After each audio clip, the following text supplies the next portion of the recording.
August 1985, a woman named Jackie Lovely, along with her 21-year-old daughter, Allison, and 19-year-old son, David, would load up a rider truck to begin a long cross-country journey from California to Massachusetts, where the family intended to put down roots.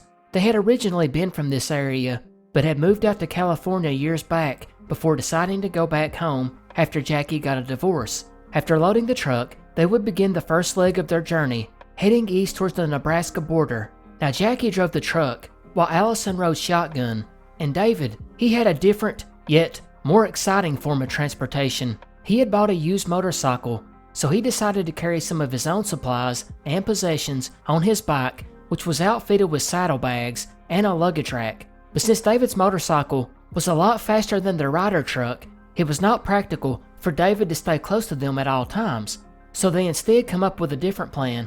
For every 30 miles traveled, the family would pull off at the nearest exit and meet up with one another and touch base. While doing this, they would also call other family members, both on the east and west coast, as points of contact. That August 5th, the group would leave Salt Lake City, Utah, where they then stopped and chatted in Evanston, Wyoming. It was here that David would tell his mother and sister he was having some trouble with his bike and wanted to push on to the next stop in Fort Bridger to see if he could get it looked at. Later that day, he would reach the Bingo truck stop in Fort Bridger and would call his aunt on the East Coast from a payphone. He told her that after speaking to his mom and sister, his bike had broken down, forcing him to push it the rest of the way to the rest stop. While broken down, he would see his mom and sister go by in the rider truck, and apparently, they had not seen him. He would further tell his aunt that a man he described as scary looking would offer to help him fix his bike, and this scary man would do just that.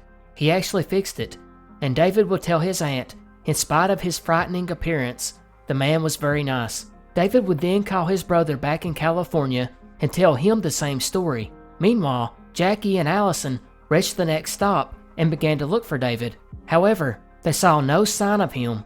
They started to assume he had probably just moved on without them, but they decided to spend the night in their vehicles and park close to the ramp so David could see them just in case he was still behind. The next morning, on August 6th, Jackie would call David's aunt, who informed Jackie that David had called her the previous day and said he planned up on meeting with his mother and sister in Rock Springs, some 75 miles away. So now Jackie and Allison got back out onto the highway, expecting to catch up with David soon. However, once they made it to Rock Springs, they were sort of stunned to not see him there. Now the worry started to set in. This only got worse when David did not show up in Cheyenne or Lincoln, the next destinations the three were supposed to link up at. It was finally at this point Jackie was worried enough that she pulled over and called the police. Unfortunately for Jackie, this case was a disaster in terms of response because of the jurisdiction. Did he vanish in Wyoming or Nebraska? Which authority should respond? Who should coordinate a search? No one was sure. And complicating matters was he drove a bike that was registered in California. Jackie and Allison didn't know what to do, so they set up camp in Lincoln, hoping that David would arrive soon, but no such luck. And Jackie didn't have much of a choice. They had to get back out on the road and continue. They would eventually reach Massachusetts and found David had not made it. They immediately started reaching out to friends of David's who lived in the area, but none of them had seen him either. Now the family was panicking, and it's here that 8 days later, on August 14th, a man would contact police to report an abandoned motorcycle. When police arrived, they found the man and wife who had made the call, and these two were moving around the country doing construction work and had been camping off the road when they came across the bike. On the back were some books, a helmet, and a backpack propped next to it, with the keys in the ignition. Police were able to fairly quickly ID the bike as belonging to David. Strangely, he had half a tank of gas, and the bike was fully operational. In fact, David's father would even come and get it and drive it back to California. David's wallet was also found, and it contained $150. The man who had called it in spoke to police and stated on August 8th or 9th he had seen someone with long hair driving a turquoise and chrome motorcycle away from the dirt road where he later found David's bike. He could not tell if the long-haired person was a man or a woman, but this sighting would have been just 3 to 4 days after David had called his aunt and brother to tell them of the scary-looking man that had fixed his bike. But in this 9-day period, since David's bike had been missing, thunderstorms had swept across the area, washing away potential evidence. The terrain also didn't help first responders who searched for David because the area was full of ravines, and the flooding had washed out many areas. Regardless, there were many searches of the area conducted, and detectives even checked the flight records of a very nearby airport, Southwest Wyoming Regional, which made sense because the bike had been parked only about a mile from the roadside and was left pointing towards the airfield. Now here's where we come across one piece of odd information in this case. Remember that aunt that David had called from the road? Well, he also talked to his cousin on that phone call, who revealed many years later that David had told him that he was calling from Fort Bridger and he was going to grab a beer and wait at the rest stop. And although legal drinking age in Wyoming at that time was 18, it was still strange for one fact. David had kidney failure at the age of 3, and because of this, he was extremely vulnerable to abdominal trauma, and it was not considered safe for him to play sports or consume any more than a small amount of alcohol. But it was here on this cross-country trip that he had apparently started drinking. It just didn't make sense, and David was never seen again. This is one of the most truly bizarre mysteries that doesn't have a clear answer, but there are a few theories. One of David's elder sisters thinks he pulled off the road and had an accident. This was harsh terrain, and it was a cold 48 degrees that night. She, along with others, assumed that David went to look for shelter and fell into a ravine or become lost and succumb to the elements. It's even possible that he was attacked by local wildlife such as a mountain lion, bear, or wolves, which inhabit the area, and then the heavy rains washed away any remains. David's other sister, along with some armchair detectives, try to link the disappearance to different serial killers in the area at that time. One was the Great Basin Murders, which was a series of murders between 1983 and 1997 in Wyoming, Utah, Nevada, and Idaho. Yet the problem here was that the victims were all female, so David would likely not be a target. Another problem is that David's bike showed no evidence of tampering or damage, which means that there was no accident involving his bike, and considering his dad drove it home, it did not break down, meaning that the so-called scary guy from the rest stop had not sabotaged it, which leaves only two options.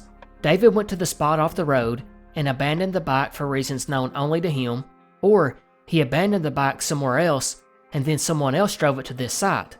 This person may have been involved with whatever happened to David, or just seen an abandoned bike and stole it for a quick joyride.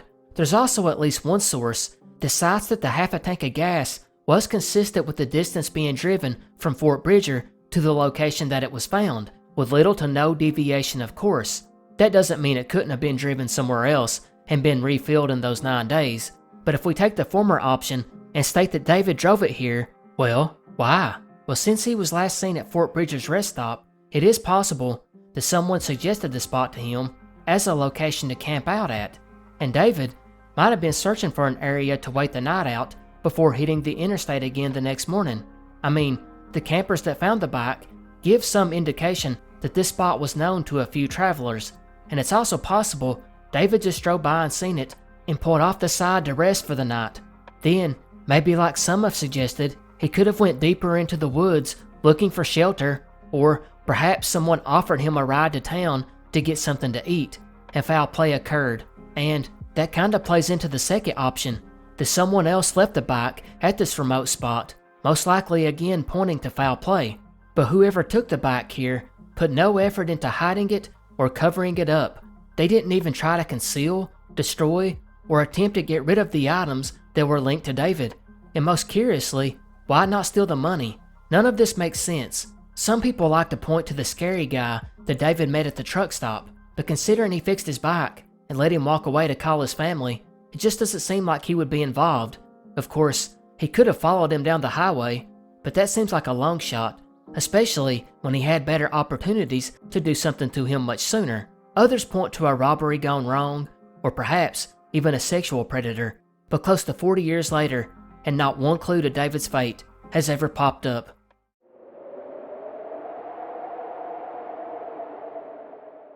September 19th, 2004, 48-year-old Robert Springfield and his 13-year-old son, Colton, and adopted son, Brent Brooks, decided to go to Black Canyon in Montana to hunt elk on the Crow Indian Reservation, to whom they were members of.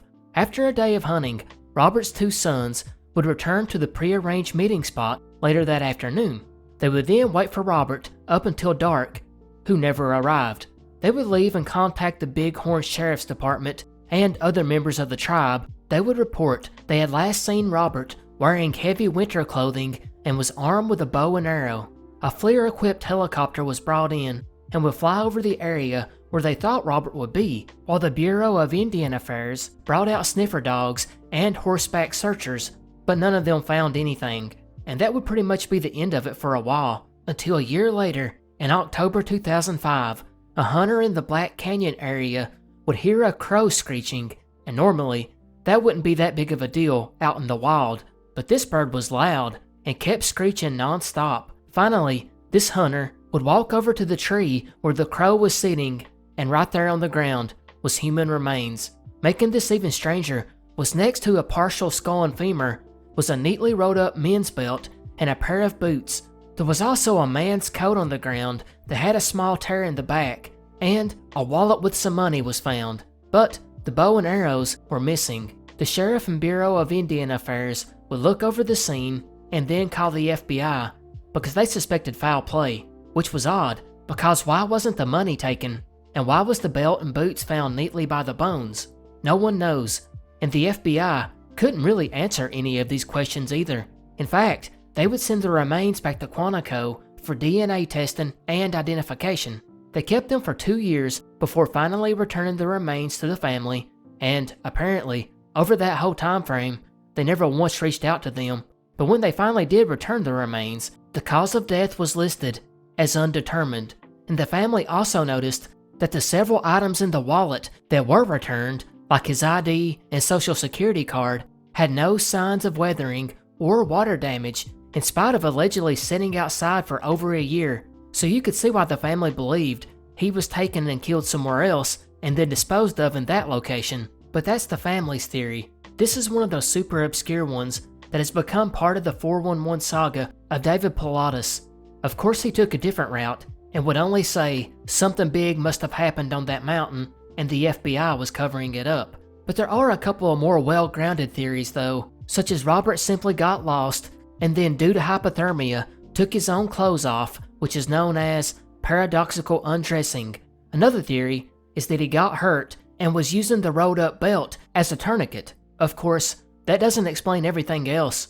Robert's sister Myra Venter did an interview with the Billings Gazette and said that on the morning that he disappeared, gunshots were heard on the mountain, and that once the body was recovered, an officer told the family that because of the hole in the back in Robert's jacket, he could have been shot and killed, which has led to this theory that a hunter accidentally shot Robert and then panicked and hid his body only to bring it out of hiding a year later and put the remains out with his belongings folded neatly beside him so someone could find him and his family could get some sense of closure.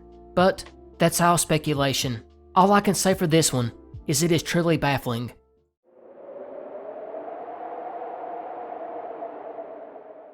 Rosalind Ballingal was born on December 30th, 1949, in Lusaka, Northern Rhodesia, now known as Zambia. Her family would eventually move to a wealthy suburb in Johannesburg after her father took a senior executive job at Barlow Rand Mines. It was here that Rosalind would enroll in the University of Cape Town, where she would pursue a diploma in speech and drama. She was 6 foot tall, with long reddish blonde hair and piercing blue-green eyes, which obviously would help her as an actress. During her time at Cape Town, she would live at a few different places, but one that sticks out is when she moved to Coburn Street in the Waterkant, Greenpoint. This was known as a gray area in the apartheid zone city, meaning that residents included anyone and everyone, from poor white Afrikaners to Muslims to illegal immigrants. A lot of the more liberal students would visit and reside there, who had become known for its unconventional lifestyle, such as more open attitudes about drug use and sex.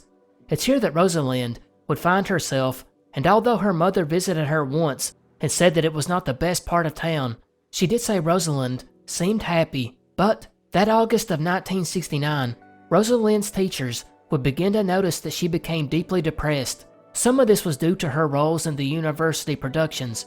Earlier that year, she had landed a major role in a ballet, leading her to be publicly praised by the producer. But months after this, she was reduced to minor roles, possibly because the drama department was giving the starring roles to upperclassmen.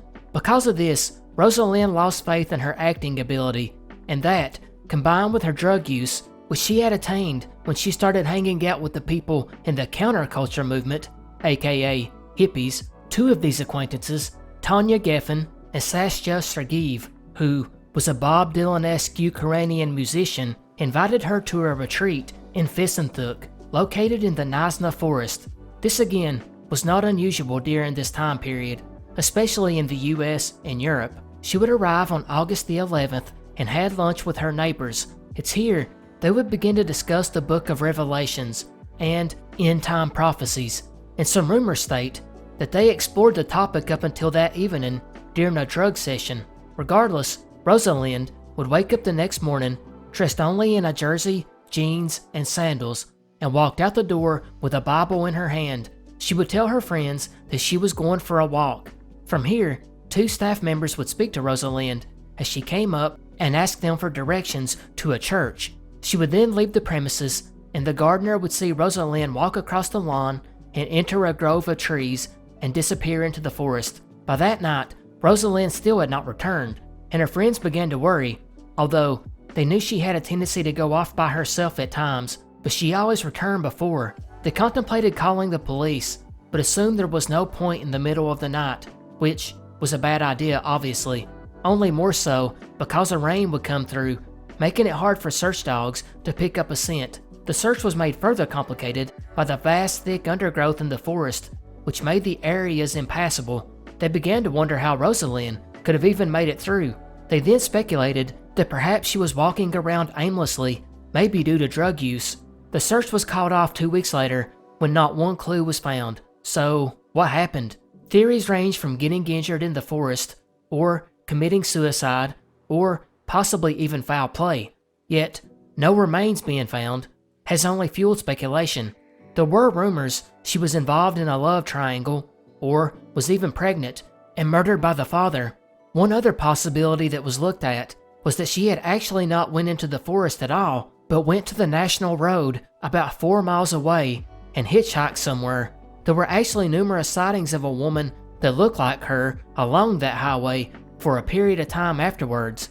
Did she go somewhere else and start a new life? We will probably never know.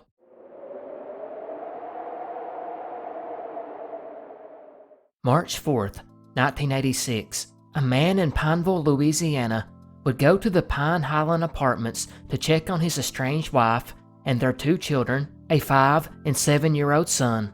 Now this husband, who I couldn't find the name for, had called his recently separated wife, Debra Ann Woodson, several times, and she had not answered. So it was to his shock when he went over and seen their 2 boys playing alone on the balcony. He tried to open the apartment door, but it was locked, and Debra did not come to the door when he knocked. Realizing something was wrong, he called the authorities. The police would arrive shortly and would gain access to the apartment, and Debra was not there. They started going over the scene and noted that Debra's car was still in the parking lot, and there was no sign of a disturbance or foul play inside her apartment. They did note, however, the bathtub was full of soapy water, as if she had been interrupted while taking a bath. There were also 2 glasses on the kitchen counter, although some accounts claim that it was 2 cups of coffee. Detectives would try to construct a timeline of Debra's movements. They found out that 2 days prior, on March 1st, sometime between 3:30 and 4 p.m., Debra had left her apartment with a male friend in his truck. Now this man was identified and was tracked down pretty quickly. His version of events was that he picked up Debra and they left, only for her to tell him about 15 minutes later she was feeling sick and wished to return home. He would take her back and drop her off at her mailbox because she wanted to check the mail, and that was the last time he had seen her. And apparently, the police had no proof that this unnamed friend was involved, so he was let go. The leads would dry up after this for about a month, until Debra's purse was actually found by 2 fishermen, and it was hanging on a limb in Flagon Creek near Highway 28 East, which is about 20 miles from her apartment. The purse contained her wallet, driver's license, credit cards, but no money. Her glasses were also inside, with one lens suspiciously broken. Police would check with her employer, the post office, and discovered that she had never picked up her last check. And it's strange, because according to her family, she really loved that job and would have given a notice before quitting. And, maybe not so strangely, Debra's family actually thinks that she was murdered. But before I discuss that, there is one really fascinating wrinkle in this case.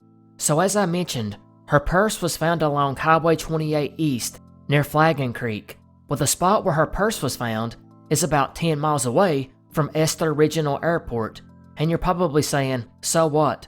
Well, here's the wrinkle. One of the original investigators that worked this case had a crazy and somewhat off-the-wall theory that may actually be correct, but we have to jump 7 months ahead from Debra's disappearance to October 3rd, 1986, when, on the television show Oprah, an episode called Runaway Moms would air the main guest, who went by the fake name Mary, who would tell Oprah that 2 years prior she got on an airplane and abandoned her husband and 2 children.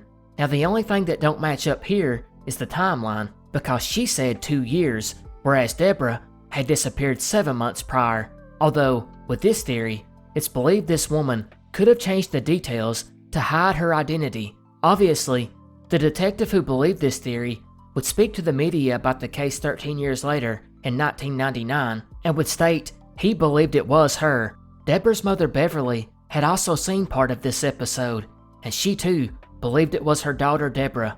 She offered to pay for a copy of it, but no one could come up with it. Detectives were blocked too. They had tried to obtain the episode, but were unable, and as late as 1999, the investigators revealed that nothing had changed about the case, and they were still not able to get a copy of the show. Apparently, Oprah would not hand over episodes without a court order. Go figure. Debra was declared legally dead in 2000, and the case is still open. So did Debra meet up with foul play? Or is it possible she really just up and abandoned everything and started a new life?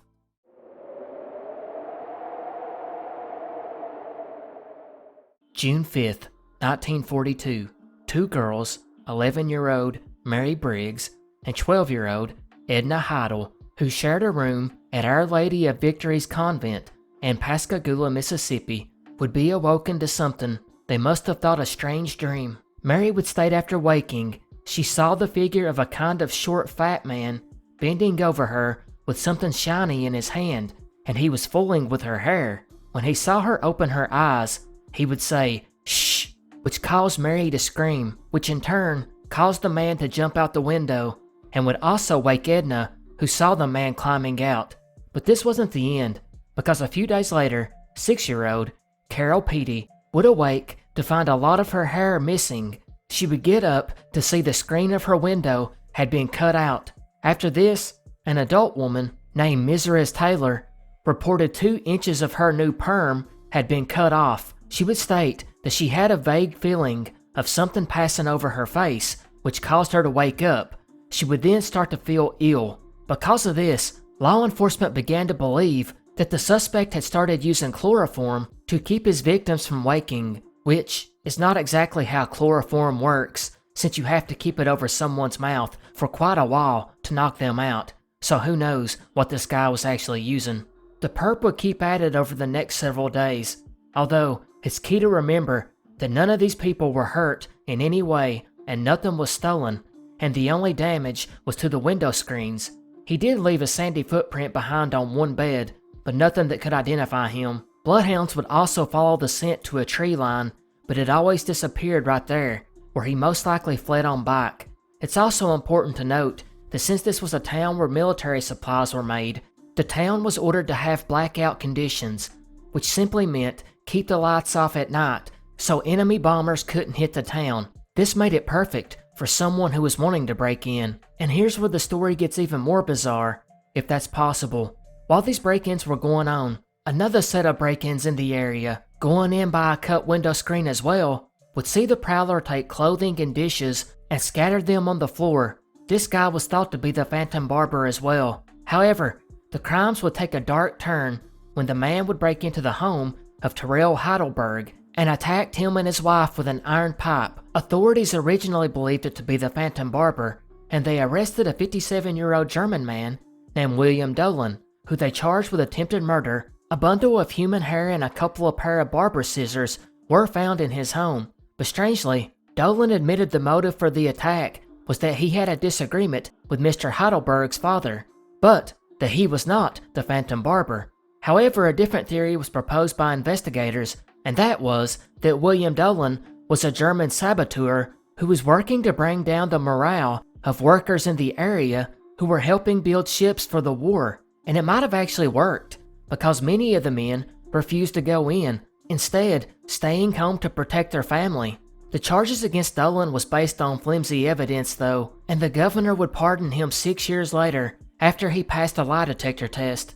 Dolan and his family left Pascagoula after this, but at some point, he would sign everything he had over to his wife and vanished. 3 weeks later, a body was found in the Mississippi, and his wife would go to claim it, and although there was no way to positively identify it, Dolan's wife was adamant that it was her husband based on some scars and tattoos, and she had him laid to rest. However, the deceased man's fingerprints were taken and sent to the FBI to compare to those taken from Dolan at prison, and it wasn't a match. 6 years later, in 1954, the Sheriff's Department received an inquiry from the FBI to check on the fingerprints of a man named William Dolan. Turns out, this man had been arrested in Sacramento on a vagrancy charge and released the next day. William told them he was 70 years old and he gave no next of kin, and never mentioned Mississippi. People now pretty much concede that he wasn't the Phantom Barber, but it's not 100% sure either. But if he wasn't, then who was? And why was he doing this? And secondly, what about William? His story was just as bizarre.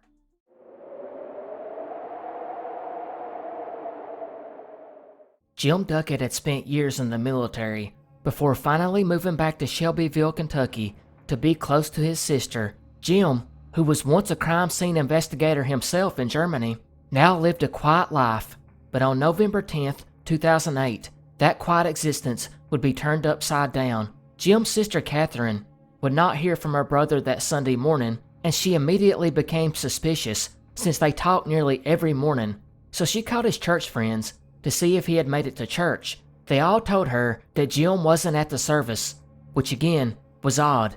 And you might be wondering why Catherine was so panicked over something that could be as innocent as missing church or just not hearing from the person yet. Well, there was a good reason. Jim had been acting strange in the months prior and even told Catherine he planned to move soon. But the scariest part was Jim's house had just been burglarized a week and a half prior on Halloween. Thankfully, he was not hurt. He only lost some jewelry, but it now made her feel uneasy.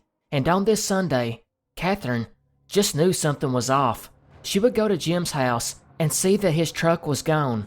She had the key to his house, but didn't feel right just walking in because she didn't want her brother to think that she didn't trust him. So she would eventually just go back home, not really knowing what else to do. The next day though, when Catherine still had not heard from Jim, she decided to go back and go inside.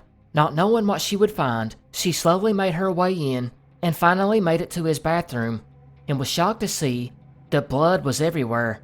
She at first thought Jim had committed suicide, but then she saw that his hands were tied to a kitchen chair. Of course, she called the police, and detectives came in and confirmed what she already knew. He was dead, but even worse, he had been tortured. The scene was very gruesome. He had been stabbed multiple times after being bound to the chair. DNA was taken from the scene, and over 14 years later, the killer remains unapprehended.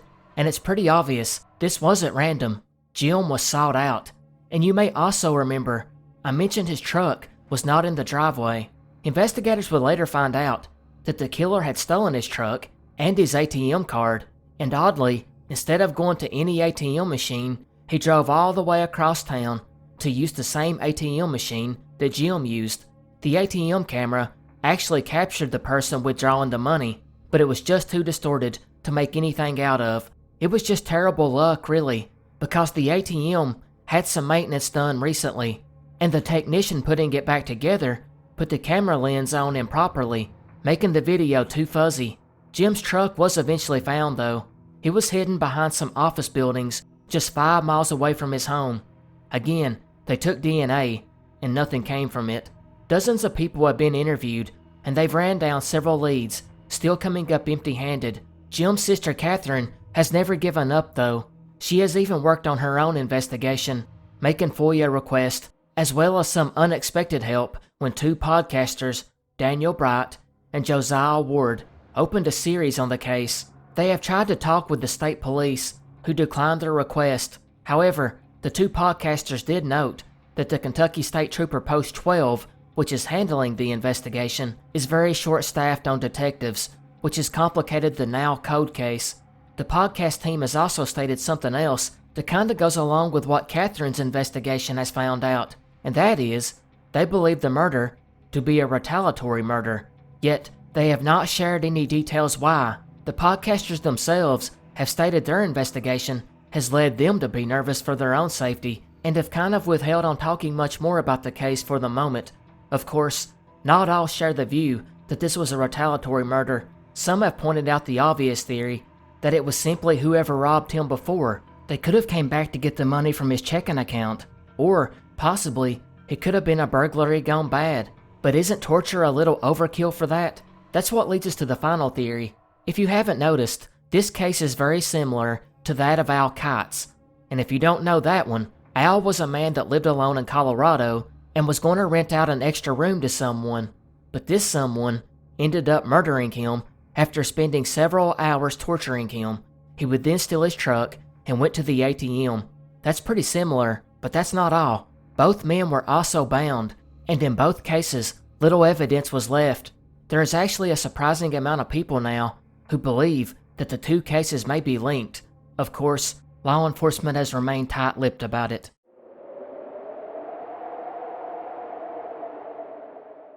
The LBL, which stands for Land Between the Lakes, is a national recreation area in Kentucky that plays host to our next cryptid mystery. The beast, as it is known, is said to be a gigantic half-man/half-wolf that walks around on 2 legs and has 5-fingered human hands with vicious claws. It is said to stand 7 to 7.5 feet tall and 3 feet wide and has massive crushing jaws and glowing eyes. Some descriptions say it resembles a Bigfoot with wolfish characteristics. There are legends revolving around this creature that go well back to Native Americans that inhabited the area, but it was during the actual early days of American expansion into this area. The settlers would hear the strange unnatural howls in the forest at night, as well as the weird disappearances of hunters, but most strangely of all was coming across the mutilated bison carcasses that lay half-eaten in the deep grasses, with their throats ripped out by massive claws. But it's actually the modern stories about this cryptid that earns its spot on this iceberg because of the several sightings reported from Boy Scouts, campers, fishermen, boaters, hikers, and bikers. There are a few that were absolutely frightening. One of these came in 1973 when a group of Murray State students decided to camp at LBL. These young men would go on a spring weekend and build a fire near their Volkswagen microbus. As the daylight started to cease, one student would walk out in the woods a bit to answer the call of nature. When he returned, he told his friends he had a weird feeling that he was being watched. He also heard sniffing.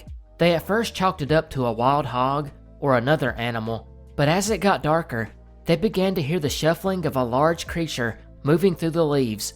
It began to circle the camp, and the young men got nervous. They would shine their lights in the general direction of the noise, but did not see anything. And then, the howling started. It sounded like a wolf, but much louder and more eerie sounding, kinda like a mocking laugh. They would then see a pair of glowing red eyes as they ran fast in the night.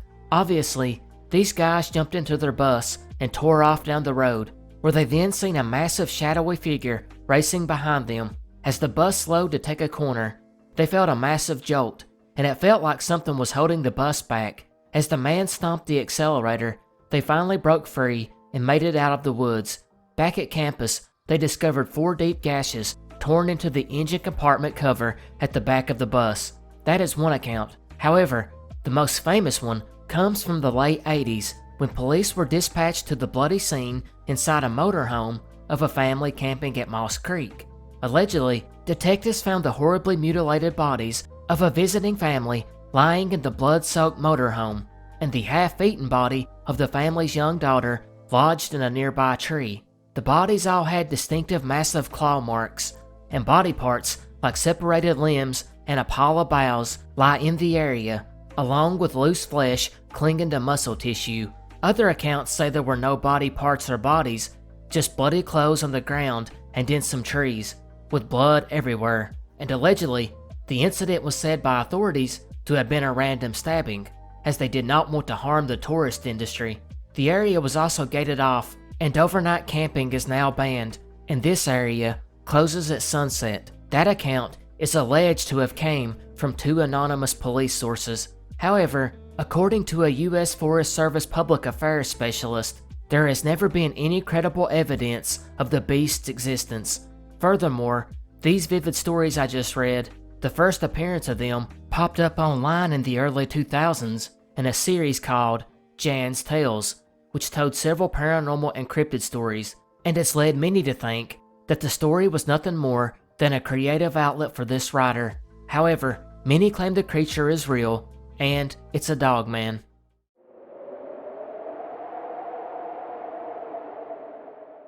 On the evening of March 20th, 1994, Bob and Bunny Letton would walk into their home in Cocoa Beach, Florida, and went straight into a nightmare. As they opened the door and stepped inside, they would see they were not alone. A masked intruder, holding a dagger and a gun, was standing in their kitchen. The man immediately bound and gagged the two and ordered them to get on their knees and crawl from the kitchen to the living room. The couple, who were obviously terrified, did as they were told. He would then take them to the living room, where he then ordered them to lie down on the floor. For the next 30 minutes, the two were held hostage. The man would demand cash at one point, yet it was strange that the man didn't take the several pieces of expensive jewelry that Bunny was wearing, nor did he bother with the valuables that sat out in plain sight throughout the house. Actually, he made no attempt to take anything. It began to seem as if the man was waiting, as he kept looking at the clock and paced back and forth. Bunny at one point would tell the man to take the $50 in her wallet, to which he did, along with some credit cards, but then just went back to pacing around the room. Bob and Bunny, like anyone, were confused by the whole situation. Although the man never loosened his grip on the weapons, he wasn't really that hostile to them. In fact, he ignored them and their offers for more money and jewelry and their car. After about a half an hour of this, headlights flashed across the house, and it was Bunny's daughter, 21-year-old Amy Gellert, who was pulling into the driveway. Her arrival seemed to cause the intruder to snap, as he stabbed Bob in the head and then stabbed Bunny numerous times in her neck and lower back. Bob, who was terrified that his stepdaughter would be next, actually made it to his feet and to the front door, racing outside, and told Amy to run and get help. Unfortunately, the intruder was just a few steps behind, and he burst out the door and attacked Amy as she got out of her car. He would begin to immediately stab her repeatedly in the head and neck, and Amy began to scream, and it's this that must have panicked the man, as he no doubt assumed he would attract attention. He raced off down the street and disappeared into the darkness. Amy would actually make it across the street to the parking lot of the condominium and pleaded with a woman to call for help before collapsing to the ground. This woman called emergency services, but it was too late. Amy was dead. Bob and Bunny were devastated when hearing the news and would take several weeks recovering from their own wounds. Detectives had little to go on. The man had been wearing a ski mask, so Bob and Bunny had no idea what he looked like, although they were able to see through the eye holes of his mask and that he was a white man, and they believed he was in his 20s. He was about 5'8" and medium build. They said the man was soft-spoken and had a northeastern accent, perhaps from Maryland or Pennsylvania, but he left no trace behind. The investigation outside found a magazine from the handgun, which revealed that it had came from a stage gun used mainly in theater productions. so it was nothing more than a prop. Detectives were now confident, as these guns were pretty rare. However, it led to nothing. DNA was found on the gun, but investigators have been cautious to check it, as they believe the gun was most likely stolen and the DNA might be from the previous owner. The bank cards were also eventually found and turned in unused, and revealed nothing. And as far as suspects go, detectives considered dozens, but narrowed it down to 2 by 2017. However, the DNA on the magazine didn't match. The 2 theories, which seem more like wild guesses, seem to be that either the killer had planned on burglarizing the home and was waiting on a getaway driver who bailed on him, or he was targeting Amy, but why is unknown.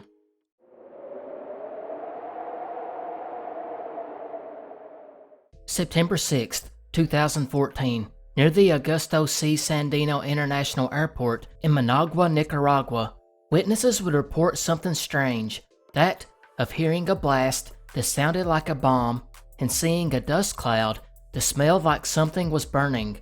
A search of the area revealed a 39-foot wide and 16-foot deep crater within the vicinity of the Nicaraguan Air Force Base, part of the airport. The next day, local geophysical scientists would visit the site and describe finding tiny mirror-like particles in the volcanic ash along the walls of the crater. The scientists noted they would need to study the site further with experts from other countries. Many of the earlier reports would begin to speculate that it was caused by a meteorite. The Vice Minister of the Exterior would send a letter 3 days later to the U.S. Ambassador to Nicaragua requesting arrangement of cooperation with the United States Geological Survey and invited a meteor expert to come visit the site to coordinate efforts of the scientific community investigating the event. The minister would also state seismic and acoustic waves were recorded by at least 24 seismic stations near the city of Managua. However, these events were not reported on the Nicaraguan Seismic Network website, but it could be that the reason an expert was asked to come to the site is because the group of local scientists had found bits of compacted unusual debris at the bottom of the crater. What this was, they did not say, but did clarify it was being sent off for analysis. Further adding mystery was the local authorities would then shut off access to the site, claiming they wanted to prevent contaminating the area until visiting scientists could view it. It was then announced that NASA had been contacted, as well as announcing their plan to build a structure over the area to protect it from the rain. They then scanned the trees in the area for unusual debris, and whatever they found, if they found anything, has never been released to the public. There was no one that actually seen what had happened, nor were there any security cameras anywhere that picked up anything. And finally, satellite operators didn't report seeing a meteor. But here's the strangest part. There was no meteorite recovered. Scientists have concluded that to have a crater that size, the object would have had to appear brighter than a full moon, which means someone would have seen, and that indicates that this was not made by a meteorite. So if it was not a meteorite, then what was it?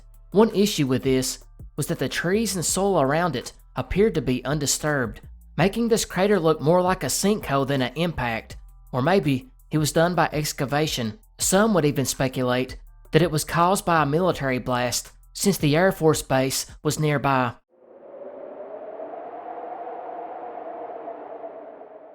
July 3rd, 1908. A man named Thomas Snedeker was walking along a road when he would notice a dew-drenched envelope laying on the other side. At first, he thought nothing of it, and figured it was just another piece of trash, and was going to walk on. But Snedeker would get an overwhelming feeling compelling him to go pick it up, so he did. He noticed the child's handwriting had scrawled a message across the front that read, "Whoever sees this, please open and look inside." Curious, Thomas opened it, and it read, "I don't know my name, but I think my papa is a doctor that lives in Sillyville. We are going to Terre Haute. The people I am with watch me very closely. Whoever finds me, please hunt for me." And although this boy did not know his name, Thomas had an idea, because just 4 years earlier, in May 1904, a 4-year-old boy named Richmond Byers had been begging his mother to let him go watch a baseball game down the street. She would not allow him telling him to stay in the yard. At around 5 p.m., a neighbor then seen the kid following a uncouth man, later described as a gypsy. The neighbor observed the boy follow this man to a set of railroad tracks, and that was the last time anyone ever seen Richmond. His father was an influential man named Dr. L.S. Byers, and he spent several years and thousands of dollars looking for his son, even offering the equivalent of $25,000 in today's money. The original search included going through abandoned mine shafts and creek beds, questioning vagrants and railroad workers, but they never found one lead.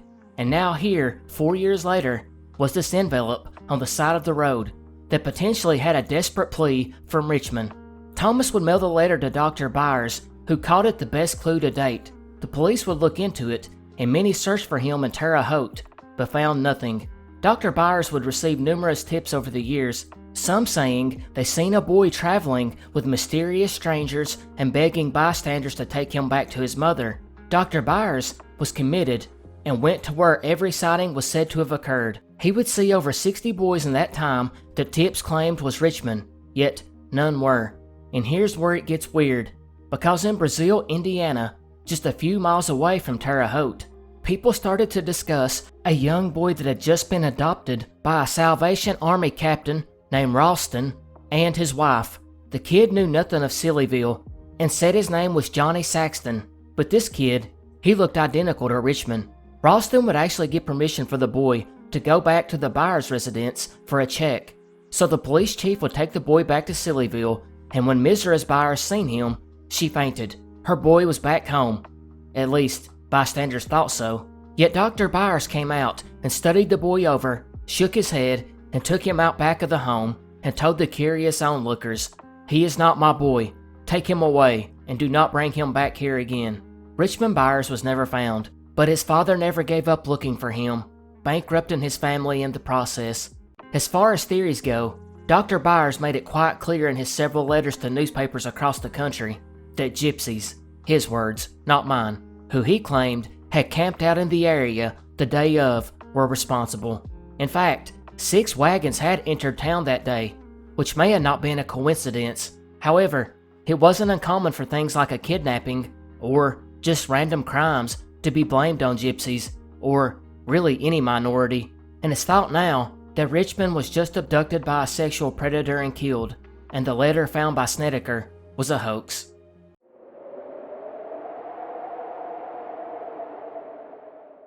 May 1st, 1994, 5-year-old Victor Shoemaker had been attending a family reunion with his mother in the small town of Kirby, West Virginia. That day, he would go off into the woods behind his grandfather's home, following behind his older cousins, who were 8 and 9 years old at the time. The boys were out shooting their BB gun when they started to notice the younger Victor being unable to keep up. However, they still kept their eye on him. The 3 boys would then come up to an abandoned trailer in the woods. It was about 8:30 p.m. at this time, and Victor started asking to go home, stating that he was hungry. The older cousins, however, were not ready to go and would not take him back. So Victor, this little 5-year-old, would set off back on his way alone to his grandfather's house. A little while later, Victor's cousins would arrive back, expecting to find Victor there, but to their surprise, he had never made it back. This, of course, set off alarm bells to Victor's mother, who started hitting the boys up with questions about what happened to him.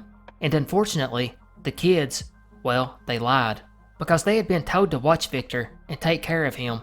And not only that, they were told specifically to stay away from the abandoned trailers in the area. So instead of telling them where they had last seen him, which was at one of these trailers, they lied and claimed to have last seen him somewhere else, which threw off the search for the first hour. However, they did eventually admit to their lie and told the truth about seeing him walking away from the trailer, about a half a mile from their grandfather's home. However, Victor was never found. Investigators started to wonder if maybe some kind of accident had happened, or maybe even the boys had intentionally harmed him. But both boys passed polygraph tests, along with a specifically designed exam for children. One of the boys' mothers also passed the polygraph, along with Victor's father. But strangely, one of those boys, when asked what they thought had happened, said, quote, "Somebody hiding behind a tree got up and grabbed him or shot him," end quote. which is a little disturbing. Detectives came to the conclusion that Victor simply got lost on the walk back to his grandfather's and died of exposure, which had some validity. It was getting dark, and the terrain was very rocky and difficult to navigate. It also rained just a few days later, and the temperatures dropped significantly, leading to the thought that he succumbed to hypothermia. However, Victor's father heavily disputed this because his son was very familiar with the area, because like a lot of kids in country areas, they spend a lot of time in the woods, and while investigators stated their belief was he succumbed to the elements, law enforcement would release something kinda odd. They would all of a sudden announce that they were looking to speak to a driver of a dark blue 1990 model pickup that was seen around the time and area where Victor was last spotted. It was stated that the main road that came through this area was not well traveled, and they hoped this driver may have relevant info about what happened to Victor, which certainly kinda seems like maybe they didn't think it was the elements after all. And just like the other 411 stories, the entire forested area was searched extensively, and not one clue was ever found, even calling in helicopters, dogs, the National Guard, as well as the FBI, who were contacted with the thought that foul play may have occurred. However, no sign of Victor was ever found.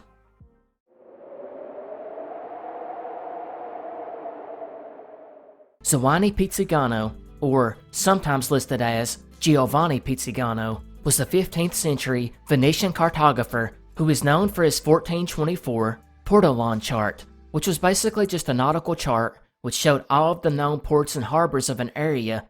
Little was known about the man himself, but he was probably a descendant of Domenico and Francesco Pizzigano, who made another famous Portolan chart in 1367, almost 60 years before. But it's Giovanni's chart that is more interesting and more influential, as many 15th century cartographers copied several important parts of the chart. It measured 22 by 35 inches and was first discovered in 1953. It shows Western Europe, Northwest Africa, and a large portion of the North Atlantic. It has the Canary Islands depicted as near completeness, although it is missing La Gomera and El Hierro, which had already been printed on previous maps. Amazingly, the Madeira Islands were also depicted, which was crazy because they had only been discovered by the Portuguese between 1418 and 1420, just 6 years before the map, showing how quick the results of exploration were being shared. More surprising is Giovanni's depiction of what appears to be the Azores further north. What makes this surprising is they were allegedly not discovered by the Portuguese until 1431, or maybe even in 1427 at the earliest. So how did Giovanni get this knowledge 3 years prior? Well, there is a theory about that, as it wasn't unusual for maps, even older than this one, to show such Atlantic islands, with names being taken from ancient European sources, so it's likely he was just placing them there based on rumors he had heard in the past, or by studying ancient sources, while in all likelihood, the islands had not been discovered yet. But it's equally as possible they may have been inadvertently found by an Italian navigator named Nicoloso di Recco on his way back from his famous 1341 mapping expedition that discovered the Canary Islands. But that's only one of the anomalies on this map, because south of the Canaries, he would indicate a mysterious large red island with 4 lying islets, which he labels as Imodoro. This place does not exist, and it may be where he thought the mythical St. Brendan's Island was located, or possibly the very real Cape Verde Islands, although they weren't discovered until 30 years later in 1456. But that's not the reason it made this iceberg. No, that's because of a group of 4 islands he listed in the middle of the Atlantic, west of the Azores, called Antilia. These islands are the most famous thing about this map, and he was the first cartographer to list them.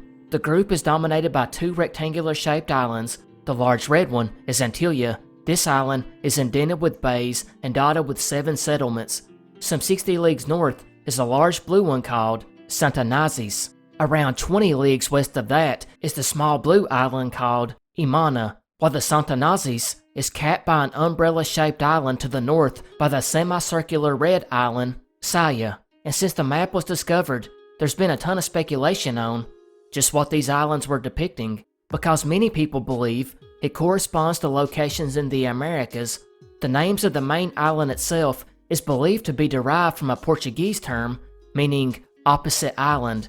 Thus, it was faced in Portugal. It actually comes from an old Iberian legend, which tells of 7 Visigothic bishops fleeing the Muslim conquest of Hispania in 714, who embarked with their flock of ships and fled across the Atlantic to start over. The Santanazes, which means Isle of Devils, is more unsure, although it could be from the Norse sagas of Greenland and Vinland, since word of these explorations had just started reaching the Iberian Peninsula around this time, and it's possible the indigenous Skraelings in these accounts could have been the devils implied in the island's name. Regardless, on later maps, he would be labeled as Tanmar or Danmar, while Yamana could have been the legendary Isle of Man first depicted by the Pizzigano brothers in 1367, and was later called Royalo, while no one has any idea where the name Sessakane came from. Regardless, these islands would be copied practically on every map afterwards for the next century, right down to the exact number, size, shape, and position, after Columbus made it to the Americas, Antilia gradually disappeared from maps. However, since it was listed routinely for a century, many have speculated that it was the American landmass, but it's now widely considered to be nothing more than Phantom Islands.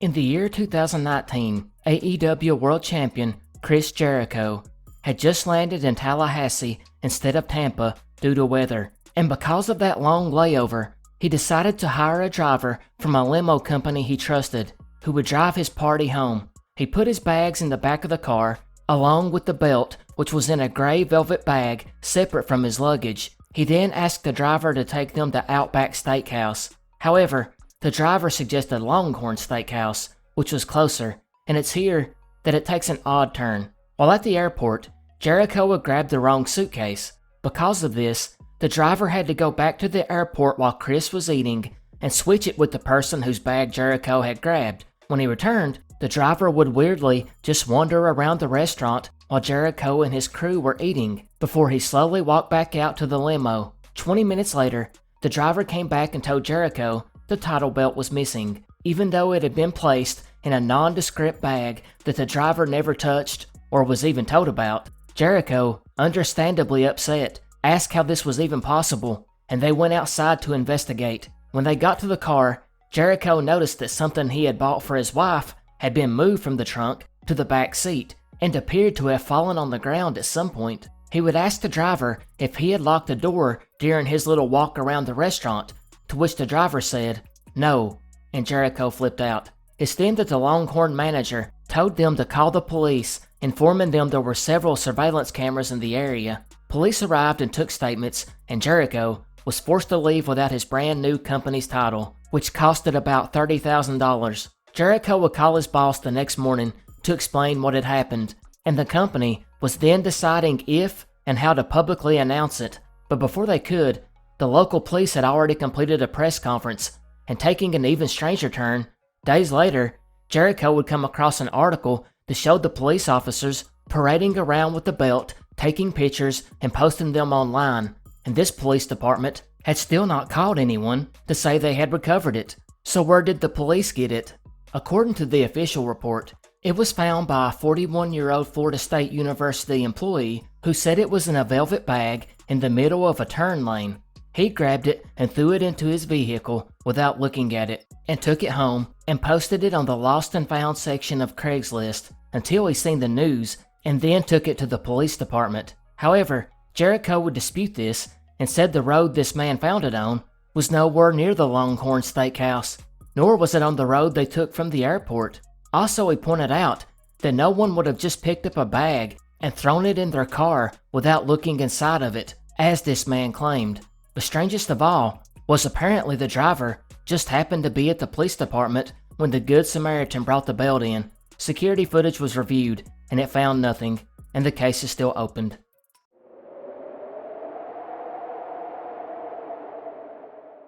The next one is a conspiracy theory that revolves around this person who has special abilities, which consist of extraordinary spiritual powers and the ability to control reality with their mind.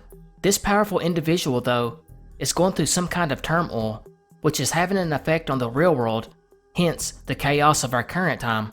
This turmoil is said to have been caused by a female love interest of this person.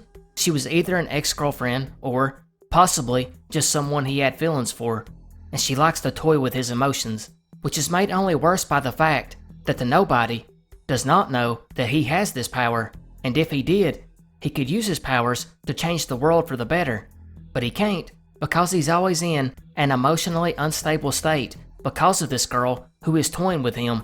Although in later tellings, this has changed some to reflect the possibility that a girl is actually the nobody, and that she has been led on by a guy, or that the emotion instability is caused by something else other than a relationship. Regardless, let's get back to the important part I skimmed over. The most important and powerful person in the world is a nobody. He's not a celebrity, not a CEO, not a world leader. He's literally the everyday Joe or Jane going into their crappy job or sitting at home watching YouTube videos. Which brings us to the fascinating part of this theory. Since the nobody doesn't even know he has this power, because he doesn't know he's the nobody, well then, the nobody could be you. It's a total ego-driven conspiracy, which ego itself ties into conspiracy theories anyway. What I mean is, taking the stance on a certain conspiracy is almost always ego-driven, because you are stating that you know something more than the casual masses of people know. You're smarter than them, which is what draws a lot of people into conspiracies in the first place. The fact is, you may not be rich or tall or as good looking as the next person, but that doesn't matter, because you're smarter than him when it comes to the truth behind this conspiracy. It's that kind of thinking, times 1,000, that makes up the cult of the nobody. This theory got popular on the paranormal board on 4chan, where there is always a nobody general thread going on, and a large amount of the posting in those threads are people who are convinced they're actually the nobody, and they will try and find pieces of their life that fit the story of the nobody theory to prove that it's really them.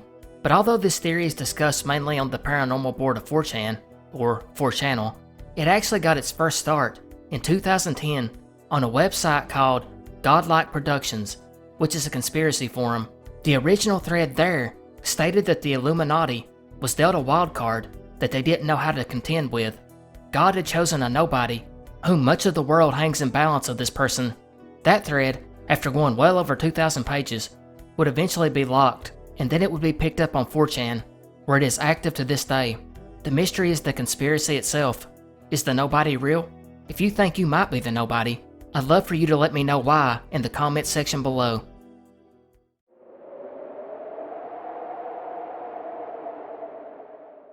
The sheep-goat effect is a concept in parapsychology that pertains to the relationship between an individual's beliefs and their experiences with paranormal or psychic phenomena.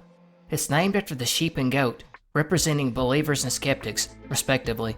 The basic idea of the sheep-goat effect is that individuals who are more inclined to believe in paranormal or psychic phenomena, the sheep, are more likely to report experiencing such phenomena, while individuals who are skeptical about these claims, the goats, are less likely to report such experiences. In other words, believers in the paranormal are more likely to attribute unusual experiences to paranormal causes, whereas skeptics are more likely to explain those same experiences through conventional or non-paranormal explanations. The sheep-goat effect has been a subject of interest in parapsychological research because it raises questions about the role of personal beliefs and biases in the interpretation of unusual experiences. Critics of this effect argue that believers may be more prone to perceiving or attributing events as paranormal due to their pre-existing beliefs, while proponents suggest that believers are simply more open to recognizing genuine paranormal experiences. Regardless, the whole theory kinda points to a broader issue with people who have witnessed paranormal events, and the skeptics who have tried to debunk them. That is, you can't trust either side, because both are judging these events based on their experiences and individual beliefs rather than the event itself.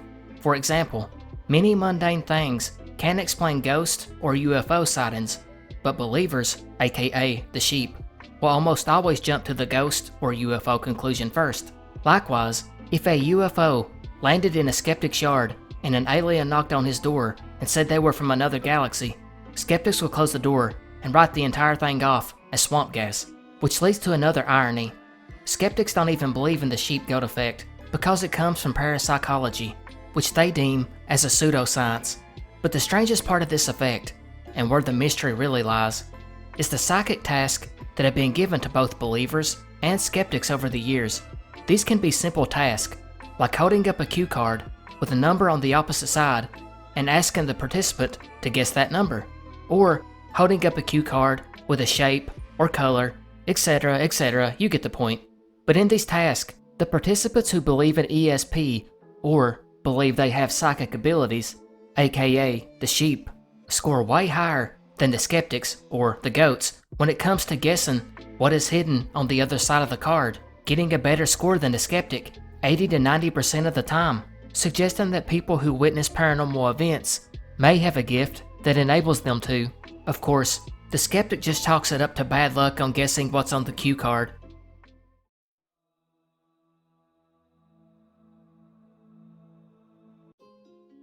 We start off with one of the more well-known ones on this upper layer, that of the Antikythera Mechanism, or what some call an ancient Greek computer.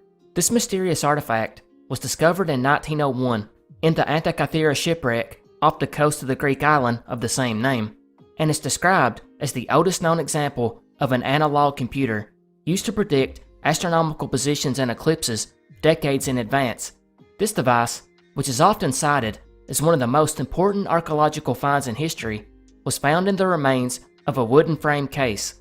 It had been found originally in one piece, but later separated into 3 main fragments, before eventually breaking down into 82 separate pieces. 4 of these fragments contained gears with neat triangular teeth like the inside of a clock, the largest being about 5 inches in diameter, with a ring divided into degrees like a protractor you used in school. Pieces of wood found on the fragments suggest that it was housed in the wooden case. It looks sorta like a clock, and the case would have a large circular face with rotating hands. On the side was a knob or handle for winding the mechanism back or forward, but instead of seeing the time, you would have one hand for the sun, one for the moon, and one for each of the 5 known planets at that time, that of Venus, Jupiter, Mars, Mercury, and Saturn. A rotating black and silver ball also showed the moon phase. It is also believed that the device had 37 mesh and bronze gears, which allowed it to follow the movements of the sun and moon through to the zodiac, which allowed the predictions of eclipses. Inscriptions explained which stars rose and set on a particular date. There were also 2 dial systems on the back of the case, each with a pin that followed its own spiral groove, like the needle of a record player. One of these was a calendar, the other showing the timing of the lunar and solar eclipses. One inscription reveals that the mechanism once displayed a fiery red ball from Mars and a golden one for the sun, but these have been lost to the sands of time. Speaking of missing parts, it's also believed that a portion of this mechanism that was lost contained pieces which allowed the mechanism to calculate the positions of the 5 known planets. It was designed and constructed by Hellenistic scientists who had gotten much of their knowledge about the stars from Middle Eastern scholars. The actual year it was created is uncertain, although it's most often speculated to have been built in 87 BC, or between 150 and 100 BC, or 205 BC. The last one makes the most sense, because recent research suggests that the initial calibration date of the device fell between 178 and 204 BC. Regardless, it had to come sometime before 70 BC, since the shipwreck occurred after that. It's really kind of difficult to put into terms just how far ahead of its time this machine really was. There wouldn't be another one matching its complexity until astronomical clocks came along in the 14th century. For context, that would be like a piece of technology now becoming lost and not being reproduced again until the 36th century. With so little known, there's still a ton of mystery surrounding it. Who or what group actually designed and built it? Where was the workshop located? And yeah, we know it was clearly an astronomical calculator, but for what purpose? Was it just an educational tool? An instrument to be used by astronomers? Or perhaps just a display? And finally, the question of the advanced knowledge it would have taken to have built this mechanism has left many to wonder where the Greeks acquired the ability to make it, which of course has led to much speculation about ancient aliens.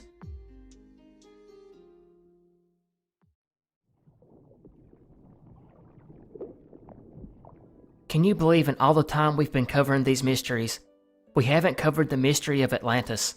In looking through my archives, the only mention I can find of it is on my Pre-Columbian Contact series. In that video, I did cover the theory that Atlantis was actually in South America, or possibly even further north in America. But we've never actually taken a look at the other Atlantis theories, so let's get to it. But before we do, just what was Atlantis? Well, I would guess all of you know this, but just in case you have been living under a rock, Atlantis was this alleged ancient civilization that was destroyed. It was written about by the Greek philosopher Plato, and it was probably his most famous story. According to him, the founders of Atlantis were half god and half human, and they created a utopian civilization, which became a naval power that ruled the western parts of the known world. The country was made up of islands, separated by wide moats and linked by a canal that ran to the center. These islands contained gold, silver, and other precious metals, and an abundance of wildlife, while the great capital city lay on the central island.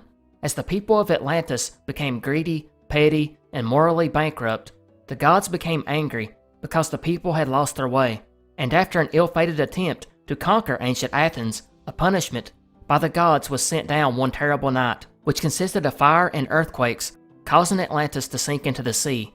And that story has basically led to centuries of speculation about where Atlantis was, assuming that it was real. And that is a big if. So before we actually discuss where it may have been located, let's discuss the possibility of it being real. We know that Plato said that Atlantis existed about 9,000 years before his own time, and he also claimed that the story had been passed down by priests, poets, and others. Yet, Plato's account of Atlantis is the only writing ever found that documented the place, which is kind of weird, as you would think that maybe these other writings would eventually pop up, or, at least, other people from ancient times would have cited these writings. Secondly, is the fact that Plato was a philosopher, and it's widely believed by most scholars that Atlantis is nothing more than a fictional island made up by Plato to convey his philosophical theories. Even his student, Aristotle, believed that to be the case. It's about a morally spiritual people in a highly advanced civilization that became greedy and petty, nothing more than an allegory, while others cite that Plato drew inspiration from contemporary events like the failed Athenian invasion of Sicily, or the destruction of the Greek city-state Helike, which was destroyed by a tsunami. Even events like the Sea People's invasion, or the late Bronze Age collapse, might have been the inspiration. But what if Atlantis really existed? Although most scientists doubt this, it is worth noting that floods and volcanic explosions have happened frequently throughout history, so it's not out of the realm of possibility. We do know Plato said the island chain lay beyond the Pillars of Hercules, which we know today as the Straits of Gibraltar, and that it was larger than Libya and Asia Minor put together. Now before we discuss possible locations, let me just point out, you can pretty much pick up a world map and point to a random location, and chances are, someone has already put out a theory that Atlantis was there. I mean, that's how popular this mystery is. Tons of theories have been put out over the centuries, but we'll try to look at the most popular ones.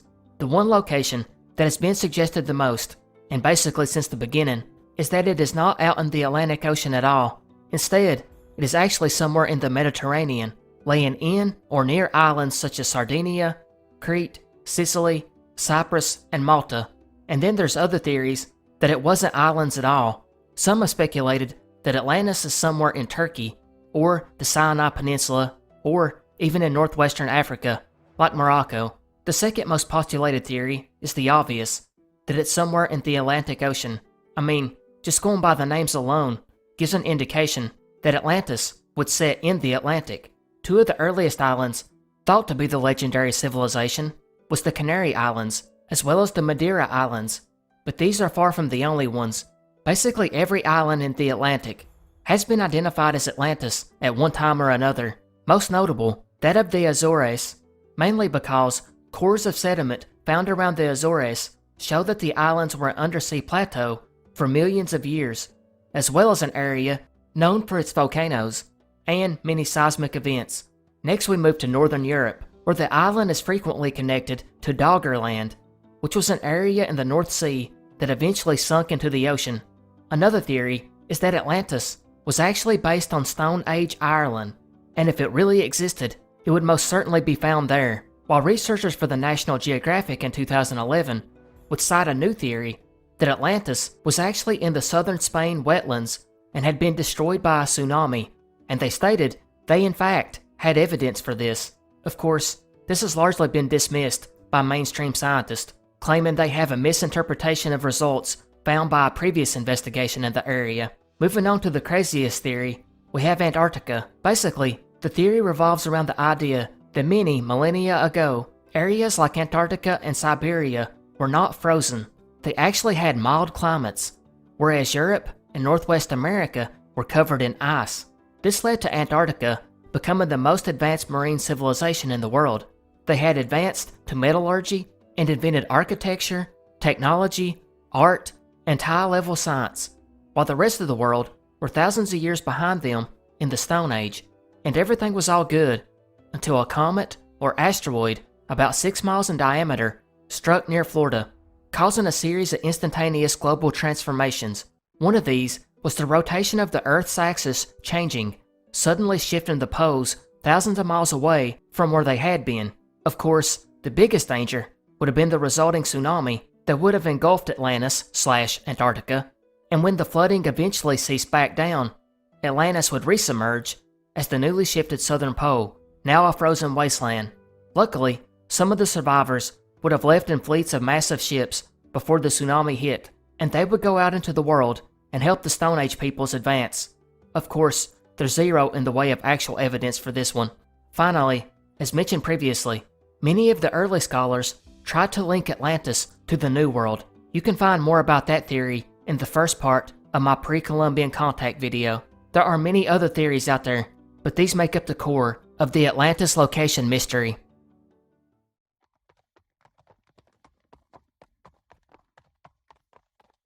Benjamin Bathurst was a British diplomat in the early 19th century. He started his career at a very early age and was on a fast path up the political ladder, which might have been why, in 1809, the 25-year-old from London would be asked to go to Vienna, Austria, as an envoy on behalf of the Secretary of Foreign Affairs, Henry Bathurst, of whom he was related to. Benjamin's mission was to assist in the reconstruction of the alliance between Austria and the UK, and to try and encourage Austrian Emperor Francis I to declare war on France, which it eventually did that April. Unfortunately, for the Austrians, it didn't go quite as planned, and they had to sue for peace, following their defeat at the Battle of Wagram just 3 months later. It's this background setting that our mystery really begins, because after Austria's defeat, an armistice would be finalized that October, and Bathurst was no longer needed in Vienna, so London would recall him back home. And Bathurst, he had a reason for concern. Napoleon was extremely irritated that the UK had sent a diplomat to try and coerce Austria into declaring war, and Bathurst had long assumed that Napoleon particularly held a grudge against him, which he really just based on his own speculation and had no real evidence to support it, so maybe he was paranoid. But after the war, many people came up to Benjamin and told him of the danger that lay ahead. This only heightened his fear that Napoleon would try to arrest him on his journey back home. There are conflicting sources. Some say Bathurst hesitated for some time on how to get back safely, and eventually decided to go to London via Berlin and through the north of Germany, where he would then board a ship back. Other sources say that Bathurst was directed by London to take that same route. Regardless, he took the fake name of Coke and pretended to be a traveling merchant, along with his secretary, who pretended to be his courier. Benjamin would also carry pistols and kept firearms in the back of the carriage, and on November 25th, 1809, around noon, he arrived in Perleberg. He stopped for refreshments and requested fresh horses for the journey to the next station. He then had dinner at the inn. He knew that the next few hours would be the most dangerous, as French troops were not too far away, so he would ask the host where the Prussian troops were staying and who was in command of them. The host would tell him that the officer's name was Captain Klitzing and told Benjamin where he could be found. Bathurst would go across town to find this German captain and ask to speak to him. It was then he would tell him that he was a traveling merchant and he felt endangered on his way to Hamburg and requested a guard at the inn. Bathurst was noted to be extremely shaken up, unable to even hold his cup of tea still. The captain laughed at him, but lent him a couple of soldiers for protection. He would then go back to the inn and began writing and burning papers. At 7 p.m., he dismissed the lone bodyguards and requested the horses be ready by 9 p.m., as he felt it was safer to travel overnight. He then stood outside the inn, watching his suitcase be put on the carriage. Since it was November, at 7 p.m., it had already been dark for a good 2 hours. Across the street hung a lone oil lantern that emitted a faint bit of light, while the man looking after the horses held a lantern up at the front of the carriage, while the carriage driver adjusted the harnesses of the horse. Bathurst would walk to the front where the two men were and would be seen in the lantern light. Meanwhile, the landlord stood in the doorway with Bathurst's secretary, who paid the account, and with the horses set and the driver ready, the valet stood at the carriage door with his cap in hand, ready to wish Bathurst a lucky journey back. But Bathurst never came. A little confused and a little bit annoyed because of having to wait in the cold wind, his secretary naturally assumed that Bathurst had went back to his room at the last minute for something, so they asked the host to go get him. But strangely, Bathurst was not in the room either. With all this going on, other merchants would get out into their carriage and leave. It took a little time before everyone realized this was a serious matter, but it occurred to his secretary that maybe he had went back to Captain Klitzing to ask for guards to attend the carriage, so he would send word to the captain, who informed him they had not seen the merchant, aka Bathurst, again. Klitzing actually felt a bit of remorse at laughing at Bathurst's concerns earlier, so he sent soldiers to seize the carriage, put the secretary in it with a guard, and take it further down the road where it was watched all night, while also leaving a guard at the inn. The next morning, a massive search was launched. This included the woods, marshes, and ditches, but no trace was found. Klitzing waited all noon and left to meet his commander and tell him of the events. That commander would instruct him to go to Berlin for further guidance, who strangely ordered him to go back and investigate further. Getting stranger, about 3 weeks later, on December 16th, two women collecting firewood found a pair of trousers turned inside out. They observed that they were stained on the outside, as if someone had been laying in them on the ground. In the pocket was a paper with writing on it. It was a half-finished letter from Benjamin to his wife, stating that he was afraid he would never make it home, and blamed it on a man named Count d'Entraigues. Also found in the trouser were 2 bullet holes, but strangely, there was no blood at all, and it's very doubtful that he was wearing these when shot. And that ends the story of Benjamin Bathurst. But the mystery remains. What actually happened? Not surprisingly, there are numerous theories. Believe it or not, one theory was that he actually made it to the north coast and got on a ship which was then lost at sea. Another cited that his valet murdered him and escaped. But let's go back to the man actually mentioned in the letter, allegedly written by Bathurst, that of Count d'Entraigues. He was actually a French spy living in London at the time, and he would actually tell Mrs. Bathurst that her husband had been carried off by military officers and killed. Even though this one sounds the most plausible, it doesn't really seem likely either. First of all, how did no one notice him being abducted from the front of the carriage? Secondly, there were no sightings reported of French troops in the area. There was also the fact that bloodhounds were employed to find Bathurst, and they never picked up a scent. Wells were checked, homes in the area were searched, gardens turned up, and not one clue. And remember those merchants that left the inn at the time all of this was going on? Yeah, they were ran down and investigated too, and nothing. Another rumor then started to circulate, and that was Bathurst had committed suicide. That rumor would take a bizarre turn when just a month and a half after his disappearance, a Hamburg newspaper would dismiss the suicide claim and state that the missing merchant, known as Coke, was not a merchant at all, but actually Sir Benjamin Bathurst, an ambassador of England, and that he had not killed himself. He was totally fine, just missing, which makes this whole scenario even weirder. Another bizarre wrinkle in this is Bathurst's missing fur coat.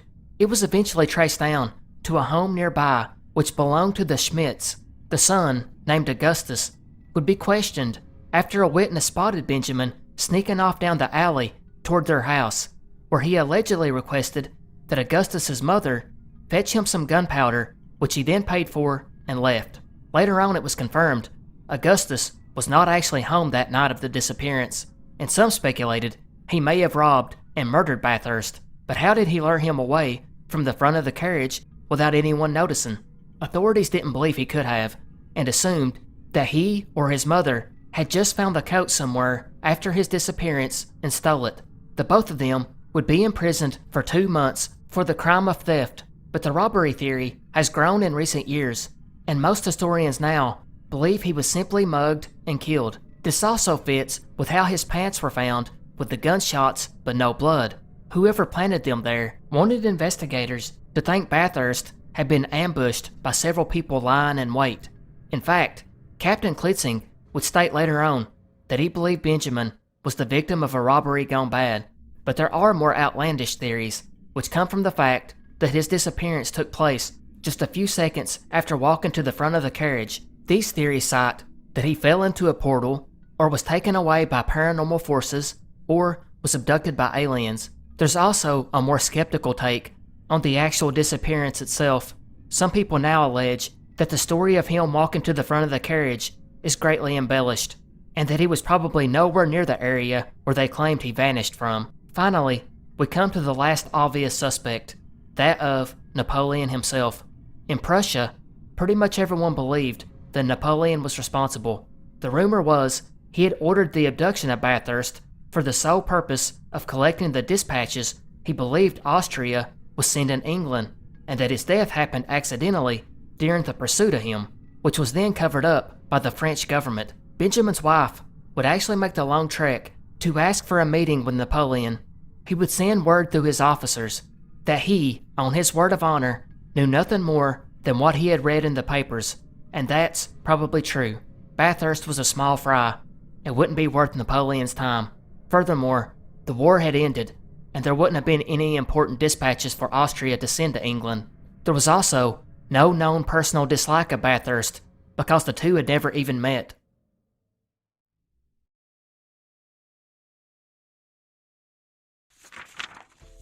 Cain's Jawbone is a murder mystery puzzle published in 1934 by a man named Edward Mathers. The novel, which has a cover depicting a murdered man's legs on a library floor, is about 100 pages long and is deemed as one of the most difficult word puzzles ever created. Actually, it's been close to a century since its release, and only 4 people have solved it. The book's pages have been organized in a haphazard way, but the book's jacket cover states that through logic and intelligent reading, you can sort them in the correct order and reveal the 6 murder victims and their respective killers. But considering that there are 32 million different combinations, you sort of see why very few have solved it. Making it harder is the book is filled with meandering sentences and references to lesser-known novels and specific 18th century French murder trials of all things. When the puzzle was first published, it came with a cash prize to the first person who could crack it, and it's somewhat strange that, in 2019, when 2 men found the text and decided to republish it, it would lead to the 4th person cracking it that same year. Even then, no one paid attention. It wasn't until a TikTok user in San Francisco picked up the puzzle at her local bookstore in 2021 and started posting videos about her attempts to solve it that this went viral. Her first video got almost 7 million views, and puzzle sold out on Amazon within hours. Within a month, it had sold 325,000 copies. It also spawned several online communities dedicated to cracking it. Still to this day, only 4 have officially solved it, although I did see a Redditor who stated to have found the solution.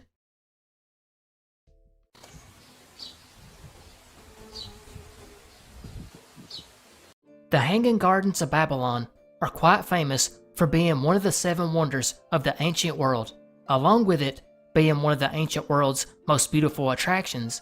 So it's somewhat weird that we barely know anything about it.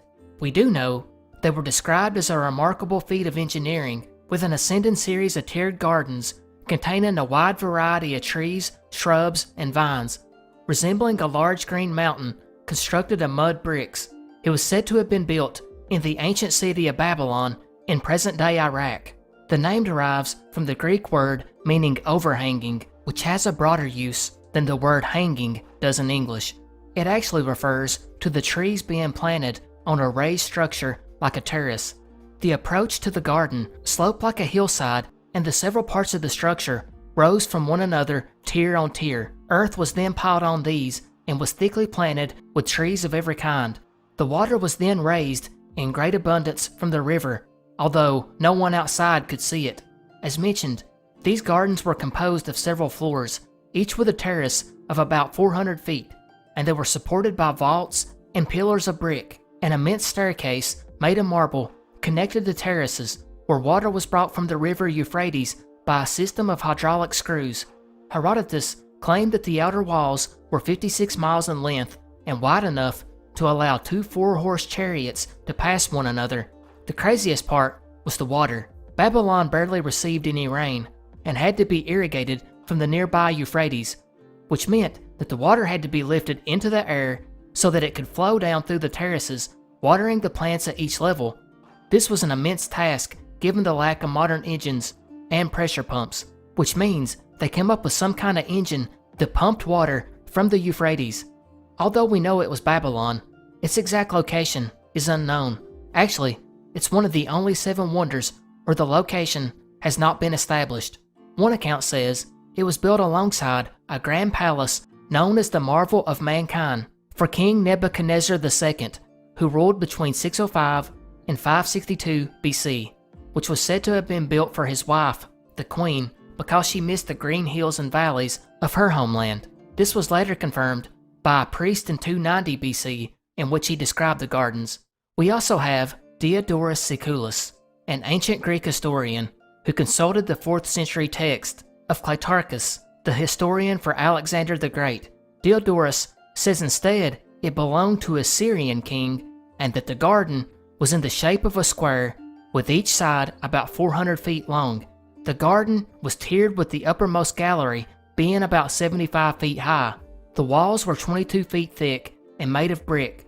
The bases were deep enough to allow root growth for the largest trees, and the gardens were irrigated from the nearby Euphrates via a complicated irrigation system, which then watered the plants on stone balconies to prevent the water from seeping through the terraces. And speaking of Alexander the Great, according to Strabo, the Greek historian, Alexander intended to repair the gardens, but he died before that could happen.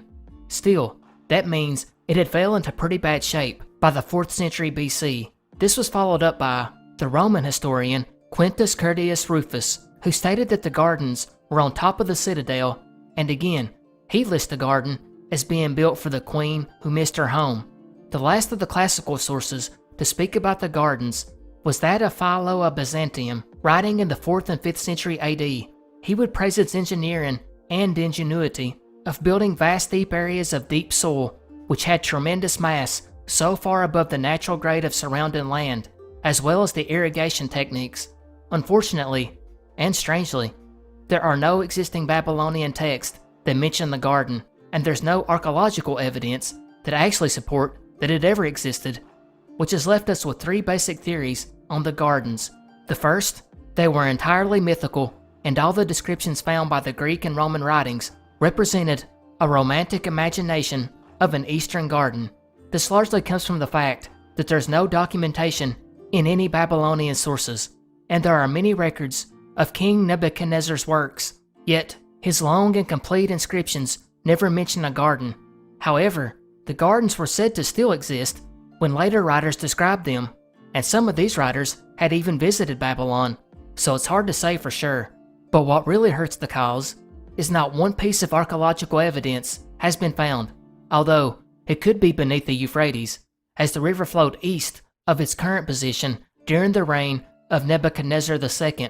For the second theory, we have that the gardens did exist in Babylon, but were destroyed around the 1st century AD or in the 2nd century BC, most likely by an earthquake, and we just haven't found the remnants yet. Or the third theory, the legend refers to a well-documented garden of the Assyrian king Sennacherib, who built his capital city of Nineveh on the river Tigris, near the modern-day city of Mosul, and archaeological digs there have found traces of a vast system of aqueducts attributed to Sennacherib by an inscription. Its 50 miles of canals, dams, and aqueducts were used to carry water to the palace in Nineveh, where the Archimedes screw that was referred to by various writers was used to raise water to the upper levels of the gardens. One argument going for this too was that only one of the ancient historians actually named Nebuchadnezzar as the king who had built the gardens. All of the rest of them named a Syrian king. Secondly, King Sennacherib stated that the garden was a wonder for all peoples. Finally, the descriptions of the garden fit pretty closely to the descriptions of the hanging gardens of Babylon, especially considering it was a year-round oasis in a dusty summer landscape with marvels of water engineering. There were fruit tree orchards, pines, almond trees, date trees, olive, oak, pear, fig, grapes, you name it, and it was here. And judging from the paintings, writings, and characteristics of the area, Babylon would have had all of these as well. Lastly, there's another theory, well, that just isn't widely believed. That is, it was actually nothing more than rooftop gardens spread throughout the city, which gave the impression of one huge garden, which I find hard to believe.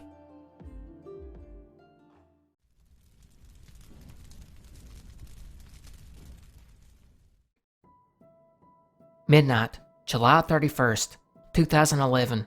An emergency call would go into dispatchers in Norwalk, Iowa about a fire in Greenfield Township, which was just south of Des Moines. 5 different fire departments would respond to the home between midnight and early the next morning. After battling the blaze for hours, the firemen would enter to look for the home's occupants, that of 79-year-old Beale Wood and his wife, 72-year-old Kaidena Wood, or as she went by, Kay. Strangely though, they did not see either one of them. Since the couple was not in the home and the truck was missing, everyone assumed that the home had burnt down while the couple were gone, even though it was midnight. However, police were alerted and an attempt was made to track down the couple's whereabouts the day before. They quickly discovered that the couple had been seen at a mid-morning Saturday auction house in Stuart, Iowa, about 50 miles away. The auction, as police discovered on a flyer, held everything from old guns and diamonds to Indian artifacts and fancy furniture. So it must have bewildered everyone involved when Beale's and Kay's red Chevrolet Silverado was found at luxury apartments in Kansas City, Missouri, about 2.5 hours away from the couple's home, and about a 3-hour drive from the auction. And just how did it get there? Well, neither Beale nor Kay could be found. In fact, detectives in Kansas City would talk to witnesses from the apartments and found that a man in his late 40s to early 60s with a slender build, short gray and white hair, military crew-like haircut, between 6'2" and 6'6", was actually driving the truck. Neither Beale nor Kay was with him. They also found out that the truck had been parked in that spot since before the house fire. It's here that we would actually find out about the sad fate of Beale, because that same day, as arson investigators combed over the scene, in addition to discovering the fire had been started on the porch, they would also find a body in the charred remains of the home. Unfortunately, it couldn't be identified, but DNA testing eventually revealed that it was indeed Beale, and furthermore, the lead detective would now state the fire was suspicious, which most people had already assumed by this point. Meanwhile, in Kansas City, detectives were running down leads and were looking for a person of interest seen entering into the apartment building. But it wasn't until a month later that Beale, well, it was announced he had died from multiple gunshot wounds. Now the case was officially listed as a murder. But another question still remained. Where was Kay? Beale's family believes it was a robbery gone bad, as the couple would often buy expensive antiques that are very rare, and they believe that whatever transpired started at that auction house in Stuart. Maybe they met an individual at the auction who followed them home, or maybe he went under the guise of buying an antique from them. But what is strange about this is detectives had cautioned against that belief, yet they have not stated their own theory. Actually, police haven't said much at all about this case. We don't even know if anything was taken from the home. The weird part of all this too is assuming the witness is right. Why did the suspect drive the couple's truck all the way to Kansas City, come back that night, and burn the house down? Furthermore, the big mystery in all this is still, why did he abduct Kay? Police have stated she was not involved in whatever did play out, so the fact that she disappeared while Beale was murdered is odd. And if the motive wasn't robbery, then what? Well, that brings us back to everyone's favorite boogeyman, that of Israel Keyes. Could he have been involved? Yeah, but since police aren't talking, it's hard to say how serious of a suspect he is. Although, I would speculate that he's probably not a serious suspect. Regardless, over a decade later, and no one knows what happened to Kay.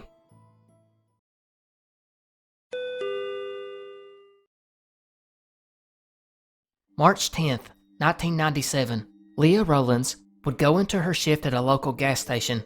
The 41-year-old had just recently gotten divorced, and with her 2 children, moved to the small town of Cozad, Nebraska, and she was putting the pieces of her life back together after an abusive relationship. She had now gotten a new boyfriend, and things were looking up.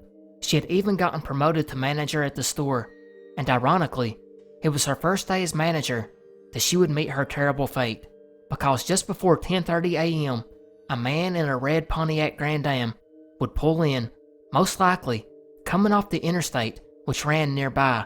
He would walk into the store barefooted and with dark sweatpants, which he had hiked up to his knees, and a black or gray hooded sweatshirt with a bomber-style leather jacket.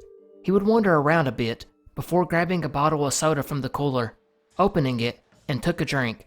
He then approached the counter and talked to Leah. We then see her open the cash register and hand him the money. She would then lay down on the floor behind the counter, and what happens next is just cold.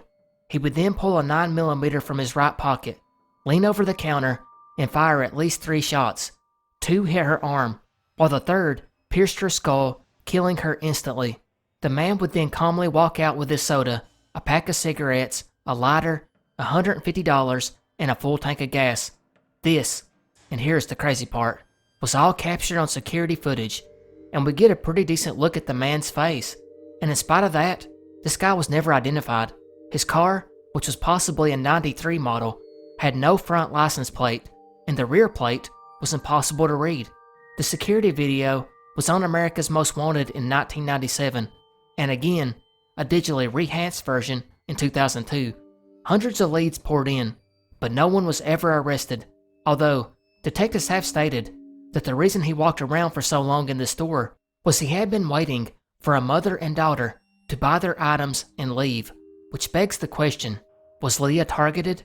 At first, it seems obvious that this was just a robbery, but why did he lean over and shoot her after she complied?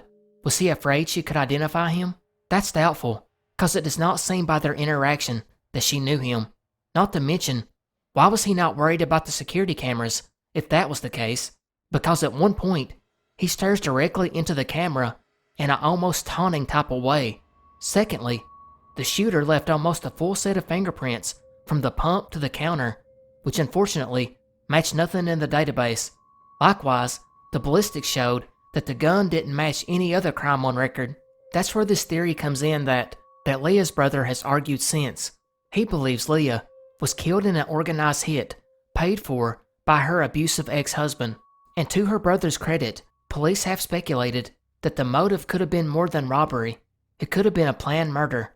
Although, they have not pointed the finger at her ex. They have stated that it was likely committed by someone passing through the area via the interstate and had no connection to the town that would aid in identifying him. Detectives point out how self-assured and confident he was, suggesting this was not the first time he had done this, and probably wasn't the last, but they have not been able to conclusively link it to other seemingly random murders of gas station workers over the years, whose cases are often really hard to solve, but it was probably done more for the thrill of killing than it was for the robbery. Leah's brother, on the other hand, believed that her ex, who owned a restaurant on the Virgin Islands, was still bitter about Leah divorcing him and taking a considerable amount of money, along with the children. He stated that a hitman traveled from the Virgin Islands to get revenge for him, and his reasoning for this is the man's odd appearance, like he walked in barefoot from the beach, which I admit is a stretch. Her ex, however, would die in 2015. It was never officially named a suspect. Another final theory is that this man was a drug addict and was maybe high at the time, which explains his attitude, possibly so high that he wasn't aware he was staring into the camera. and it might explain the way he was dressed, and it's just possible he OD'd sometime after this, which is why he was never identified.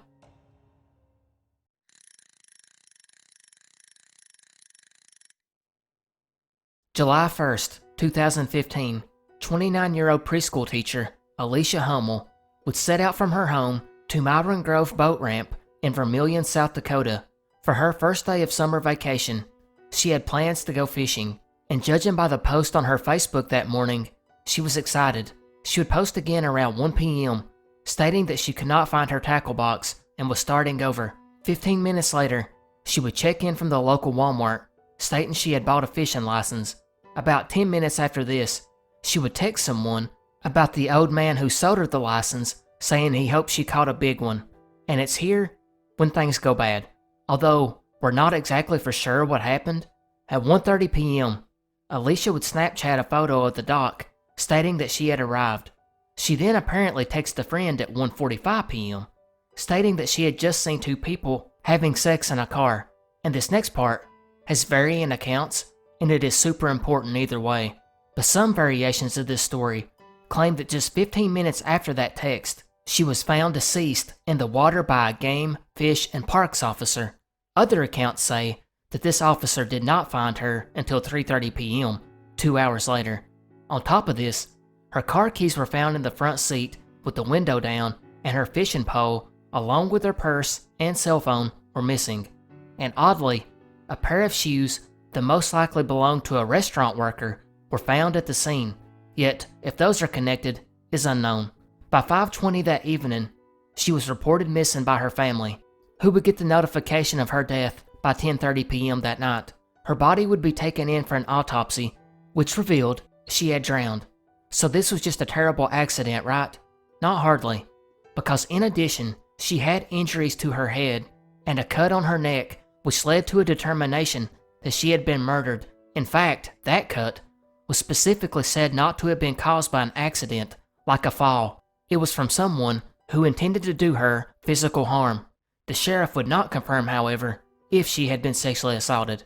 Even stranger to the case, her purse, which was first considered missing evidence, was recovered about a year later on a sandbar in the river. Her credit cards were also found, which ruled out robbery. Her cell phone and fishing pole were still missing. However, the phone would be recovered later on, but police never stated how or when. And in what seems shocking, this case has remained unsolved for 8 years. They have received hundreds and hundreds of tips, but not one suspect or person of interest. Although, the Clay County Sheriff's Department has pointed to the sighting of a dark-colored car with tinted windows and a loud exhaust seen in the area the time she was murdered. This car was actually described as leaving the scene by the park ranger who found her, but that ranger was not able to get a license plate number, and neither he nor any of the other witnesses could even agree on the model of the car. That ranger would also be questioned, and he was cleared, and detectives also stated that they investigated Alicia's cell phone, which they never divulged what they found, but they have confirmed their belief that Alicia was fishing alone that day and had not planned to meet anybody. The other weird thing about this investigation is Alicia had told her friends that she had seen people at the dock that day, yet when the sheriff's department asked anyone who was there to come forward in the hopes of giving help to the investigation, no one did. Her husband, who she was currently going through a divorce with at the time, was quickly ruled out. When it was discovered, he was out of town at the time. As far as theories go, there's quite a few. First was that it was a simple crime of opportunity. Maybe someone seen her there and for whatever reason attacked her. It's possible that although it seems there were people in the area, that the perpetrator was able to strike in a small window of time when no one was around. Secondly, is the theory that someone in her life was watching her frequent social media updates, and when she made it to the lake, they took their opportunity to strike. Finally, is the people in the car engaged in a sexual encounter. It's thought that this couple obviously were trying to cover up their liaison, maybe because they were married, or any other number of reasons really. Some have even speculated that Alicia witnessed something of an illegal nature. Regardless, the people in the vehicle may have suspected, since Alicia was always on her phone, that she had taken a photo of the encounter, prompting them to try and take her phone away. Her family believes this is the case, since she did have a broken finger after the incident. In 2022, the police would state they were following new leads and were now optimistic this case would be solved.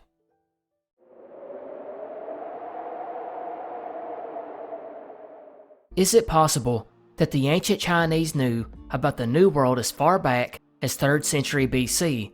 That's what this pre-Columbian claim asserts. According to the ancient Chinese accounts, this place was Fusang, and this name, and the story, has changed over time, and it can mean one of two things. Like later on, it would be the name of a mythological tree of life, while in some versions, Fusang is the name of an island where this tree/elixir is. It would be first described in 499 AD by a Buddhist missionary, Wei Xin. He would claim the place was rich in copper deposits and also contained traces of gold and silver, but no iron. The native tribes were also civilized, living in well-organized communities, and they produced paper from the bark of Fusang plants, which they used for writing, and they also produced cloth from the fibers of the bark, which were used for robes. Their houses and cabins were constructed with a red mulberry wood. They raised deer for meat and milk, and also produced cheese. They also transported their goods with carts or sleds, pulled by horses, buffalo, or deer, and traveled on horseback. They had an emperor, and the majority of people were law-abiding. They had no military, but did have 2 jails. Now, Wei Xin was an interesting character in himself. He had actually arrived to China almost 50 years previously from Kabul, Afghanistan, and it was 8 years later, according to Xin, that he would take a ship to go east of Fusang in 458, where he then returned 40 years later in 499 to report his very detailed findings to the emperor. It's here we get our first descriptions of the location, because it would be recorded in the Book of Liang, which covers early Chinese dynasties, and in this account, he describes the inhabitants of this said land. But what's important to our mystery is, of course, the location. While many have postulated this land to be in locations such as Sakhalin Island, the Kamchatka Peninsula, the Buryat region of Siberia, or the Kuril Islands, some have speculated that this location was actually in the Americas. But where does this New World speculation come from? Well, it seems, according to the records, that the location of Fusang was 20,000 li to the east, and that measurement, li, is the source of the problem here. Li is a traditional Chinese unit of distance, and over time, it has varied considerably, but it was usually around 1/3 of an English mile. So if the li in this story is the standard 1/3 of an English mile, then that 20,000 li is going to be around 6,000 English miles. And the distance from China to America, of course, varies depending on where they would have left from and where they would have landed, but in general, it would have been between 5,000 and 6,000 miles. In fact, if you believe the tale, they sailed northeast of Japan to the Kamchatka Peninsula. They then traveled east on the long voyage to Fusang, where there's speculation they followed the coast, island hopping along the way, taking them past the Aleutian Islands to Alaska, going down the western coast to Mexico, where they remained 40 years spreading Buddhism. And although it is said one of the gifts Wei Xin brought back was a semi-transparent stone resembling obsidian mirrors used in ancient Mexico, it's probably unlikely they actually made it there and then stayed 40 years, considering there is no proof of this found in Mexico today. But the variability of the li measurement gives credence to the theory Fusang could have indeed been America, or somewhere on the Pacific coast of the American continent at least. There's even some early 18th century European maps that show Fusang just north of California, in the region we now know as British Columbia. Then you have the claims of an alleged map from Marco Polo's expedition to the Far East. This map, supposedly made or copied by his family, is important because not only did it include the Kamchatka Peninsula, but it also included Alaska. However, the map was dated much later to the 15th or 16th century, which means it was a copy and not the original. And since the ink has not been dated, it's possible that the Alaska part was added later on. But there's other facts that proponents of this theory point to, such as the discovery of Chinese brass coins found in British Columbia, as well as other artifacts that could point to an ancient Asian presence in North America. There's also some similarities in architecture, religious, and social practices between Asian and Native American civilizations. However, scholars dispute the whole story of Fusang and point out that the theory has all been but dismissed since the late 19th century, especially since the Chinese records spoke of horses, which were supposedly sighted in Fusang, and horses at that time did not exist in North or South America, nor does it match the claim that deer were domesticated and milked, but possibly points to a more logical location of eastern Japan. Not helping the story is that the documents also state that about 258 miles beyond Fusang, where the inhabitants were completely covered with hair, and they gave birth after 6 to 7 months of pregnancy, and the babies could walk within 100 days, making the whole account seem to be more fantasy than anything else.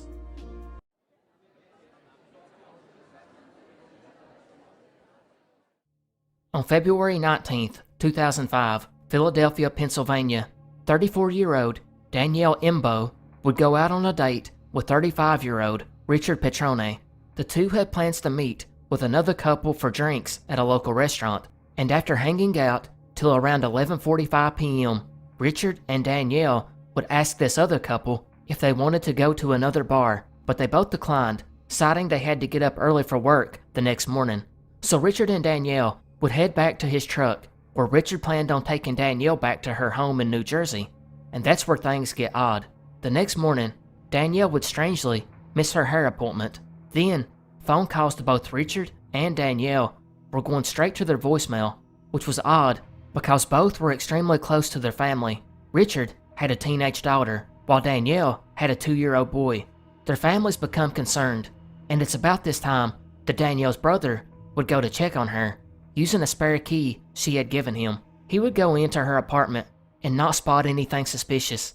The family was confused and not sure what to do when Danielle's estranged husband, whom she was going through a divorce with, would bring their 2-year-old back to her family's home after not being able to find Danielle. The family covered up for her by saying she would pick her son up later and ask her ex to take care of the boy a little while longer. However, after hours went by with no contact, both families would contact the police. A massive search was launched. They checked waterways and overpasses and organized a grid search that covered over 100 miles in every direction. They carried pictures of Richard's truck and license plate. They even hired a police officer to fly a helicopter above the city, but found not one clue. Detectives spoke to witnesses at the bar who saw the couple walking towards Richard's truck, but that was the last known sighting of the two. Detectives would then go to the local toll bridges and pull security footage, hoping to find some clue of the two, but again, this led to nothing. Now there's not a ton out there about this one, but we do know that once the investigation began, the detectives quickly found out that the two had an on and off type relationship. So, did this mean one of them was involved with foul play? Investigators thought not, mainly for two reasons. One, there's never been any activity on either Richard or Danielle's phone, nor has there been activity with their finances. This would start speculation that the two had accidentally drove into the Delaware River. However, people that actually live in that area cited this was very unlikely because there isn't direct access. Another early theory was the two had been carjacked and murdered, with the vehicle taken to a chop shop and sold for parts. And considering that over 13,000 vehicles were stolen in the Philadelphia area in 2004 alone, it made sense. The FBI would pursue this line of thought and work with the Philadelphia Stolen Car Squad, but it too led to nothing. The case went cold, and it would be a decade later when the FBI would finally spark some energy back into the investigation, when in 2014, the FBI special agent in charge of the case would state, "Making 2 people in a truck disappear with no witnesses and no evidence of any kind for 9 years suggests methodical planning. It's possible a perpetrator could just get lucky, but it's more likely it's just what it looks like. Someone behind this knew what they were doing. They now believed this was a murder for hire plot, but who would want them dead? Well, they had to start with who saw them last, the other couple. But after multiple interviews, detectives were convinced they were not involved. So second, they went to Danielle's estranged husband, and their story is a strange one in itself. Apparently her husband, named Joe, had actually went to the Super Bowl just a year before Danielle's disappearance in 2004. And you're probably wondering, why is that important? Well, Joe, he flew to Houston, leaving behind Danielle and their baby, who both had codes, and would actually arrive back and tell Danielle that he met another woman on the flight and now wanted a divorce. That's right, he was ready to move on that quick. Danielle, who was obviously shocked and hurt, reluctantly gave in and agreed to the divorce. Joe's new relationship, however, ended abruptly, and now he was wanting Danielle to forgive him and take him back. Unfortunately for Joe, Richard was now in the picture, and Danielle at that point was kinda just done with Joe, who was very controlling and short-tempered, so she did not want to stop the divorce. So of course investigators were interested to talk to Joe. They found out that he had an alibi 50 miles away, where he was in attendance at a birthday party, and with this alibi, it's important to note that it came from his father, or stepfather, depending on the source, and that man was a retired NYPD officer. But maybe the bad part for Joe was investigators discovered he had Danielle's voicemail password and had checked it multiple times leading up to her disappearance. Another fact that came up was Joe placed several threatening phone calls to Richard at his home and his job, telling him to stop seeing his wife. You know, the same one he left for another woman he met on a flight. However, he has not been named a suspect or even a person of interest, and some believe that this is due to his father's connection with the NYPD, but there's other speculation that Richard had a gambling debt and was killed over that, and Danielle was just in the wrong place at the wrong time, while others still contend that the two simply ran off into a body of water, and that's pretty much where the case stands today.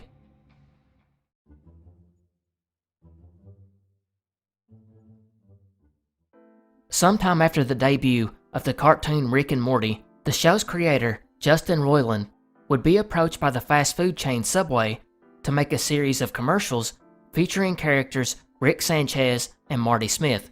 These commercials would have the two characters exclaiming they were the new Jared and would begin promoting the products. The new Jared was obviously a nod to Jared Fogle, Subway's main spokesperson at the time. However, shortly before the commercials were set to debut, Subway would cut ties with Jared Fogle due to his arrest on July 7th, 2015, when he was taken in and charged for, well, you know. But due to the fact that the main subject of the commercial was Jared, the ads were cancelled. In all, there had been 4 created, which have never seen the light of day. But what makes this one interesting is Roiland is the only person known to have the commercials, and he is not allowed to leak them due to legal threats from Subway. So he did something creative. He put the commercials on 8 different thumb drives and littered them in random places. He still goes to these places to this day to see if they're still there. And so far, 4 of the drives remain, meaning the other 4 have presumably been taken, although that's not a guarantee. I suppose they could have just been picked up and trashed. Regardless, none of the commercials have ever been leaked, and the 4 remaining thumb drives with the commercials are still out there waiting to be picked up.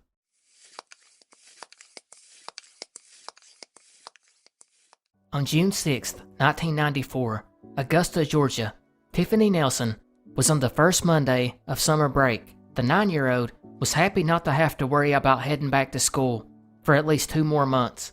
She left early that morning, saying goodbye to her aunt and guardian. She then jumped on her bicycle and rode down the block to a nearby convenience store/gas station. The ride was only a quarter of a mile, and Tiffany had intended to take it here to the gas station to air up her tires. She made it there sometime around 10, and multiple witnesses would state later they seen Tiffany using the air pumps to air up her tires. Unfortunately, this was the last official sighting. Later, Tiffany's aunt, Ora Parrish, would realize something was wrong when Tiffany had still not came home, so she called the police. Law enforcement would start a door-to-door search for Tiffany the next morning. They followed the exact path she would have taken to the convenience store, but this led to nothing.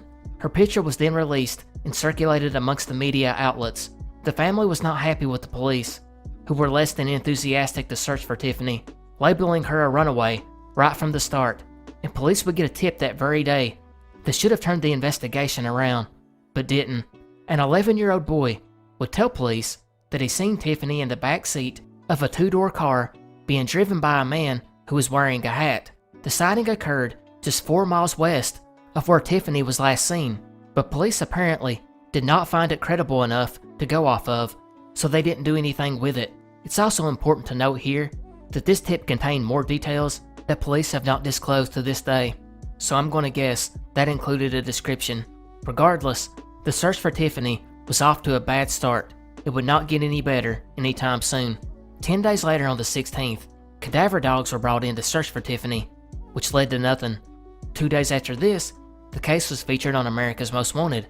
Again, nothing came of it, but a 5-man team continued to work the case for the next few weeks, conducting door-to-door canvasses of the area, hoping to find someone who may have seen Tiffany right before her disappearance. Making matters worse was police still had not found the bicycle she had been riding, and since the bike was missing, it seems that someone in a truck, or someone with a sizable trunk, would have taken Tiffany and the bike, and crazily enough at this time, the Richmond County Sheriff's Office indicated that they didn't suspect foul play, which possibly contributed to no new leads being developed.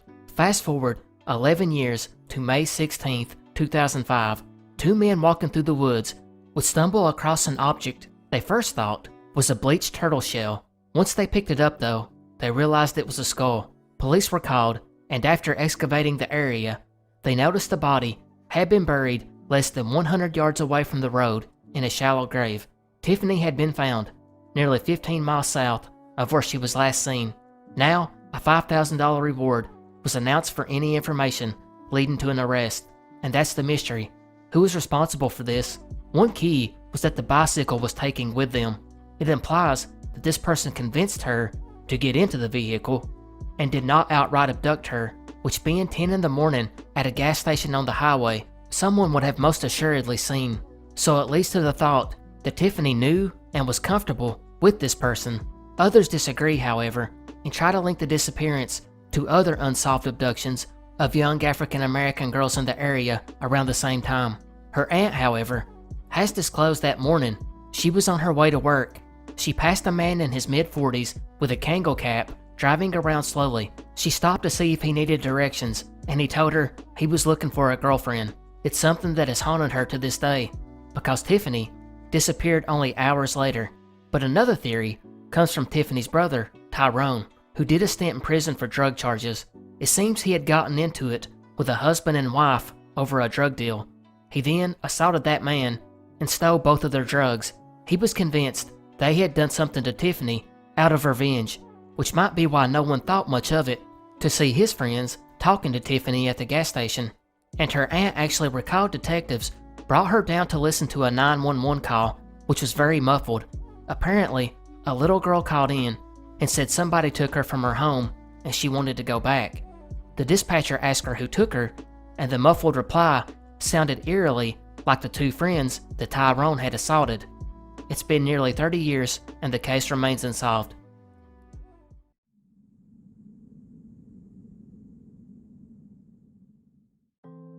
August 15th, 1988, in Kingston, New York, the decomposed body of a man in a wooded area near a cemetery would be discovered. Upon calling authorities, it was quickly determined the man had died from a gunshot wound to the head, which had probably occurred about 4 days to possibly a few weeks before. Detectives would try to find an ID to notify family, when they realized he was not carrying one, and this would start a mystery that has still not been solved 35 years later. No one knows who this man is. Although this happens sometimes, there was one odd clue about this John Doe. In his pocket was a picture of a man holding a baby. Now, it's not even sure if the man in the picture is this John Doe, although if it's not, it kinda makes the whole thing weirder. The man was about 40 to 50 years old, 5'11" to 6'3", 185 to 205 pounds, and his clothing labels suggest that he was from Europe. The mystery is obviously who this man was, but we also have no idea why he was murdered or who is in the photo. One theory is the killer left it behind as a memento, or it could have been a random picture left to throw authorities off the trail of the real killer. And with robbery ruled out, another theory that is speculated about is the man was running from someone in Europe who finally caught up with him, or had the connection to have him murdered in New York. A similar theory states that he was murdered by someone with mob connections in New York at the request of the mob in Europe.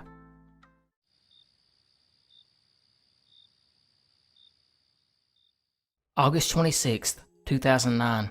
19-year-old David Metzler, a student in Virginia Tech's College of Engineering, was talking to his roommates about plans to take out his girlfriend, 18-year-old Heidi Childs, who also went to Virginia Tech, out on a special date.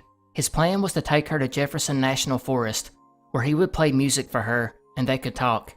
The night came along and the couple left at around 7:25 p.m. and took off to what is one of the largest areas of public land in the eastern United States. The area David planned to take Heidi, though, was called the Caldwell Fields Family Ground, about 15 miles from campus. It's a destination common among hikers and tourists familiar with the area, but it is a bit out there. The fields are off a dirt road, and it's surrounded by heavy forest and mountain peaks. Cell phone service is spotty, while the closest business is a summer camp a few miles away. They would arrive at 8:15 p.m. and didn't plan on staying out late because they had classes early the next morning. Now what happened next is part of the mystery, and it's still unknown to this day.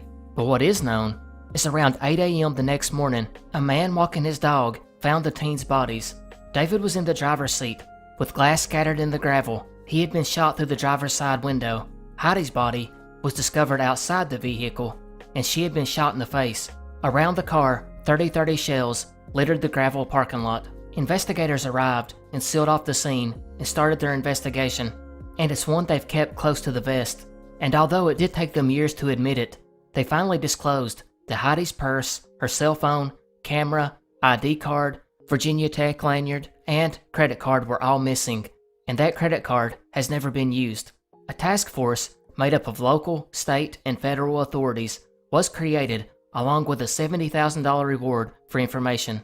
The first press conference revealed that the investigators had touched DNA evidence they were sure belonged to the killer, probably from opening the car door. The sheriff would ask the public's help in identifying the owners of 6 vehicles: a green sedan, possibly a Ford Taurus or Dodge Intrepid, a dark blue Dodge Caravan, a dark colored van or minivan, a dark colored Ford Crown Victoria or Chevy Caprice, a red or red and white Dodge extended cab pickup with dual exhaust, and finally, a gray or cream-colored early 2000s model Pontiac Bonneville. These vehicles were all spotted in the area between 6 p.m. and midnight, and I'm not sure, but I think police were looking for these vehicles because these people may have seen something that could help the investigation, and not that they were suspects themselves. Regardless, nothing came from it, and the case went cold. It would be a decade later that at a press conference, a representative of the Virginia State Police stated they knew there were some people in the area that knew exactly what happened, and they were hoping they would come forward. On top of this, the reward increased to $100,000. Investigators believe the killing was random. The kids had been in school for 2 days, not enough time to upset someone so much as to plot this. They also revealed what few locals lived in the area were all ruled out by DNA. But that has not helped the case, and it is still unsolved, which brings us to theories. The most popular theory has always been that they drove up on someone and saw something they shouldn't have seen, maybe a drug deal. The person or persons then felt they had to silence the witnesses. However, this has basically been ruled out because you can see a car light from a mile down the road, and any illegal activity would have been hidden way before the couple arrived. The next theory revolves around the possibility of a hunter, hence the 30-30 hunting rifle. One thought was that a poacher accidentally shot David and then panicked and killed Heidi as well, or just made the cold-blooded decision that she had to be silenced too. But the problem with this theory is that area is so isolated that a poacher could just go out and hunt in the middle of the day without fear of being caught, so he would probably not be out so late poaching. The second theory was, well, what if someone intentionally went to this well-known lover's lane to wait on a couple, just to kill them, like the Zodiac? The problem with this one was there were no similar crimes over the next decade, and that's not typically how these killers operate. The authorities have stated in recent years that they have specific individuals they are pursuing in relation to the case, yet they've never stated a name. But there are rumors. One may be that of Jesse Matthew, a murderer who was operating in Virginia at the time. However, the MO didn't match. And then, and I'm so tired of this guy's name popping up, but Israel Keys is another name, bandied about online.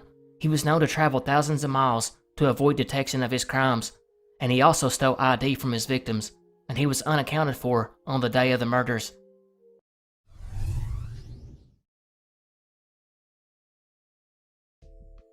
November 23, 1953. Air Defense Command Group intercept radar operators at St. Sue Marie, Michigan would identify an unusual target over Lake Superior. An F-89C Scorpion jet from the nearby Kinross Air Force Base would be scrambled to go investigate.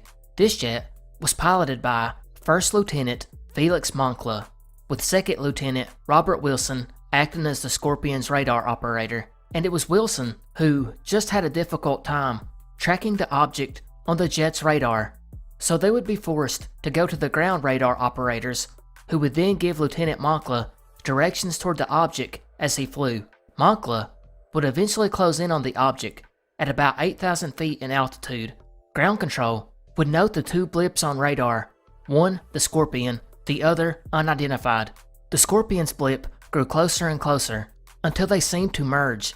At first, it was believed Moncla had flown either under or over the unidentified object, but moments later, one of the blips disappeared.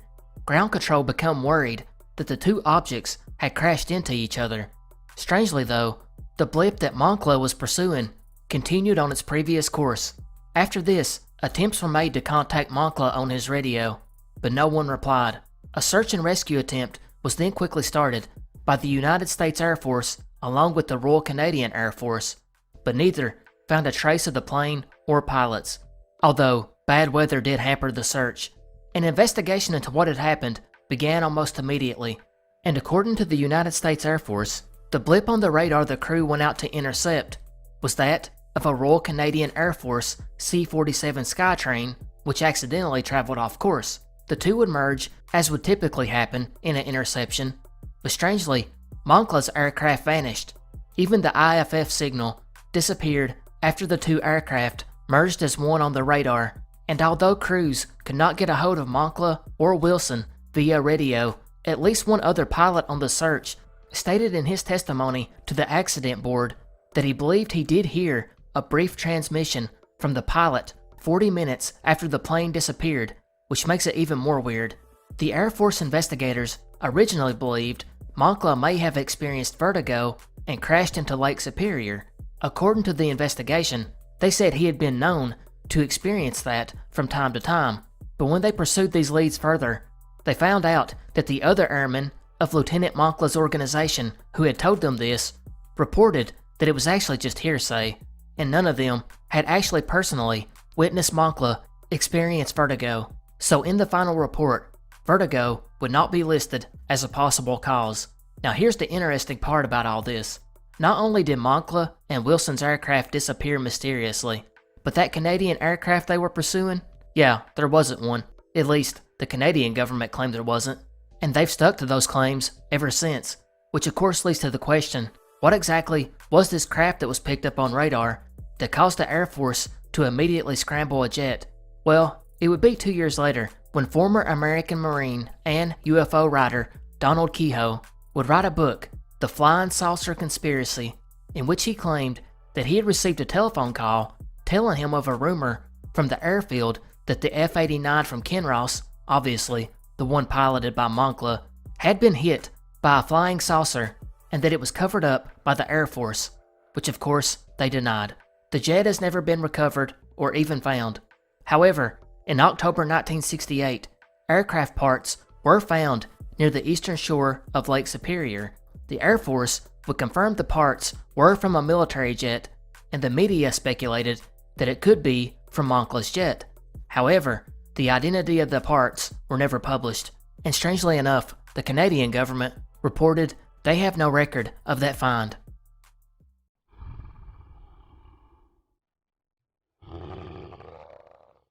If you have followed this channel for a while, then I know you are familiar with cryptids, and especially Sasquatch. And although you may not be familiar with the term Para-Apes, most of you will probably have at least have heard the theory behind it. Para-Apes look at the Sasquatch/Bigfoot not as a flesh and blood type cryptid, but instead links it to the supernatural, which ultimately explains how there have been so many sightings over the years, yet not one body has ever turned up. One of the earliest researchers that really pushed his theory was investigator Donald Worley. Worley would pitch the idea the Sasquatch is a controlled creation of an alien intelligence. His reasoning is this: their population is seen basically all over the globe. In North America, they are called Sasquatch or Bigfoot, the Yowie in Australia, Almas in Central Asia, Mapangari in the Amazon, and Yeti in the Himalayas. And despite hundreds of thousands of sightings since the 1800s, not one being has ever been delivered to a laboratory, which indicates that this is not a flesh and blood type creature.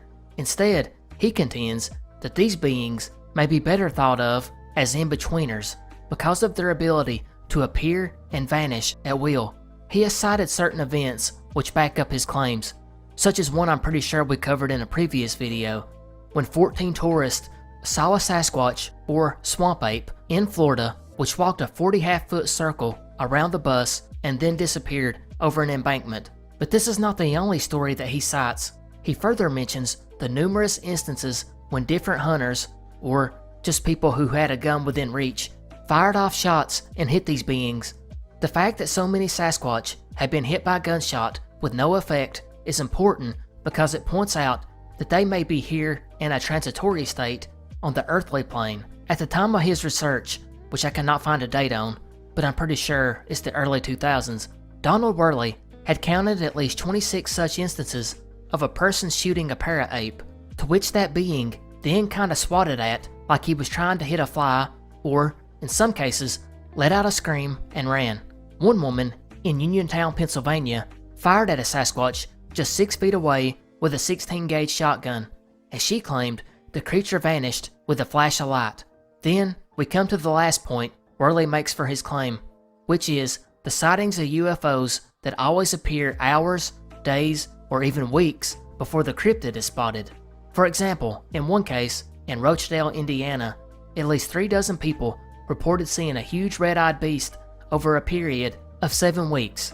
It all started when a luminous light came down and silently blew up over a cornfield nearby. The being that came after this craft was said to be able to run over mud without leaving a track, and it was apparently transparent. Another time, 4 glowing oil tank-sized UFOs were spotted over a distant tree line in which they projected light beams down, along with presumably these creatures, because it wasn't long after that reports of giant black forms with glowing red eyes were seen in the area. One farmer and his brother even ran a barbed wire fence around his house and then got on the roof and waited for them. It was here, over the next week, they would fire off into the woods at these creatures, and after 7 days and a ton of shells, they had nothing to show for it. The farmer, Ray Davis, would even claim that 2 of them got close to the barn and he tried to talk to them, but they did not respond, obviously. So he unleashed a volley of 12-gauge Mossberg shells into the beings, and he knew that he had hit them. The creatures screamed and retreated, and again, the next morning, no bodies were found. Supposedly, members of law enforcement and the media came out and found nothing either, and left believing the whole thing was a hoax. But it apparently shook up the farmer enough that he and his wife moved.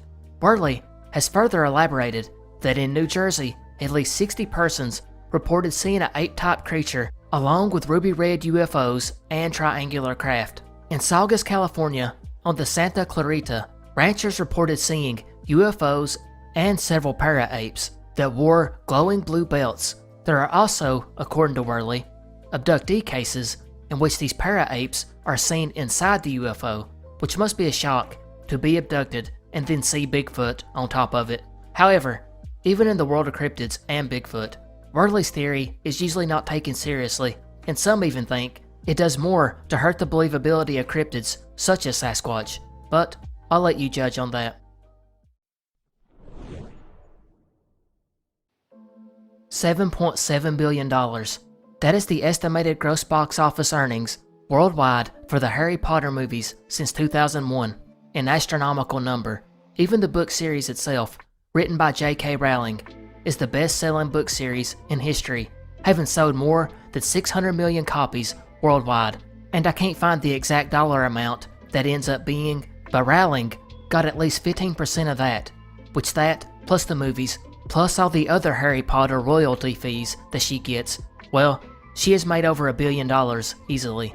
But what if I were to tell you, this writer, who gifted the world with a series that will live on for centuries, what if I told you she didn't exist?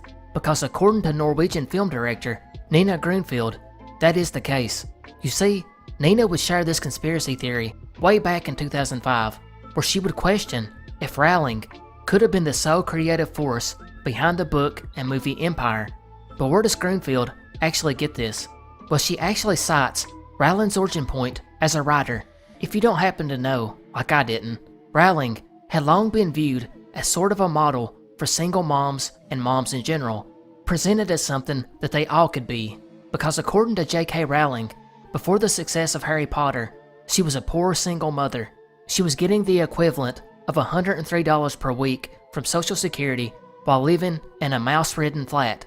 She stated she was poor as possible in modern Britain without being homeless. After experiencing a failed marriage, the loss of her mother, being jobless, and perpetually broke, she became depressed and contemplated suicide. She eventually recovered and began writing in cafes. Sometimes, it's even claimed, she was writing these stories on napkins, while doing secretary work for $22.50 a week, because if she earned any more, she would lose her government benefits. Then, of course, she would complete the first book, and it was rejected by 12 publishers before finally breaking through, and the rest is history. But Greenfield cites that this story is fantastic and gives hope not only to single mothers around the world, but all mothers with unrealized dreams and, most importantly, strong purchasing power. Furthermore, she points out, can a person be so productive and commercially successful in the media industry where nothing is left to coincidence? Going on this, she would ask if it was possible for a person to write 6 thick books that are translated into 500 languages and would sell more than 250 million copies in less than 10 years. Is it probable that the stories then get filmed and commercially exploited to the degree they did, without a well thought out strategy or highly professional people behind them? Greenfield obviously thought not, and took it a step further and stated that Rowling did not exist at all. She instead floated the idea that the books were produced by hack writers like the ones that produced the Nancy Drew mystery series for young readers, and was then sold under the name Carolyn Keene, a woman who did not exist. And just like then, Rowling now is the product of Bloomsbury Publishing and Warner Brothers, and the real story behind Rowling is a closely guarded secret, and that secret will come out once the market for Harry Potter is saturated, or until the actress playing J.K. Rowling gets tired of the role, or the real authors behind the J.K. Rowling pseudonym come out and demand recognition. However, Rowling's defenders point out that it took her 3 years to finish book 4, which if a team was working on this, would not be the case. Secondly, is that Rowling's weaknesses as a writer are consistent between book to book, and that's not a mistake that a group of writers would make.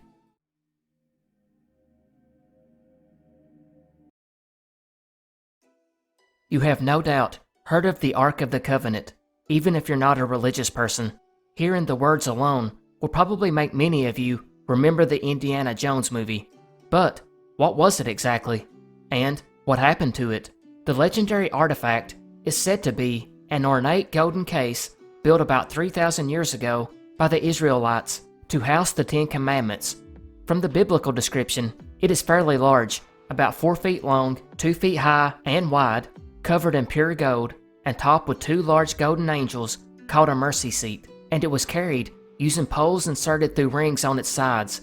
Inside was 2 stone tablets with the 10 Commandments, and according to the New Testament, it also contained Aaron's rod, which was a walking stick, carried by Moses' brother Aaron, as well as containing a pot of manna, which was some kind of edible substance. The Ark was created according to a pattern given to Moses by God when the Israelites were encamped at the foot of Mount Sinai, and then carried 2,600 feet in advance of the Israelites on their march through the desert. When they camped, it was stored in a sacred tent called the Tabernacle. The Ark would then go on to be linked to several miracles in the Bible. It was said to have cleared impediments and poisonous animals from the path of Israelites as they left Egypt. And when they crossed the Jordan River, the Bible says the river stopped flowing the moment the Ark bearers stepped foot in it. Many others assert that when the Israelites besieged Jericho, they carried the ark around the city for a week while sounding the 7 trumpets of ram's horn, and on the 7th day, the walls fell down, allowing an easy conquest. But even this powerful weapon could not stop the evil to come, which happened in 597 and 586 BC, when the Babylonian Empire would conquer the Israelites, and the Ark of the Covenant, which was supposed to be stored in the Temple of Jerusalem, would vanish. And in the centuries since, theologians, as well as historians alike, wonder what actually happened to it. Was it destroyed or stolen by the Babylonians? Did the Israelites just hide it, and its location was lost to time? Well, if you've heard this story before, you probably know the most famous alleged location of the Ark of the Covenant. That is, in Ethiopia. To be more specific, the town of Axum, in a cathedral called St. Mary of Zion. A story called the Kebra Nagast, which is like the national epic of Ethiopia, tells us that before the Babylonians were able to destroy Jerusalem, the Ark found its way out and down into Ethiopia, where it was hidden and remains under guard to this day. How this happened is a bit mysterious. It seems that Emperor Menelik I of Ethiopia left a forgery at the temple in Jerusalem, and with divine assistance was able to smuggle it out of the country and back home with him, which sounds like a logical story, right?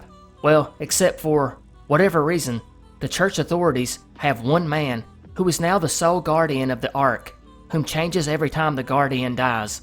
This one guardian is the only person allowed to see the Ark, which means it's impossible for an outsider to study and verify its authenticity, assuming that it's really there, which leads to my next point.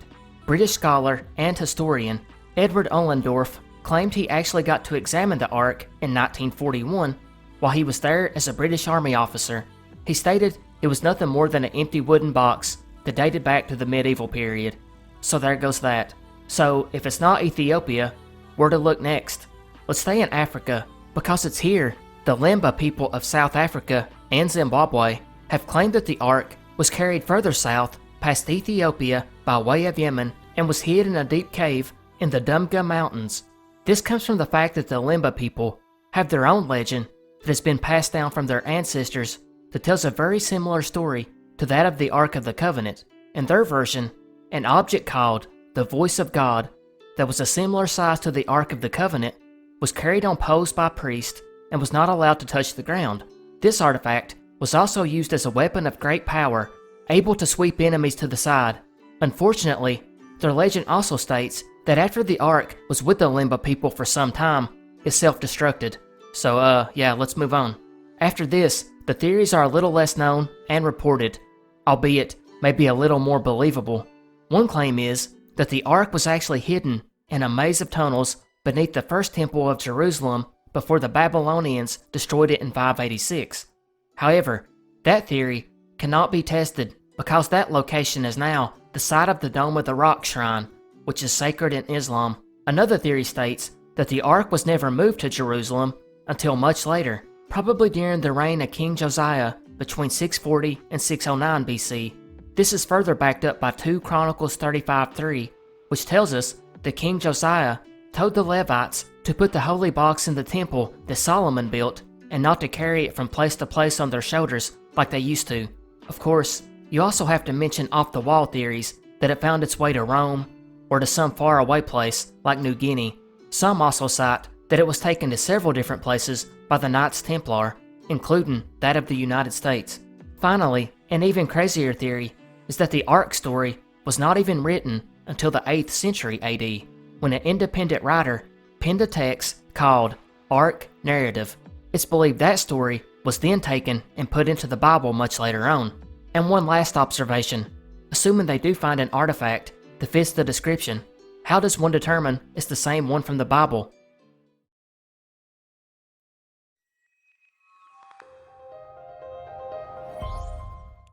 October 25th, 1974, 41-year-old Carl Higdon decided to take the day off to elk hunt at Medicine Bow National Park in Wyoming. Higdon was in for some luck that day because a group of elk would walk out in front of him when he quietly raised his rifle and aimed at the largest male. As soon as he pulled the trigger, he knew something odd had happened. Actually, it was something that didn't happen. The rifle did not kick back. And even stranger, there was no sound of the gunshot. And if you're thinking it was a misfire, well, it wasn't that, because Carl claimed he was actually able to watch the bullet leave the barrel and soar forward so slowly that it looked like it was going through a wall of invisible jello. The bullet flew only a few meters and sharply fell to the ground, as if it had hit something invisible. Carl went over to pick the bullet up and saw that it was flattened by something very strong. And if you thought that was strange, buckle in, because Carl would hear the noise of branches crunching, and he turned around to see this human figure in the bushes. That being was 6 foot tall, was wearing a skin-tight black one-piece outfit that Carl claimed was similar to a wetsuit scuba divers wore. Atop the suit was a pair of harness-like straps that crisscrossed his chest. Below that was a metallic belt adorned with a large yellow 6-pointed star. Beneath the star was an insignia Carl could not identify. The being had no visible ears, and its eyes were small and lacked brows. The dome of his skull was covered with incredibly coarse hair, almost like he had straw growing out of his head. Its mouth was lipless, and instead was slit-like, which concealed 3 exceptionally large teeth on top and the bottom, a pair of antennas, and the thing that stood out to Carl the most was its face, which blended directly into its neck. It also had a pointy, almost drill-like appendage sticking out of its wrist, where its right hand should have been, and nothing on the left at all. The bizarre alien-like being slowly approached Carl, who was obviously frightened, and asked, "How you doing?"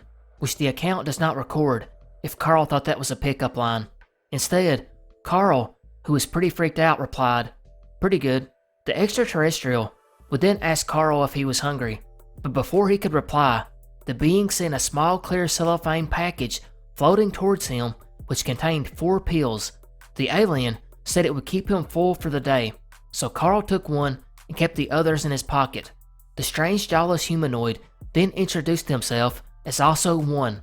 That's when Carl would notice a strange box-like transparent object in the sun's rays behind the creature. It had no entrance, window, or landing gear. Ausso One, noticing Carl staring at his ship, asked Carl, "Do you want to come along?" Carl shrugged his shoulders, sure, and it was at this point the time seemed to leap forward. Carl's next recollection was being inside this cube-like craft and being given a tour of Ausso One's home planet. It's here, 163,000 light years from Earth, that Carl seen this huge tower that had many colored lights revolving around like powerful searchlights. He then seen a group of people outside, and also told him that his race regularly flies to Earth for hunting. Carl was then scanned by some device, and also told him he was not suitable for their purpose and would take him back home, which he did. Carl then found himself in a forest, disoriented and frightened. He wandered around until he found his truck. He then gave a distress signal over the radio and waited for help. A search party would find him, and it turned out his truck was at the bottom of a deep forest canyon, 5 miles from where he had parked.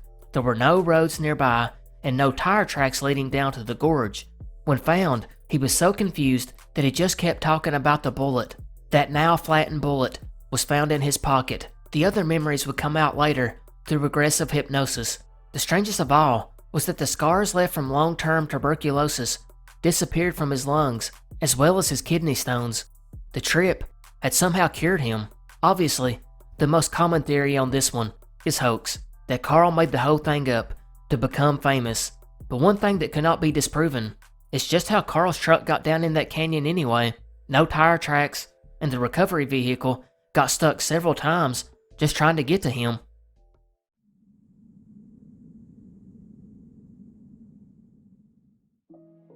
June 20th, 1994, Dunedin, New Zealand. 22-year-old David Bain was returning home from his morning paper run when he walked into an absolute nightmare.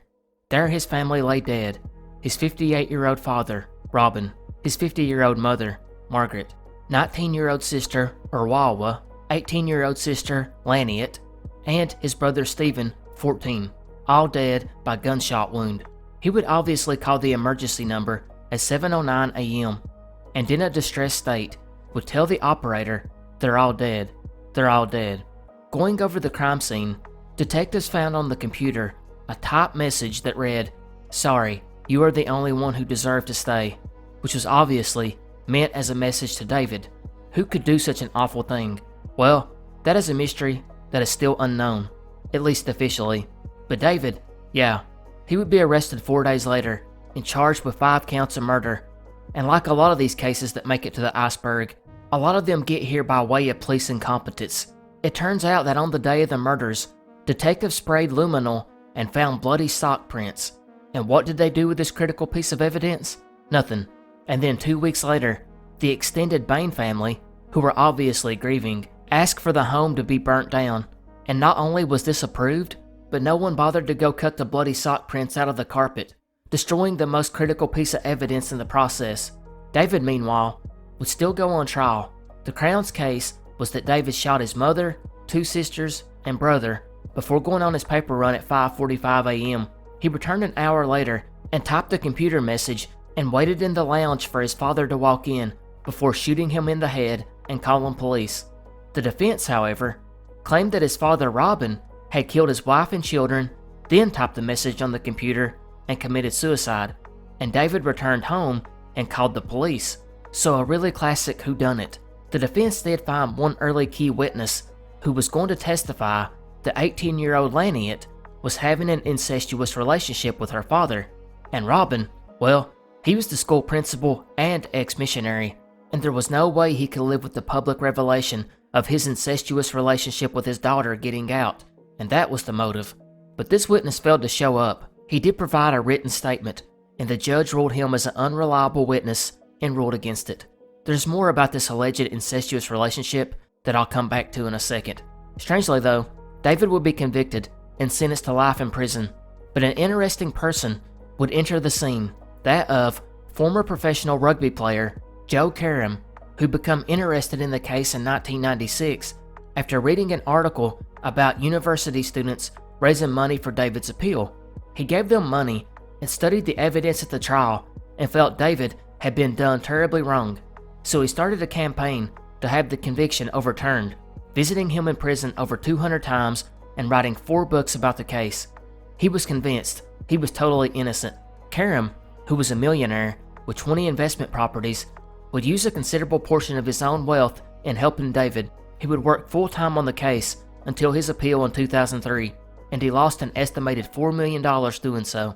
In that time, he also lost friends, his home, and a woman who loved him, all in the pursuit of fighting an injustice. Karam, who was now labeled as a freedom fighter, would finally help bring a retrial in 2009, which David was found not guilty. The jury took less than a day, and in an odd turn, hugged David after his not guilty verdict and had a victory party with him. And as usual, with the wheels of justice, time moved slow, because apparently, 6 years after the murders in 2000, the Ministry of Justice concluded that the investigation had shown a number of errors had occurred in the Crown's case against David, which was more frustrating since the New Zealand Court of Appeals had looked at the case just a year after the murder and decided everything was fine. Most damning was the motive. His father had one. David did not. Or did he? David claimed he had a warm relationship with his father. However, people that knew David claimed he stated he hated him, but it was David's sister's friends who noted other bizarre behavior. 19-year-old Erwawa's friends said David was controlling and threatening, and there was some alleged evidence that he was keeping tight tabs on them. Laniet's friend would even say that David would get jealous of her relationships with other boys, and thought that the brother and sister acted more like boyfriend and girlfriend. And according to some, Laniet in particular was scared of David having a rifle in the home. The family, who showed a happy appearance on the outside, seemed to be having many issues on the inside. Robin and Laniet were actually living away from the home much of the time, which may be the source for the incest claims. Robin would come back home on the weekends and live in a van in the backyard. David and his mother Margaret had connected bedrooms and were hoping to keep the home to themselves, or at least a home that included no Robin. Speaking of Margaret, she had gotten into some new age spiritual movement and had wanted to turn the home into a sanctuary, although she told some friends she just wanted to sell and move to a townhouse with the youngest son, Stephen, and Laniet had no plans of returning home full-time. Meanwhile, Erwawa was talking about moving in with friends because she didn't get along with her mother or David, so there were clearly a lot of problems. and David's claims of a happy family was a lie, as they were dysfunctional. So back to the claims between Laniet and her father Robin. As mentioned, this witness never showed up at the trial, and that testimony was thrown out. But there would be more witnesses come forward during the investigation.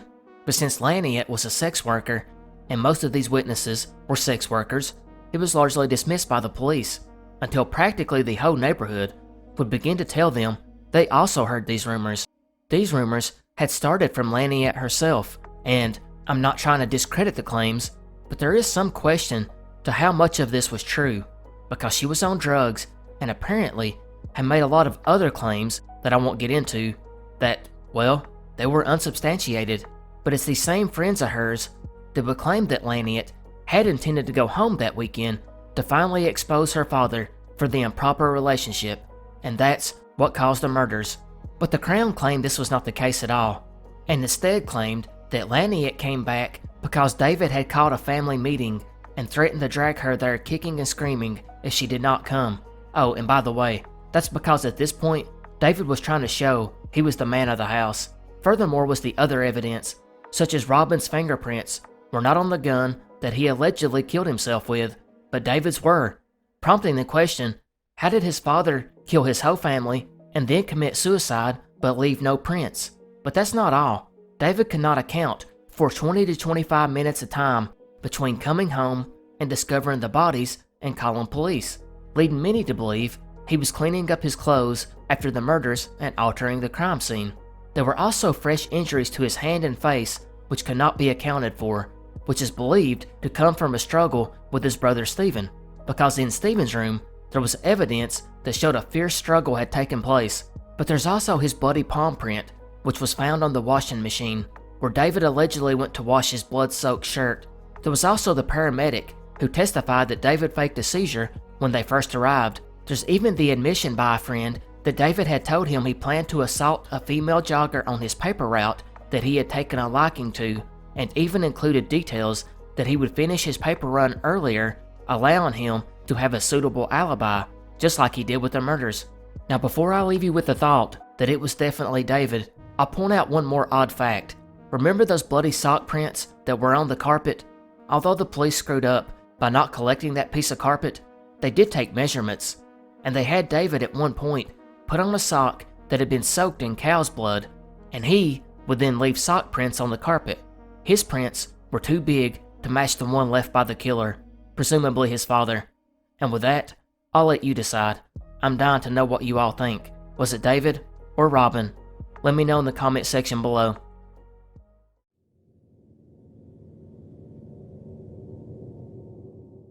On the morning of December 15th, 2017, Toronto, real estate agents were showing a couple of prospective buyers a beautiful home. This home belonged to power couple Barry and Honey Sherman. Both in their 70s, Barry was the founder and owner of Apotex, a major pharmaceutical company that produces generic drugs in Canada. The two controlled over $3 billion, and Mr. Sherman was the 12th richest man in Canada. But him and Honey made good use of the money, as they were noted philanthropists, and Mrs. Sherman particularly served on boards of several charities. So suffice to say, this was a nice looking home, and I can only imagine the realtor's reaction when walking out to the pool area. They would come across the bodies of both Barry and Honey. Their bodies were fully clothed on the pool deck, and both of their necks had been tied with leather belts to the metal railing surrounding the pool.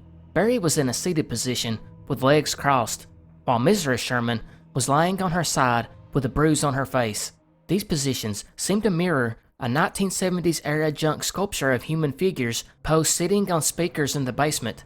It's unknown if this was intentional or not. Honey's cell phone, which she rarely used, was found in the bathroom, which suggested she may have went in there to call for help before being overpowered. Similarly, Barry's gloves and paperwork related to an inspection for a house were left on the floor just outside the garage door. Once police arrived and taped off the scene, detectives would begin their investigation. After surveying the area, they would actually come back and say there was no sign of a break-in. However, they did eventually find that a window in the house had been left open to air out a room that had just been painted, as well as a basement door that was unlocked, which was commonly done by the couple. Explaining why there was no sign of a break-in, However, media would soon speculate that the police were postulating that it was a murder-suicide. It's important to note here, the police never officially said that, but according to journalists, several sources within the police department did divulge that, which infuriated the family, who believed that someone came in through the unlocked door and killed them. And this family, who obviously had a lot of pull in the Toronto area, demanded the police investigate their deaths as a criminal investigation. And it only got worse from here, as the family would continually criticize the Toronto Police Department for what they perceived as bumbling the investigation. It's because of this, the Sherman children hired private investigators and lawyers to look into their deaths. And they were right too, because a second autopsy was ordered that finally put the murder-suicide theory to rest. It was now officially a double murder. In the first 4 years of the investigation, police interviewed more than 200 witnesses and obtained more than 41 warrants to secure records of various types. Maybe the biggest lead came from the couple's home security system, which showed a man walking near their home on the night of the murder. Police believe he is the suspect. Detectives would also put together a timeline and discovered that the Shermans were last seen alive 2 days earlier on the 13th at the Appletex headquarters, where they were going over designs for a new house they were building, hence the reason for selling their old home. Honey planned to go to Miami days later, with Barry joining her a week later. That evening, Barry sent an email to staff, but he did not call them, which his employees would say this was odd, as he reportedly suffered from insomnia and would call them regularly. But as far as suspects go, detectives had nothing, because it turns out Barry had a ton of enemies.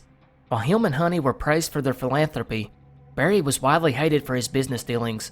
Rival generic drug companies despised him, while law professor Amir Ataran described him as a deplorable human being in reference to his business practices, because he was seemingly able to manipulate the system.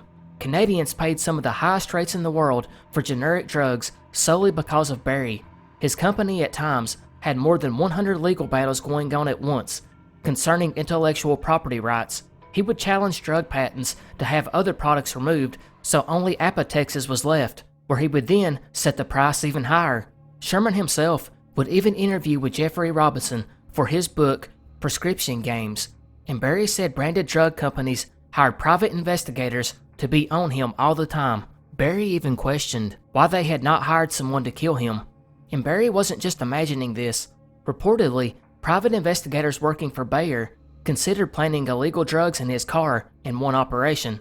They hoped it would lead to his employees informing on whether Barry was knowingly infringing on Bayer's patents. But it wasn't just other companies. Barry had filed 1,200 cases against the federal court.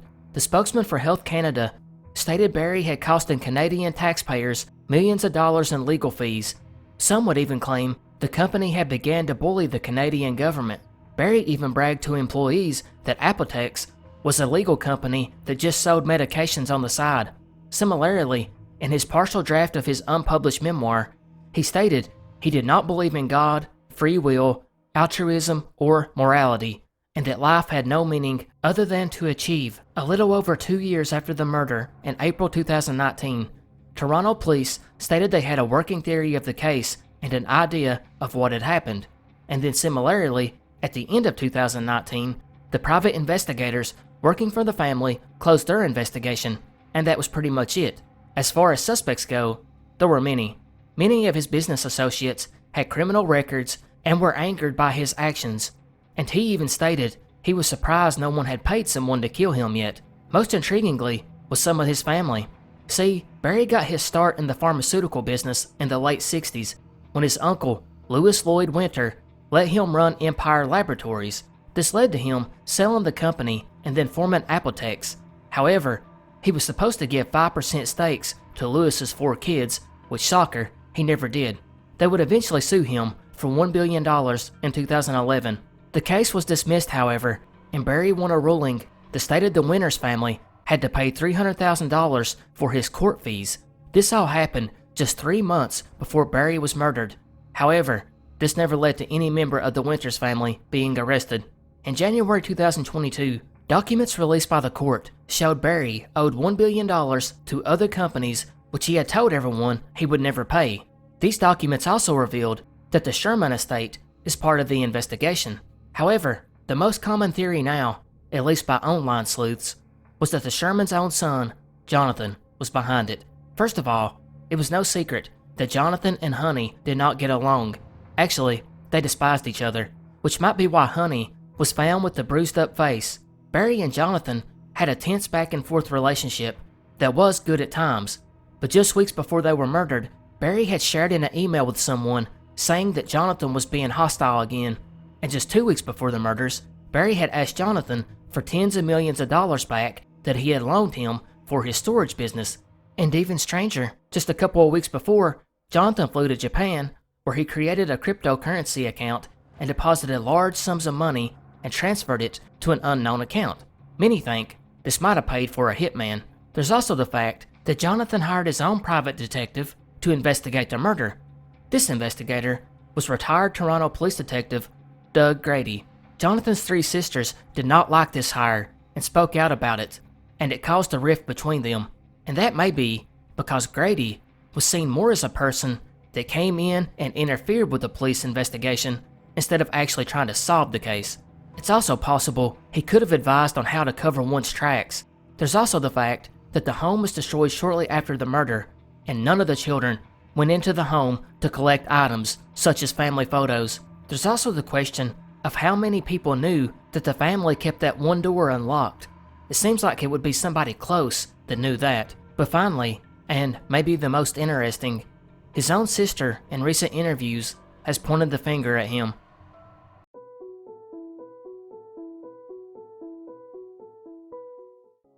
In 1885, a pamphlet entitled The Beale Papers would tell the story of a man named Thomas J. Beale.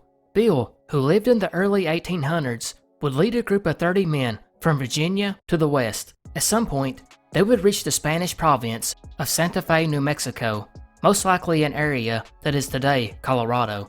Beale and his men would go buffalo hunting, and it's here they would come across a splendid surprise because they stumbled upon a rich mine of gold and silver.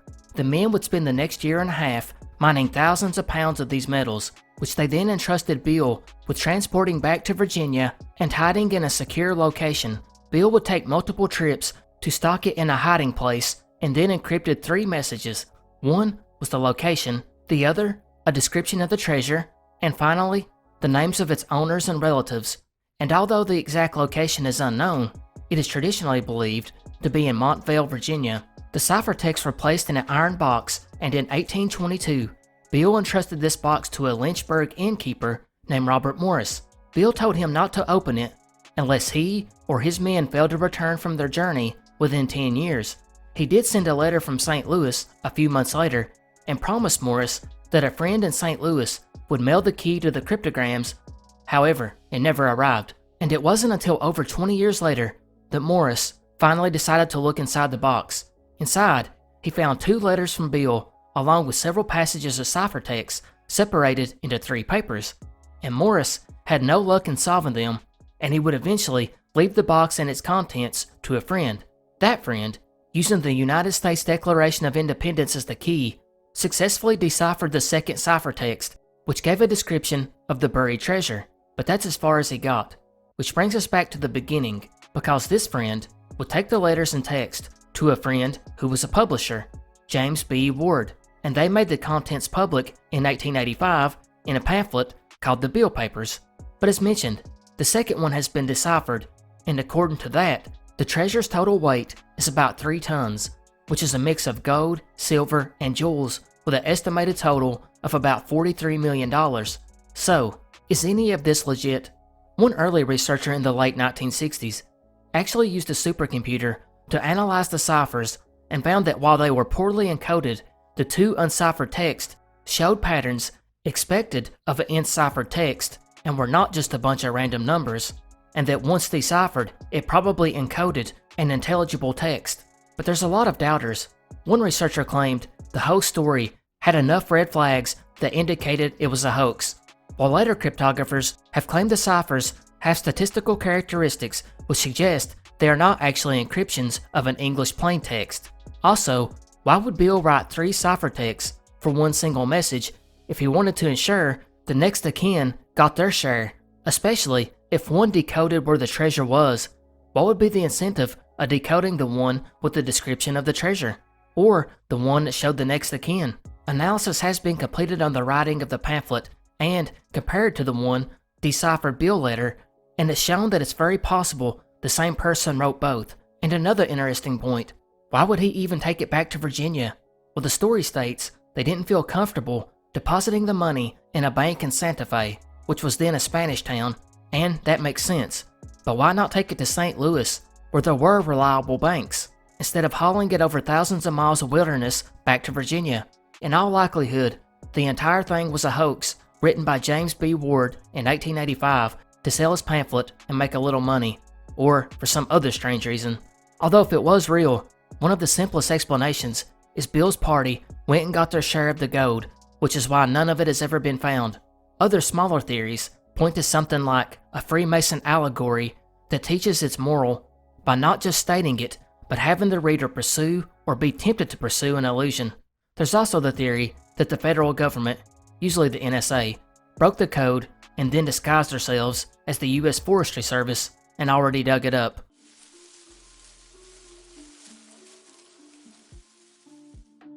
(1976) Robert, a sophomore at Bowling Green High School in Kentucky, would have one of the most bizarre encounters we've discussed in this series yet. The young student had joined the JROTC, which, if you're not familiar, is the U.S. Army Junior Reserve Officers Training Corps, which is a character development and citizenship programs for youth. It was with the JROTC that the group of cadets were set to take a 2-hour-long hike up to an old farm for an overnight camping trip. Since Robert was the newest member, it was decided he would be the one on guard duty through the night. Robert would make his way down a ridge about a quarter of a mile away from camp, where he would finally take his post under the shadow of an old barn around 3 a.m. The night couldn't have been nicer, as the full moon lit up the area quite well. But about 30 minutes after setting up at his post, he noticed in the distance, about 100 yards away, a bush that began to swing backwards and forwards. Robert thought this was odd, since there was no wind blowing, and most likely just assumed that some critter was rustling around in the bushes, so he was not overly concerned. But he would continue to glance over at the bush every so often for the next 15 minutes, and noticed it continued to sway back and forth. Finally, after some time of this, Robert just began to ignore it. But it was just then that this bush suddenly stood up on 2 legs and walked away. Robert was unsurprisingly shocked and began to scream before bolting back to camp. Meanwhile, the cadets who had heard his scream would begin to make their way to him. As the two met halfway, Robert would describe the events and a creature that was much taller and bulkier than a normal man. The other cadets went to investigate the spot and around the area, but never found anything of interest, which leaves us with the mystery. What exactly did Robert see? There's 2 basic theories with this one. First is the possibility that Robert's tired mind conjured up this walking plant. He was new to the training, and being up at that late hour, it's possible he imagined, or better yet, dreamed the whole thing. Another theory was that one of the cadets dressed up in a ghillie suit, all in an effort to prank him. Although, if this one was true, you would think they would have told him about it afterwards. Finally, is the theory that it was some type of Sasquatch.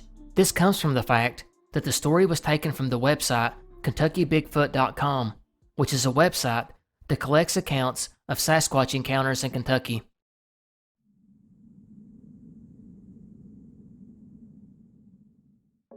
Usually when it comes to disappearances in this series, I try to find one that really resonates with me, but this time I wanted to take a different approach and discuss 3 of the most bizarre disappearances in Mississippi. All 3 of these cases have very little info available, but in no way does that make them any less mysterious. On the contrary, it makes them all the more unusual. First we go to April 18th, 1988. 19-year-old Jennifer Floyd of Tupelo, Mississippi was working her shift at Hancock Fabrics. This day was like any other normal day, and Jennifer was just like her normal self. But at 9:30 that morning, something weird would happen. A phone call would come in for Jennifer, who would take the call, speak for a short time, hang up, and then left the store crying. Later that evening, Jennifer, who had a 1-year-old daughter and still lived with her mother, never came in from work her mom would report her missing, and it would be the next day when Jennifer's car was found sitting abandoned at a gas station parking lot. In looking for Hancock Fabrics, I found that the store had actually been located at 2 different places in its history. One of these was the same road as the gas station, so I'm going to assume that this is the one Jennifer worked at, which means she traveled a very little distance to the gas station after this mysterious call, or at the least, that's where her car was abandoned by someone else. This whole case is just so weird. The phone call that nobody knows anything about, her crying, possibly disappearing on the main street of town in mid-morning, but no witnesses, the fact that there's very little publicly available about the case. From what I can find, her disappearance didn't even make it to the online missing person databases until 2008, 20 years after she vanished, and there's not been any persons of interest named, or heck, even any update, which leaves many questions. Who was the caller? Didn't her friends and family have an idea? This was before cell phones were everywhere, so this person had to call her workplace to ask for her, meaning they knew her or was stalking her. Then we go to the next question. Who answered the phone at work? Was this person questioned?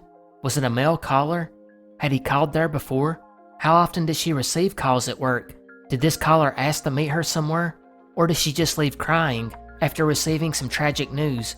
It seems pretty obvious that whoever called her was trying to play on her emotions enough to lure her away, maybe saying her child was injured or something. There's even the slight possibility that the call had nothing to do with her disappearance, and she really just left because she was emotional, and some predator just spotted an opportunity. This is a case that needs more information disclosed, which is more than I can say for the next one, where there is hardly any info available, and it's one of the strangest cases that I've ever came across, that of 78-year-old Claire Faulkner Ells, who lived in the very rural area of Batesville, Mississippi. The elderly lady lived alone and took care of herself, and this is partially due to the fact that Claire was in excellent health for someone her age. She had no known health problems, nor did she have any mental issues like dementia. But it was on January 19th of 1991, her postman had noticed that her mailbox had started filling up. She had seemingly not came down the driveway to check the mail in days, so he, knowing Claire and knowing her age, decided to call authorities to request a welfare check on her, assuming she had some kind of health scare. But when police made it to her home, what they found was weird. First, the obvious. There was no sign of Claire at all, and what made this stand out was Claire did not drive. She did not even own a vehicle. But even stranger was the room. There was a coffee cup and a container of butter on the table, while food still sat on the stove.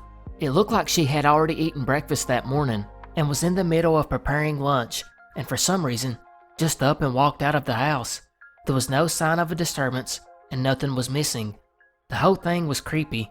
They began to question people in the area, and that's when they found the last confirmed sighting had taken place 8 days before on January 11th, as Claire was seen walking near her home at 11 a.m. Now again, this case has very little info available, but I have to assume they searched the property for her and found nothing. However, making the case stranger was in 2005. The Batesville PD chief, Roger Van Landingham, had announced his retirement, and the local newspaper covered it. But before the chief could step down, he received an envelope in the mail that contained the newspaper article on his retirement, and written across the picture was the name Claire Ells. The chief did state he did not take this as a threat, and instead believed it was someone trying to remind the police and public about her unsolved disappearance. He also noted that there still wasn't any leads or suspects after all these years, which to me only leaves a few theories. She did not drive, so maybe in the middle of making lunch, she realized she needed something from the store and called someone for a ride, and then this person did something to her. Or she was in the middle of making lunch when someone came to the door or was wandering around outside. She went to confront them, and something happened and she was abducted. Of course, this doesn't explain why in the world she would be targeted. There's also the possibility she walked outside for something and had some kind of health event, like a heart attack, and died. But this seems very unlikely since police searched the area. This is another one that details need to be released. I fully understand she would be deceased at this point anyways, but if someone was responsible, they could still be alive and should be punished. Finally, we come to our last bizarre Mississippi disappearance. This one on the morning of October 21st, 2004, in Iuka. 44-year-old Donna Cupido would drop off her daughter at the local high school as usual, and before her daughter parted, Donna would tell her she would pick her up after school. Yet, Donna never did arrive, and again, there's not much details on this one either, but somebody, maybe her daughter, did notify authorities and a search began. Her vehicle would be found 2 days later, abandoned behind a church about 10 minutes from the high school. It appeared whoever parked it there pulled in, got out, locked the vehicle, and walked off. There was no evidence a crime had occurred in the vehicle. An investigation was launched, and as it sometimes goes, detectives can find some things you might not want getting out to the public, and that's what happened here. It didn't take investigators long to figure out that Donna was having an extramarital affair. So this was a gift to detectives, who basically now had their two top suspects, right? Not so much, because both men were brought in and questioned and administered polygraphs. Both men passed, and they were both eventually ruled out as suspects, which really threw a wrench in the investigation. Now here is the really big issue with this case. There are basically two versions of events floating around online that basically contradict each other. First is the one I already relayed. Donna was last seen by her daughter after dropping her off at high school.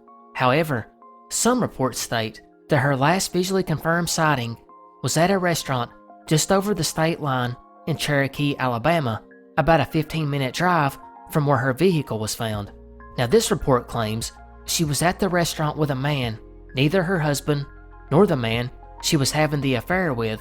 This man was identified and took a polygraph and failed. He then lawyered up and refused to speak to police. Now if this version of events is true, then it certainly points toward him. Although, I have to say, getting a lawyer does not indicate guilt. But if he was the last person seen with her, it is odd. Of course, police haven't disclosed who this man is, or what his connection was to her. Regardless, 2 months later, pieces of her wallet were found by fishermen in Bear Creek, which I could not find locally. The closest Bear Creek is an hour away in Alabama, so I don't know if this is more misreporting or if this is just some little waterway the locals in Iuka just called Bear Creek. Regardless, the case is unsolved after nearly 2 decades.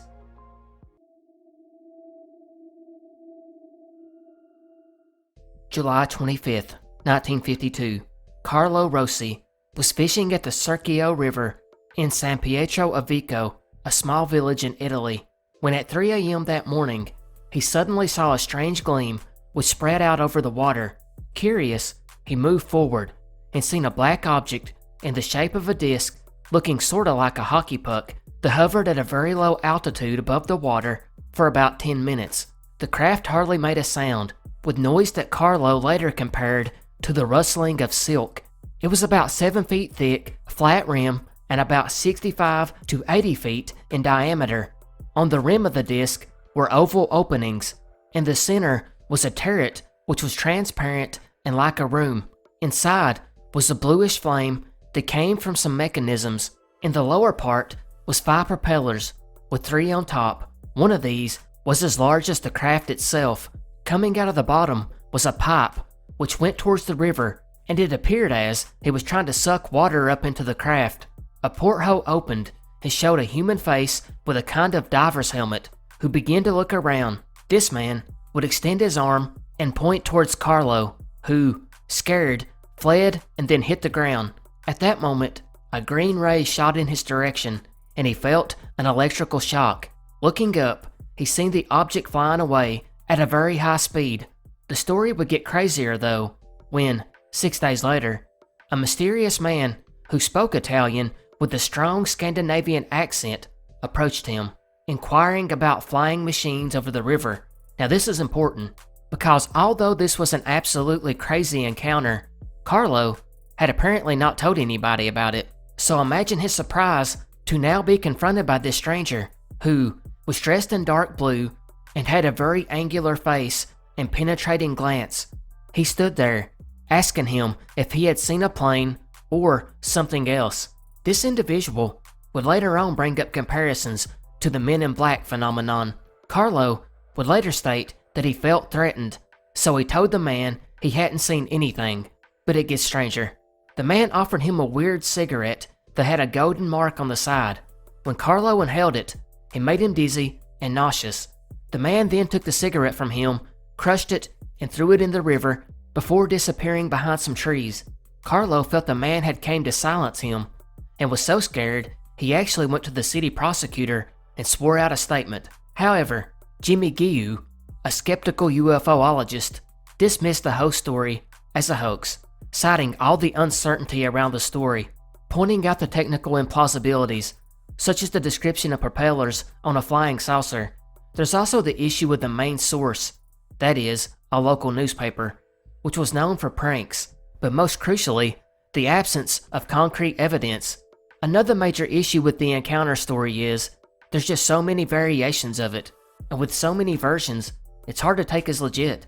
For example, some sources cite the incident as happening in July, while others cite April. Some sources state that the cigarette made Carlo dizzy, while other sources state that it totally incapacitated him. While some accounts state that the man threw the cigarette down and stomped it out, other sources state he simply threw it in the water. But maybe the biggest red flag of all, Carlo told nobody about the UFO until the Men in Black showed up, which seems kinda unlikely. This is one of the most controversial encounters in the UFO community, and most view the whole thing as a hoax.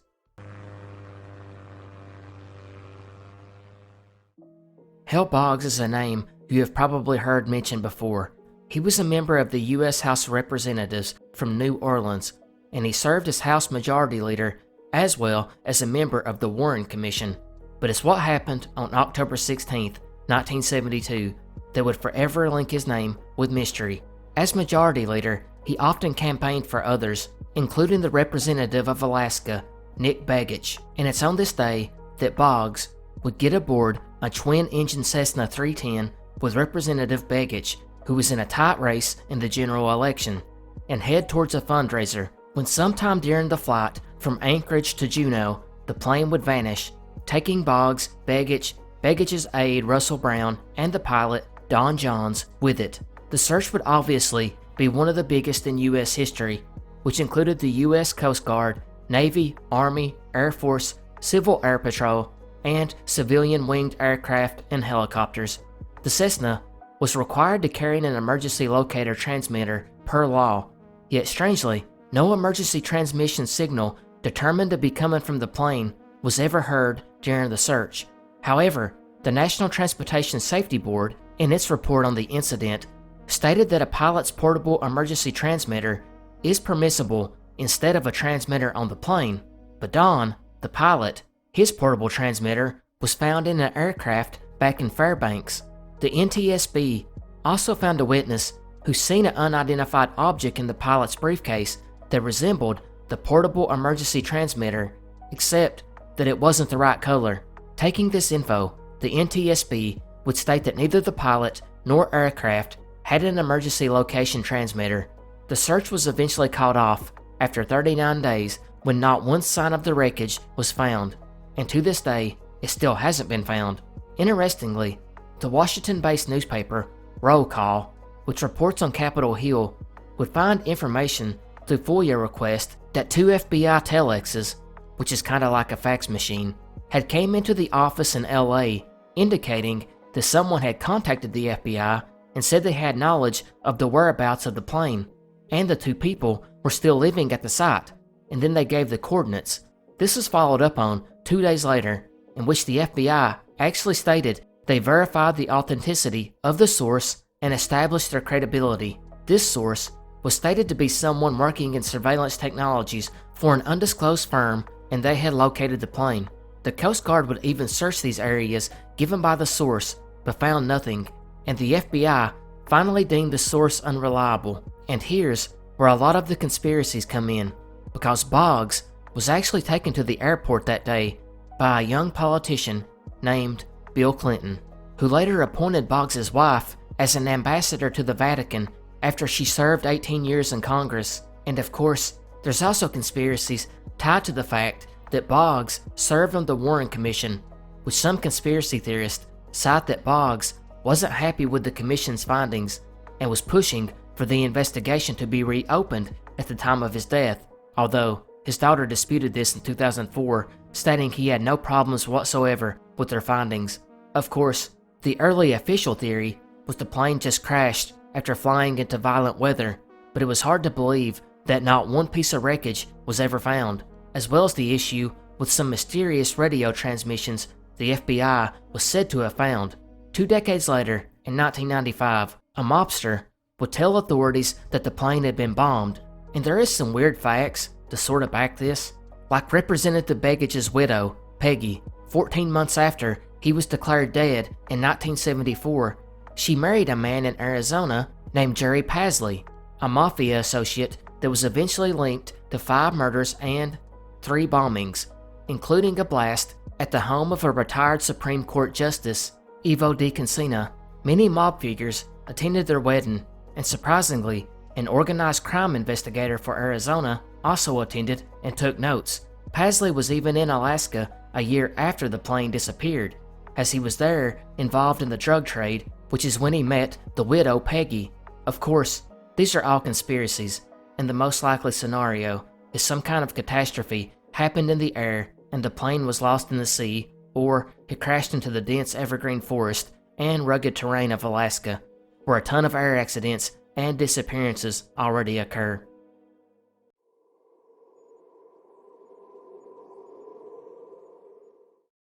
June 17th, 1959, Dukes Meadows, Chiswick, London.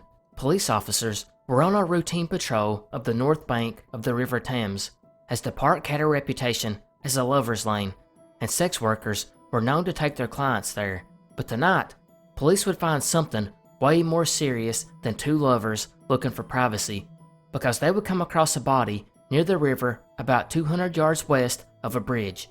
The victim, a woman, had her dress torn at the waist and open to reveal her breast, along with marks around her neck consistent with strangulation. Her underwear and shoes were also missing, and no ID or personal possessions were found. An autopsy found that she had died between 3 to 5 hours earlier. A post-mortem photograph was distributed by the press, and she eventually was identified by her roommate and her mother as 21-year-old Elizabeth Figg. Extensive searches were carried out to find her clothing, as well as a handbag, including in the riverbed, but nothing was ever found. The official theory was that a client was responsible for her demise, which took place in the car, and she was later dumped at this position, while her clothing and handbag remained in the car. A witness did come forward and state on the night he and his wife had seen a car's headlights parked in the area at 12:05 a.m. Shortly after the lights were switched off, they heard a woman scream. This crime would go unsolved, and that would be one thing if that was just it, the whole mystery. But we're just getting started, because 4 years later, on November 8th, 1963, 22-year-old Gwyneth Reese would be found by workmen at a trash dump. She was naked except for one stocking, and her cause of death was unknown. Then we move forward 3 months later, on February 2nd, 1964, when 30-year-old Hannah Telford was found west of Hammersmith Bridge. She had been strangled, and several of her teeth were missing, and her underwear was stuffed into her mouth. 2 months later, on April 8th, 1964, not far from where Telford had been found, 25-year-old Irene Lockwood would also be found. She had been drowned, and she was pregnant at the time. Amazingly, detectives just now came to the conclusion that a serial killer was responsible. 2 weeks later, on April 24th, 22-year-old Helen Barthelemy was found in an alleyway, death by strangulation. Her death gave investigators their first piece of evidence: flecks of paint used in car manufacturing, possibly coming from the killer's workplace. 3 months later, on July 14th, 30-year-old Mary Fleming was found strangled. Again, paint specks were found on the body, and neighbors also reported hearing a car reversing down the street just before the body was discovered. Then November 25th, 4 months later, 21-year-old Frances Brown was found strangled. But this time, a witness had a good description, because Frances had actually vanished a month before being found, and her colleague had actually seen who she was getting into the car with. This witness was able to give a good enough description to lead to a sketch. She also thought he had been driving a Ford Zephyr. Finally, 2 months later, 27-year-old Bridget O'Hara was found strangled near a storage shed.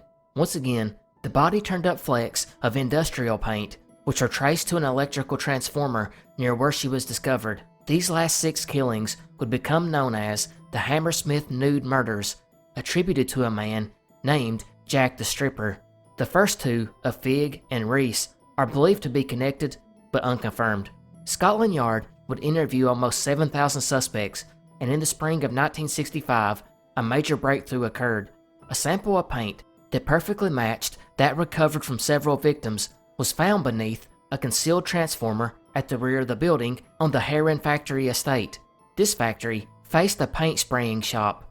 After this lead, detectives falsely announced that the suspect pool had reached 20 men, and then these suspects were all eliminated. Then he announced there were 10 suspects, and finally 3, but there was never an arrest, and there were no other known Jack the Stripper killings after this news conference, indicating the suspect may have gotten scared. As far as the theories go, well, there's some crazy speculation there as well. Some have tried to link the 3rd and 7th victims, Hannah Telford and Frances Brown, to the Profumo affair, a major scandal in British politics that seen Secretary of State for War, 46-year-old John Profumo, had an affair with 19-year-old Christine Killer. This only got worse when it was discovered that Christine was most likely simultaneously having an affair with Soviet spy Yevgeny Ivanov. This was now a national security risk and big news. This led to all kinds of other rumors of other sex scandals, which I guess included these 2 victims. Making things more confusing was some of the victims were known to engage in the underground party scene, as well as appearing in pornographic films, and some have theorized that these victims all knew each other, and the suspect knew them through this underground party scene. As far as names go, the chief inspector in charge of the case had a favorite suspect named Mungo Ireland, whom he first identified in a 1970 interview. He was a respectable married man in his 40s and worked as a security guard, and that security gig was at the Heron Trading Estate where the paint flecks had been traced to.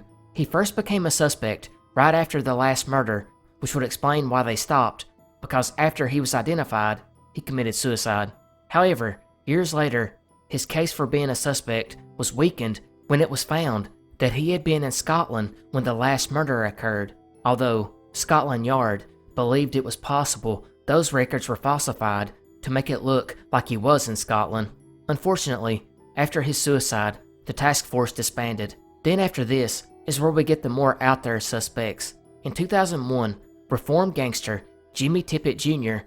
would claim that British light heavyweight boxing champion Freddie Mills was responsible. Apparently, many gangsters from that time period had long suspected him, and this wasn't just a way to garner attention for Tippett's book, because as far back as 1972, a freelance journalist would receive information from a chief inspector that Mills was responsible. He too would commit suicide shortly after the last murder, but years later, it was pretty much confirmed he was never a real suspect. In 2006, another theory was proposed that stated that the man responsible was a detective for the London Metro Police, and that several senior detectives were sure it was him. Apparently, this had also been brought up as early as 1972. Finally, is a man named Harold Jones, who at the age of 15 killed 2 young girls in 1921. He was released after 20 years for good behavior. The stripper murders had similar features to the 2 he was convicted for. He died of cancer a few years after the last murder as well, and was theorized he stopped because he was too sick to do it anymore. But due to the poor record keeping in the mid-20th century, he was never connected by investigators.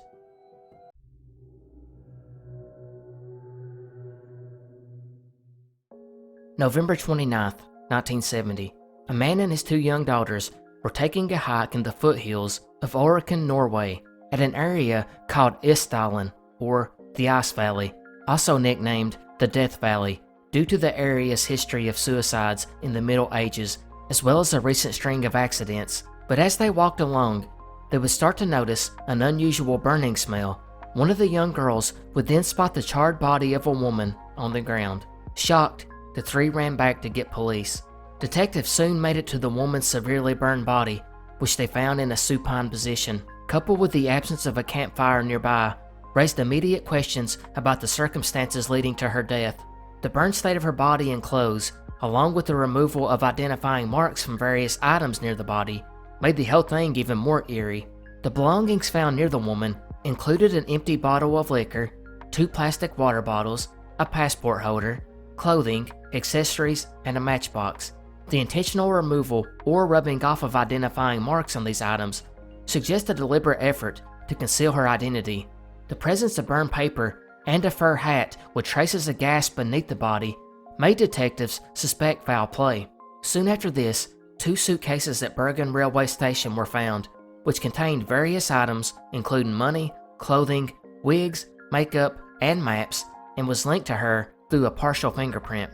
And again, there was the deliberate removal of all the identification information from these items, which made it impossible to identify her. Also discovered was 500 Deutsche Mark notes, which made the investigators wonder about her motives, or if she possibly had connections to some kind of network, like a criminal or maybe even foreign government.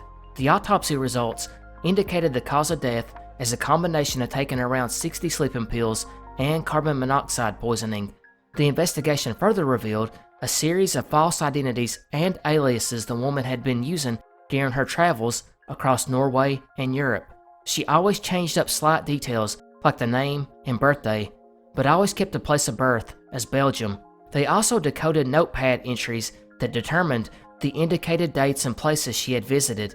Detectives also found she had a habit of changing hotel rooms almost immediately after getting into the room, as she also told hotel employees that she was a traveling saleswoman and antiquities dealer.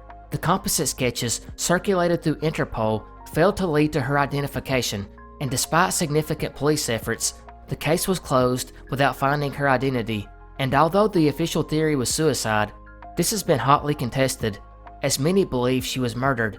Even though the investigation went cold fairly quick after it began, the mystery has endured and people have came forward over the decades with more tips. One significant one came from a taxi driver in 1991 who anonymously disclosed that another man had joined the unknown woman on the ride from the hotel to the Bergen railway station. This of course led to much speculation about who this man was and what exactly his connection was with her, or if he had anything to do with her death. In 2005, a Bergen resident came forward with a possible sighting of the woman 5 days before her body was discovered. The witness described an unusual encounter on a hillside where the woman, seemingly dressed for the city rather than a hike, walked ahead of 2 men. He had apparently went to someone he knew at the police to report this, but he was told to forget about it. Forensic advancements, such as stable isotope analysis of the woman's teeth, have provided additional clues about her origins.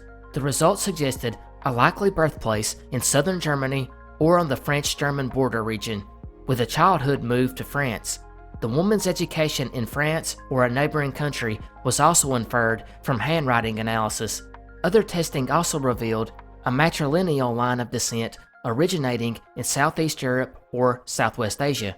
But who was this woman really, and what exactly was she up to? The main theory has always been she was a spy. This was at the height of the Cold War, and it could explain the multiple fake identities and all the travel, as well as the coded notebook. And Norway at the time did have some strange disappearances close to military installations that trace back to international espionage. Declassified records of the Norwegian Armed Forces also revealed that many of the woman's movements seemed to correspond to a top-secret missile program. One fisherman even reported seeing her in the area where it was being tested, as well as a shoe salesman who sold her a pair of rubber boots in that area.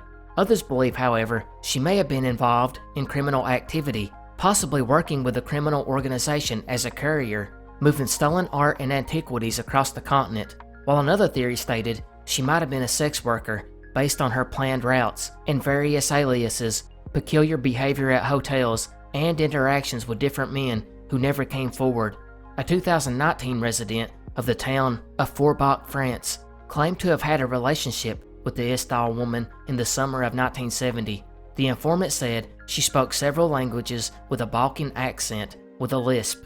She also was reluctant to share personal details and dressed up to look younger than her age, which he believed to be 26.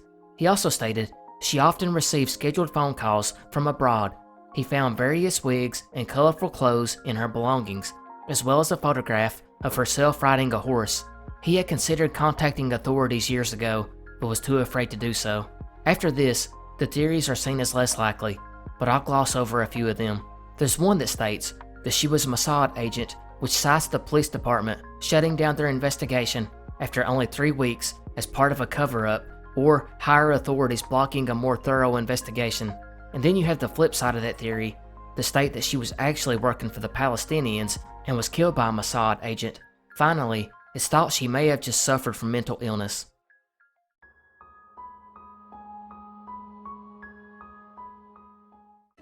February 7th, 1906, Jeanne Van Calck was living with her grandparents in Brussels, Belgium. The 8-year-old would go visit her mother every evening for about an hour or two. Her father had abandoned the family long ago and never even knew his daughter, although I'm unsure why she was not living with her mother. But usually when she went over, her grandfather accompanied her. This was her first evening she would go alone, as her grandfather was working, and around 6:30 that evening, she would leave as usual. However, she never arrived at her mother's home. Around 11:45 that night, a machinist, Joseph Eilenbosch, and his son would find a suspicious package outside a home in the area and would notify a policeman, who went to inspect it. He was joined by another officer who would help him carry the package back to the police department. Once there, the police chief inspected the package and asked the officers to open it. The first thing they would spot was a blue pea coat and a checkered dress, and looking closer, they realized it had frozen blood on it. Then, all of a sudden, the still warm corpse of the little girl fell to the ground.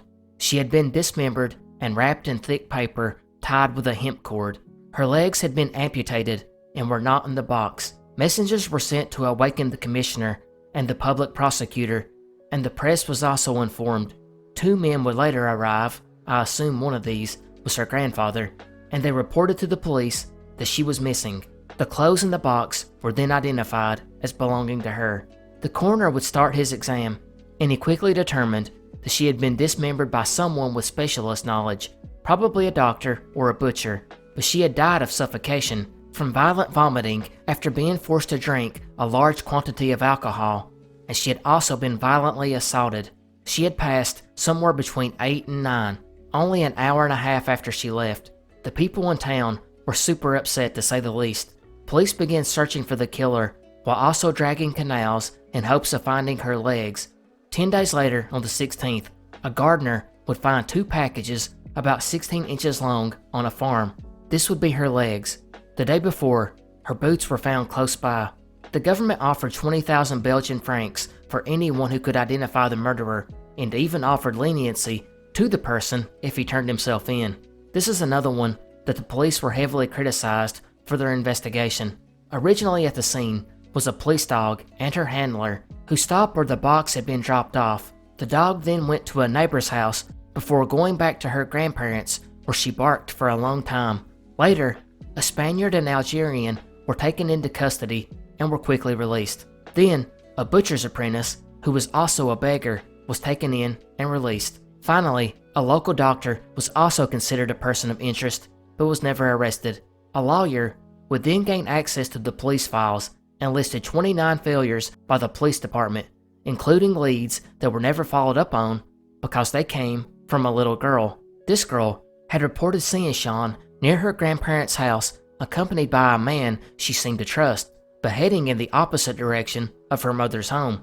Unfortunately, there's not a lot on this one. No theories, as police never even had a good person of interest.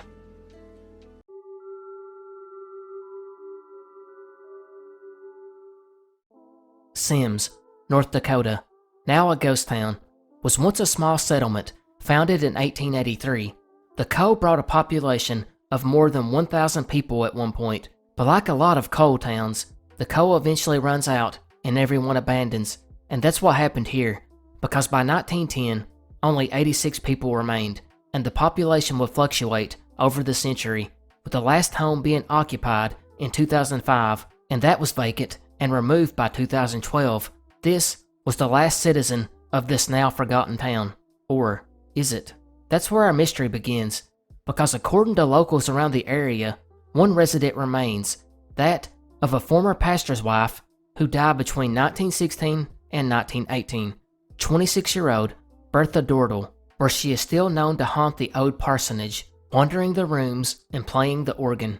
According to records, in 1884, the Lutheran congregation built a church and parsonage, the place where the minister lives, and around 1912 or 1913, the minister at the time lived in the small building with his wife and 2 kids. It's at this point his wife Bertha would become ill. Her sister came out of state to help her, but the lady sadly died. The minister then strangely married his sister-in-law and left town. Fast forward about 20 years to around the mid-30s, and that's when things became creepy, as one minister after another would up and leave the parsonage and North Dakota, after some ghostly things were said to have happened in the home, such as the second-story windows of the parsonage opening and closing by themselves at random times, and strangest of all, an organ that no longer even set in the church would play music. Pastor Carl Nelson's wife, Olga, would report in the 1930s seeing a gray shape upstairs, while also seeing the well's pump handle move up and down by itself. And for what it's worth, this wasn't something that was said in jest. The population was mainly Norwegians who immigrated to the US in the late 19th century, and a lot of them believed in ghosts. In fact, would grow so concerned by the ghost in 1938, they sent a letter to the area bishop and pleaded with him to come and do something about it. Unfortunately, there's no record regarding what this bishop done. Another claim came from a lay preacher, which is basically someone who has not been ordained, who would report speaking to the ghost. However, it was the ministers' wives that seemed to be bothered the most, as they were the ones that would report the majority of strange happenings, and it was they that always pressured the husband to leave the small parsonage and go to another town. For whatever reason, the ghost never seemed to bother male bachelors, or really any men at all, and that could be because the ministers were out quite often during the day doing things to help the community. Women always seemed to be the target, such as one young woman who spent the night there and woke up to find, to her surprise, someone had came up and placed an extra blanket on her while she slept, yet no one had entered the small building. So is this place really haunted by the deceased wife of a minister? So much so that it caused numerous ministers to leave the church and town? Or is it possible the women that lived in this area were just looking for an excuse to leave town?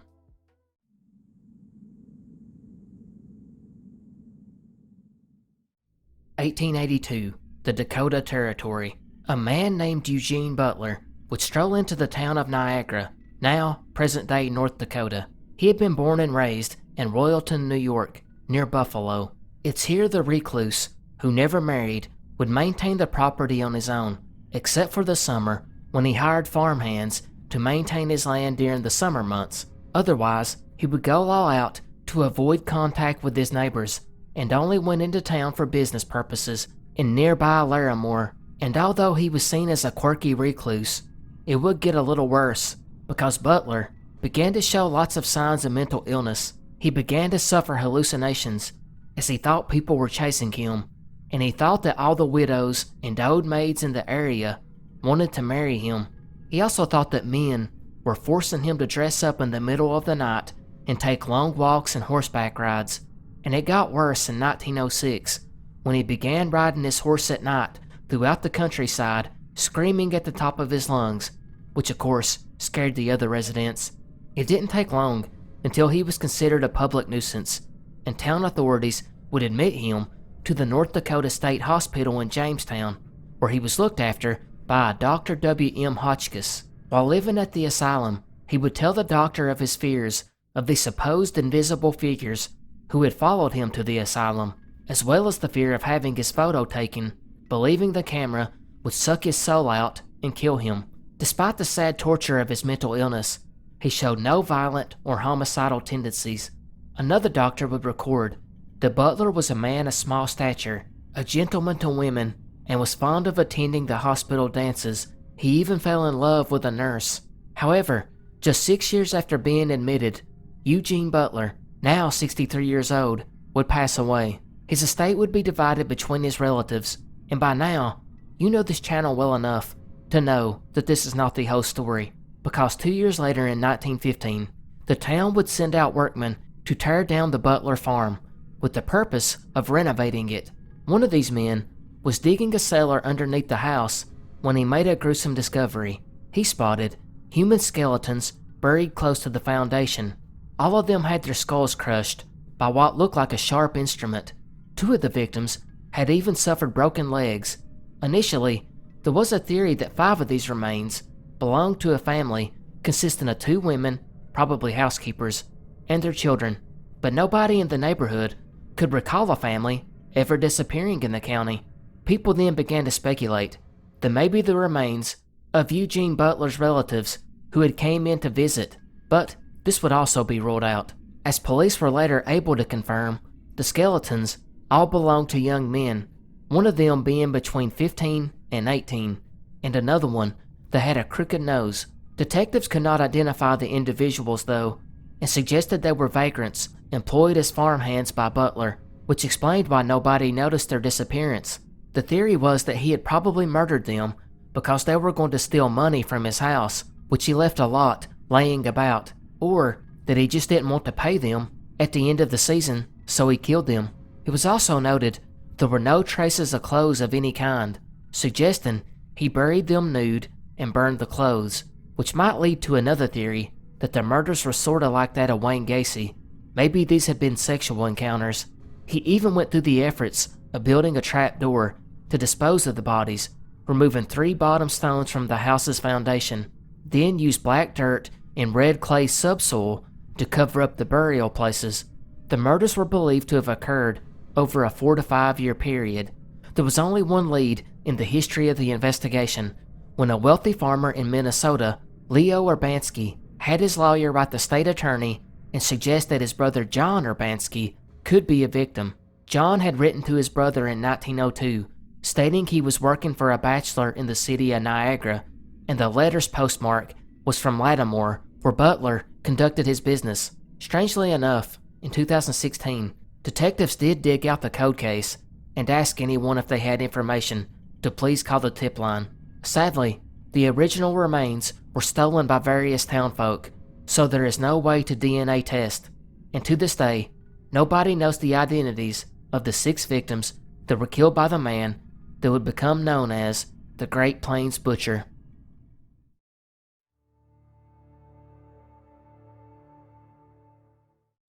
Chances are, if you have watched any news programming in the past decade, you have no doubt heard a pundit proclaiming the end of civilization is just around the corner. This end they are talking about is always caused by the other end of the political spectrum, and is always melodramatic and told only to rile up the viewers of the program.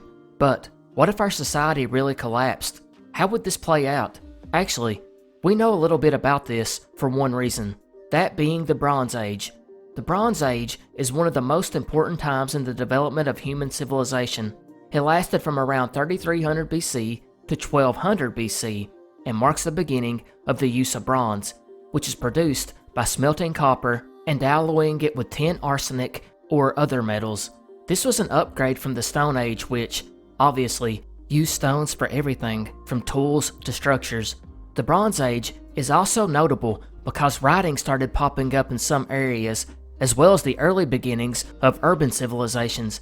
And in spite of these facts, it's not what the Bronze Age is remembered for. It's actually remembered more for its devastating collapse, which happened suddenly. It occurred in just a short 50 years between 1200 and 1150 BC. It affected northern Africa, southeastern Europe, and the Near East, particularly Egypt, Libya, the Balkans, the Aegean, Anatolia, and the Caucasus. As mentioned, it happened suddenly, but it was also violent, disruptive, and crushed the economies of many of the powers at the time. It took these rich early cities and turned them into nothing but small isolated villages. The wide-ranging trade network that had been set up, which largely moved bronze back and forth, was cut off. And not only were the trade relations cut off, but so were diplomatic relations, writing systems vanished, and maybe most eerily, there was widespread devastation and large-scale death. This was the Dark Age before the one that would occur after the collapse of Rome. But what caused these advanced civilizations to just seemingly collapse within a span of 50 years? Well, that's the mystery. No one knows for sure, but there's multiple theories. But for the sake of simplicity, we'll break it down into 3 categories, that being invasions, internal disruptions, and climate. Let's start with the invasions, because according to this theory, the fall of the late Bronze Age can be squarely put on the shoulders of one people, a mysterious people, that of the Sea People, which we covered in an earlier mystery iceberg. These nomadic tribes of invaders most likely came from somewhere in southern Europe, Asia Minor, or even the Mediterranean islands. Historians don't have a great idea who they all were or where they came from. There's very little evidence outside 7 ancient Egyptian texts, but they have always been thought as the main reason for the sole collapse of the Bronze Age.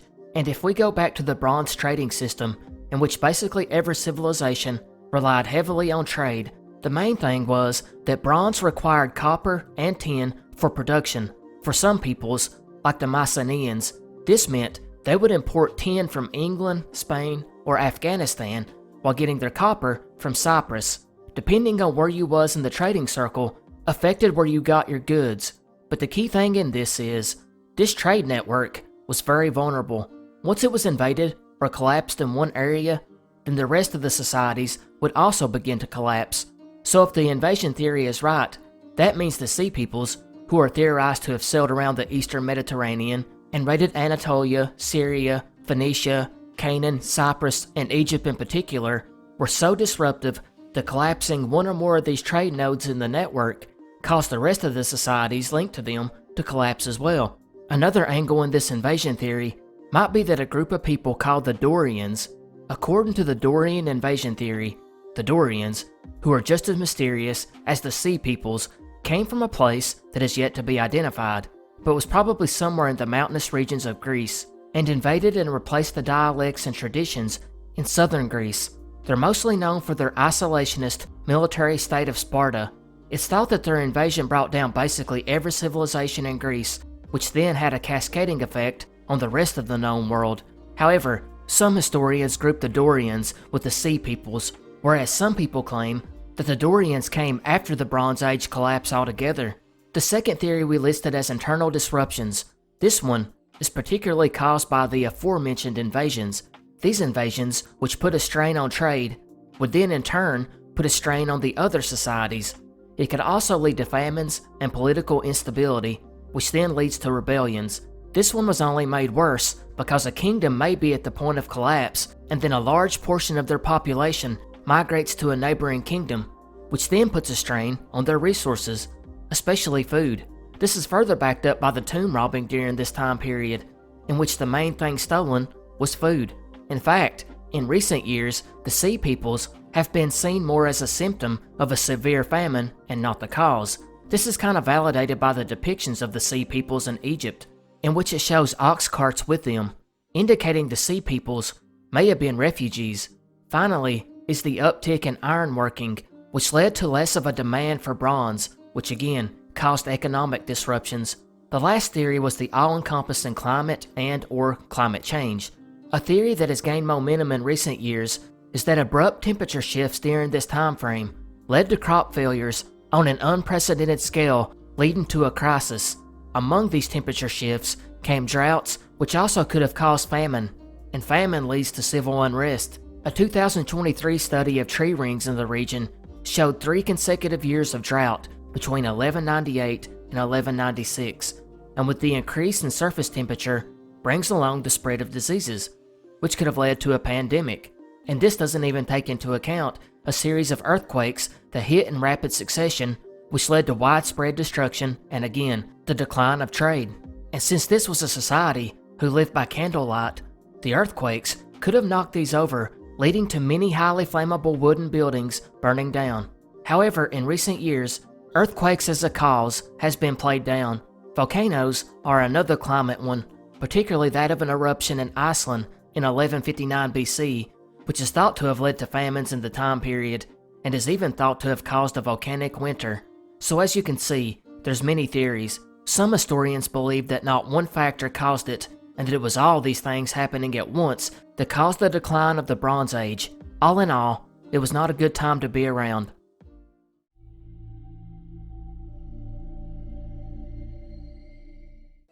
You have probably heard the name, Grigory Rasputin, the man who would be nicknamed the Mad Monk. But this Mad Monk, who would find himself in the Russian Tsar's inner circle in the early 20th century, came up from humble origins. Born in 1869 in a small village in Siberia, Rasputin grew up with a relatively normal life, despite having a few run-ins with local authorities.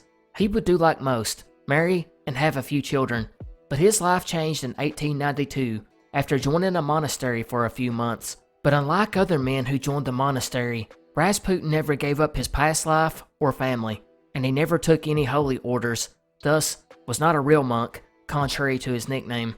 However, because of his religious zeal and his captivating charisma, he soon got the attention of some Russian Orthodox clergymen, which then led to him being discovered by some senior members of the imperial family, that of Nicholas II and his wife Alexandra. The king and his wife were so impressed that he would later tell one of his ministers that what should have been a 5-minute conversation with Rasputin went on for more than an hour. The imperial couple were not strangers to meeting with the more unusual type of spiritual advisors at times in the past. So Rasputin would really step in and fill this need the two had for meeting with a mystic, or some may say, charlatan. And that's because he was really just good at reading what they wanted to hear, and then telling them that exact thing. For example, encouraging Nicholas to be more confident in his role as Tsar.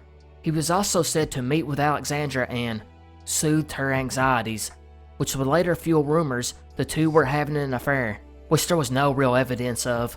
But he quickly became a mainstay in the royal palace, and by World War I, he was given political advice and making suggestions for government-appointed officials. And as you can imagine, this didn't go over well with the elite, who wanted the strange con man out of the royal family's sight. But that would not happen soon, because the one thing Rasputin done that really won favor with Nicholas and Alexandra was he allegedly helped alleviate their only son Alexei's hemophilia, which is of course a rare bleeding disorder in which your blood does not clot properly. It can cause you to bleed out from injuries, or just lead to spontaneous bleeding. And just how Rasputin was really able to help this kid is still debated today.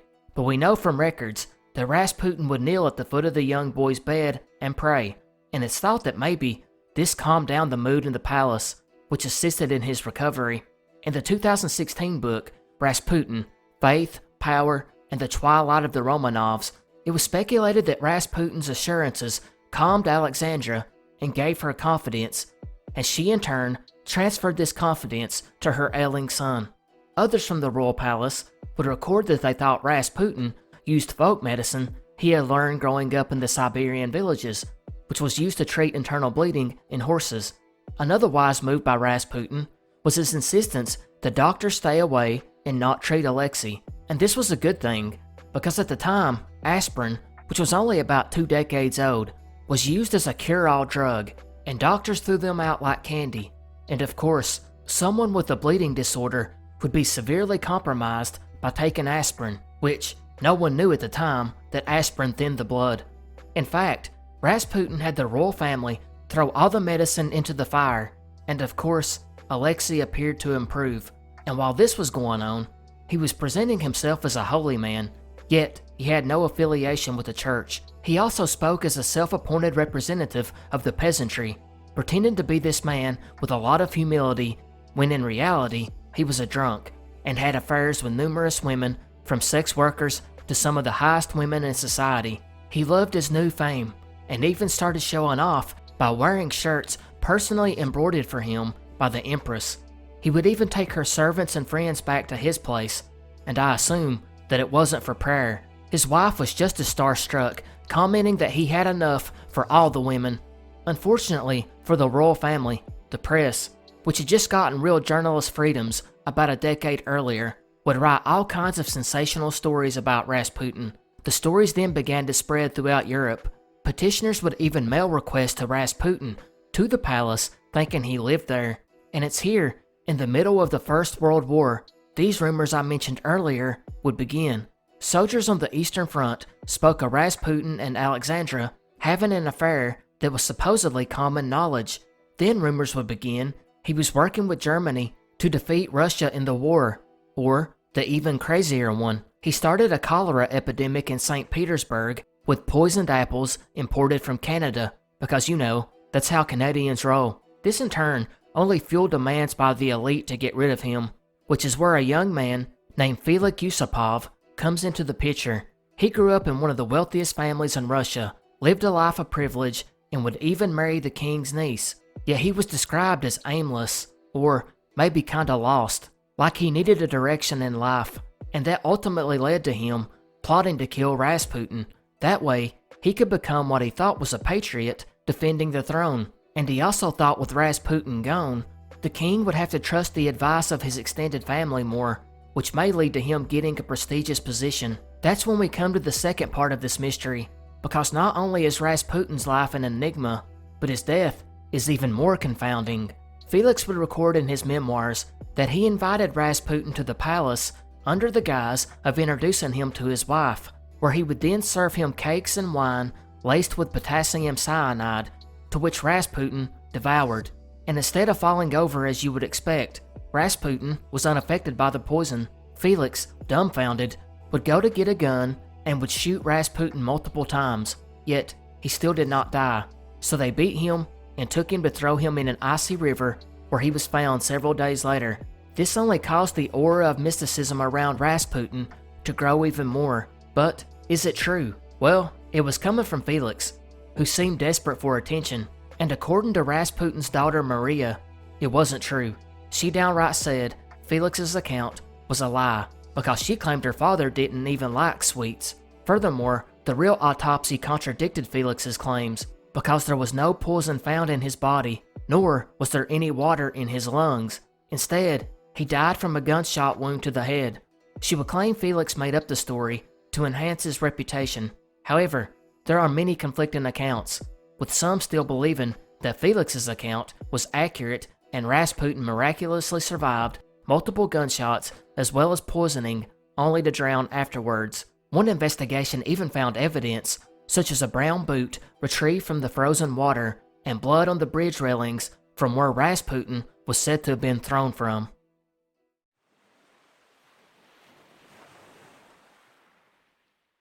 The records we have from the Dark Ages are notoriously spotty for the time period, thus leading to the name Dark Ages. However, some records that have survived the sands of time offer incredible stories, and that's what we're going to take a look at here, because according to 4 different accounts, between the years 891 and 906 AD, the body of a drowned giant woman would be found on the shores of Scotland. First we go to the Annals of Ulster in 891, which were compiled by a scribe. He would state, "The sea threw up a woman in Scotland. She was 195 feet in height. Her hair was 17 feet long, and the finger on her hand was 7 feet long, while her nose was 7 feet. Her body was also stated to be as white as a swan."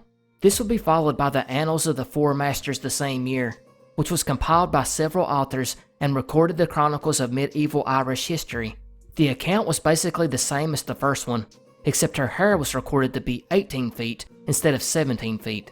Then we move forward 9 years to 900 AD with Chronicon Scotorum, which is copied from the Annals of Tigernach, another chronicle of Ireland, which recorded a great woman was cast ashore by the sea in Scotland. Her length is 192 feet.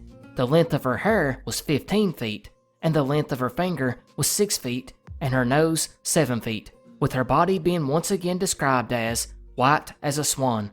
Curiously, in this record, it states the area between her breasts measured 6 feet, which I imagine made it difficult to motorboat.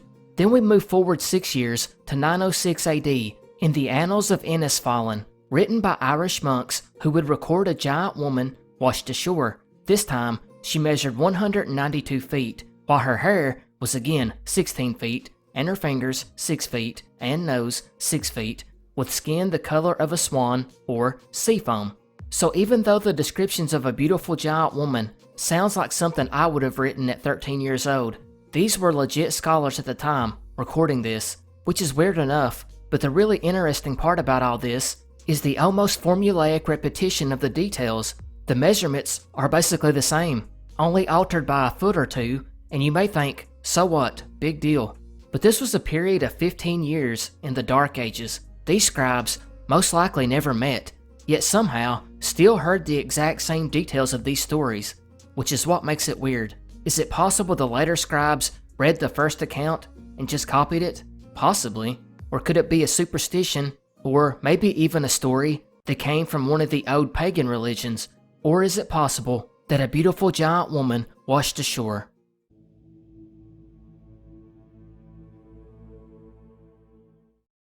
Jesus is a man who needs no introduction. You all know the story about his birth as well as his death. After being crucified, Jesus was taken to a tomb for 3 days before he rose, and that's where this mystery comes in. The location of that tomb is still unknown. Many locations have been suggested and still remain popular sites of pilgrimage, but it has never been decided exactly where he was buried. But we'll start with the top theory first. That is, the Church of the Holy Sepulchre in the Christian quarter of the old city of Jerusalem. Emperor Constantine in the 4th century ordered a search for Jesus' tomb, leading to the identification of the Church of the Holy Sepulchre. The churches since then has always recognized this as the location. It's here which the 2 holiest sites in Christianity, the site where Jesus was crucified, a place known as Calvary, and Jesus' empty tomb, where he is believed to have been buried and resurrected, are located. But what about the other lesser-known locations? The Garden Tomb is another one, which is a rock-cut tomb in Jerusalem that was found in 1867 and is also considered to be the tomb of Jesus. It's been dated as going far back as the 8th or 7th century BC, however. Another is the Talpiot Tomb, which was discovered in 1980 in East Talpiot neighborhood, 3 miles south of the old city in East Jerusalem. It was found with 10 ossuaries, which are boxes with skeletal remains. 6 of these boxes had inscriptions, one which has been interpreted as Yeshua bar Yehoseph, or Jeshua, son of Joseph, but the inscription is partly illegible and its translation is disputed. It's widely believed by scholars that this Jesus, if that is his name, is not the Jesus of Nazareth, since he had a son named Judas, as well as the tomb showed signs of belonging to a wealthy Judean family. Then we get a little bit more out there. The Rosa Bao is a shrine located in Srinagar, an Indian city. It translates to tomb place, and locals believe a wise man is buried here named Yusuf, and according to a man named Mirza Ghulam Ahmad, known as the leader of the Ahmadiyya movement within Islam, the man in this tomb was actually Jesus. Another place is Mount Cardu René le Chateau, which is located in southern France. This hilltop village has been the focus of several wild claims, such as being the home of the Ark of the Covenant, or the treasures of the Knights Templar, or Holy Grail, and of course, Jesus' tomb, but it's widely seen as pseudo-history. Another is the Shugborough inscription, which is located in Staffordshire, England, and we have discussed it before. It's one of the top uncracked ciphertexts, but even crazier is the claim that it's actually a village in Japan called Shingo. Here, there is a spot called Kiristo no Haka, which translates to Tomb of Jesus, and it's at this location that Jesus, along with Jesus' last descendants, the family of Sujiro Sawaguchi, lie.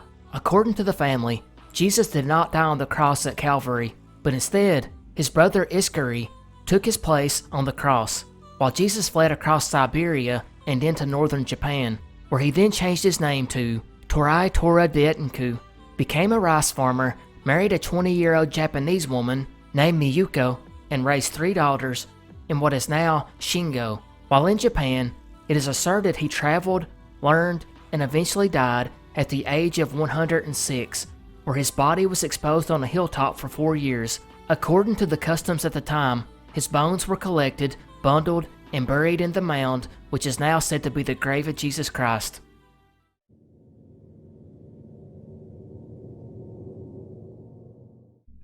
June 14th, 1988, 25-year-old Philip Fraser would leave his home in Anchorage, Alaska, to head to Evergreen College in Washington State, and by June 17th, after being delayed 2 days due to car trouble, he would cross the Canadian border.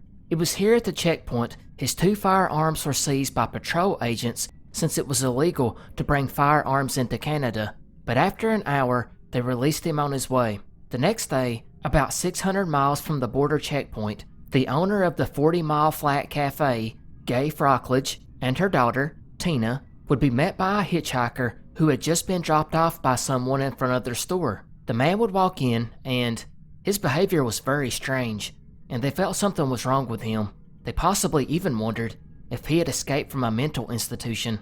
Now around this same time, Philip would drive up to the cafe, and while parked, began to search his car for something. Tina would walk outside to pump gas for another customer, and she said hello to Philip. Meanwhile, the hitchhiker would pay for his meal, leave the cafe, and ask Philip for a ride. Philip declined at first and pulled out, but strangely, the man began running after his car. Philip, maybe feeling sorry for him, stopped and let him get in. And 8 hours later, and 200 miles south of the cafe, this same hitchhiker flagged down Eddie and Pauline Olson, telling them he had car trouble. The couple would later state he was very nervous acting, but they assumed he was scared of setting out alone overnight in the great wilderness of British Columbia. They agreed to tow his vehicle back for him, and would even let him spend the night in their basement. The next morning, the hitchhiker would strangely tell them that he was Philip Fraser, and that his parents were doctors in Anchorage, and that he was going to Washington State to study medicine.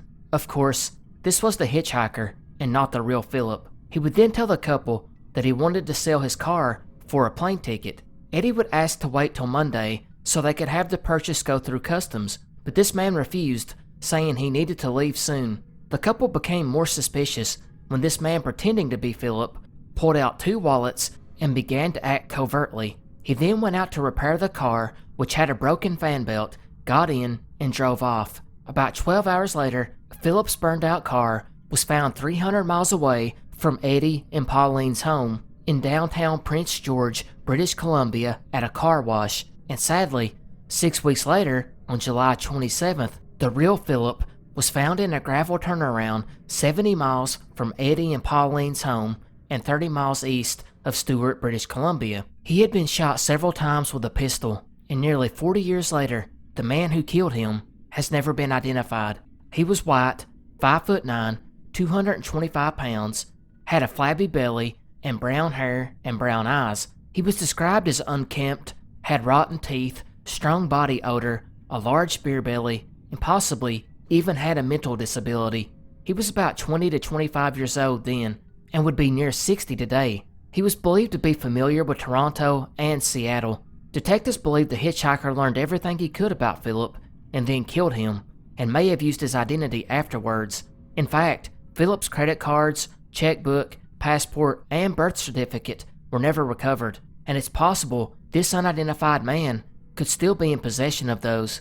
There has been speculation in recent years that this unidentified man could be serial killer Michael McGray. He killed at least 7 people, strangers and acquaintances, between 1985 and 1999, but it's thought he could have killed up to 11 more in that time frame, and he was also familiar with Toronto and Seattle and matched the description, although RCMP have stated he has been ruled out. Another suspect that has been brought up is a man named Roger Home Brady. He was a bank robber and was pulled over by police officer Martin Gans in 1993 in Manhattan Beach, California for suspicion of DUI. Brady would open up fire on the officer, wounding him, causing Gans to flee behind his vehicle. Brady would follow him and then shoot him point blank in the face, killing him. He was eventually captured 8 months later and set on death row until 2019, when a ban on the death penalty was ordered for the state of California. The main reason he is often linked to the case is because of the police sketches. They fit very closely to Brady, and he had ties to the Pacific Northwest, as he had already been arrested in Vancouver, Washington for an armed robbery and murder of a witness in Portland, Oregon. He would have also been 22 years old at the time of Philip's murder. Another theory, and this one I even hesitate to mention because it is just so crazy, but some people believe Blair Adams is responsible. And if at first that name doesn't ring a bell, you no doubt know his story, if you are a mystery buff. He is the Canadian man found murdered in a parking lot in Knoxville, Tennessee in 1996. Around his body, was nearly $4,000 worth of Canadian, American, and German currency. Before this, he had begun to act very strange, claiming people were trying to kill him, and traveled thousands of miles before finally arriving in Knoxville. It's a mystery that I do not need to retell, but many people think that Blair Adams, the center of one of the most intriguing mysteries of the true crime community, is the man that killed Philip Fraser, which is another one of the most intriguing mysteries. So, what is the reasoning behind this? Well, again, we have to go back to the sketch and description of this mysterious hitchhiker.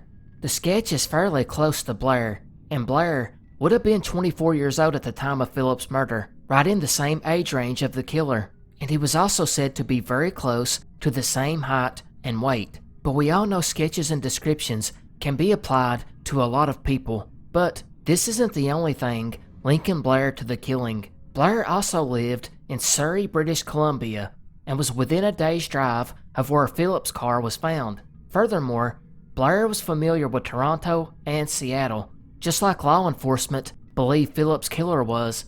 8 years after Philip's murder, Blair abruptly up and left British Columbia to Seattle, Washington, where his mystery would just begin. However, the theory is that he made this flight because his paranoia was getting the best of him, because he now believed law enforcement was closing in on him for his murder of Philip Fraser, as well as his other criminal activities. However, that theory is a bit of a stretch to me, but I'm curious to hear what you all think. Let me know in the comment section below.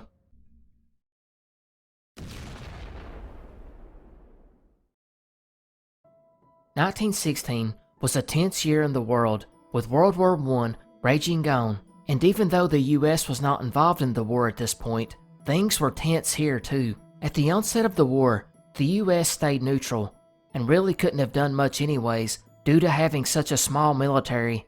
But this would begin to change, as former President Teddy Roosevelt and former Chief of Staff of the US Army, Leonard Wood, began a campaign called the Preparedness Movement to help strengthen the US military. However, this movement was opposed by President Woodrow Wilson, who believed the US should do all it could to stay neutral.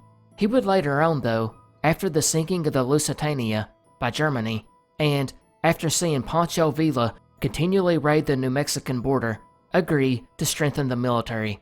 But it's in the time frame before he agreed that the Preparedness Movement would see several parades held in opposition to Wilson's policies, and it's where this mystery takes place, because on July 22nd, 1916, such a parade was organized to take place in San Francisco, but San Francisco at this time was staunchly isolationist, especially among the labor unions in the city, while conversely, due to the labor unrest and rise of Bolshevism, the San Francisco business community was nervous, and it's in this background the parade would begin.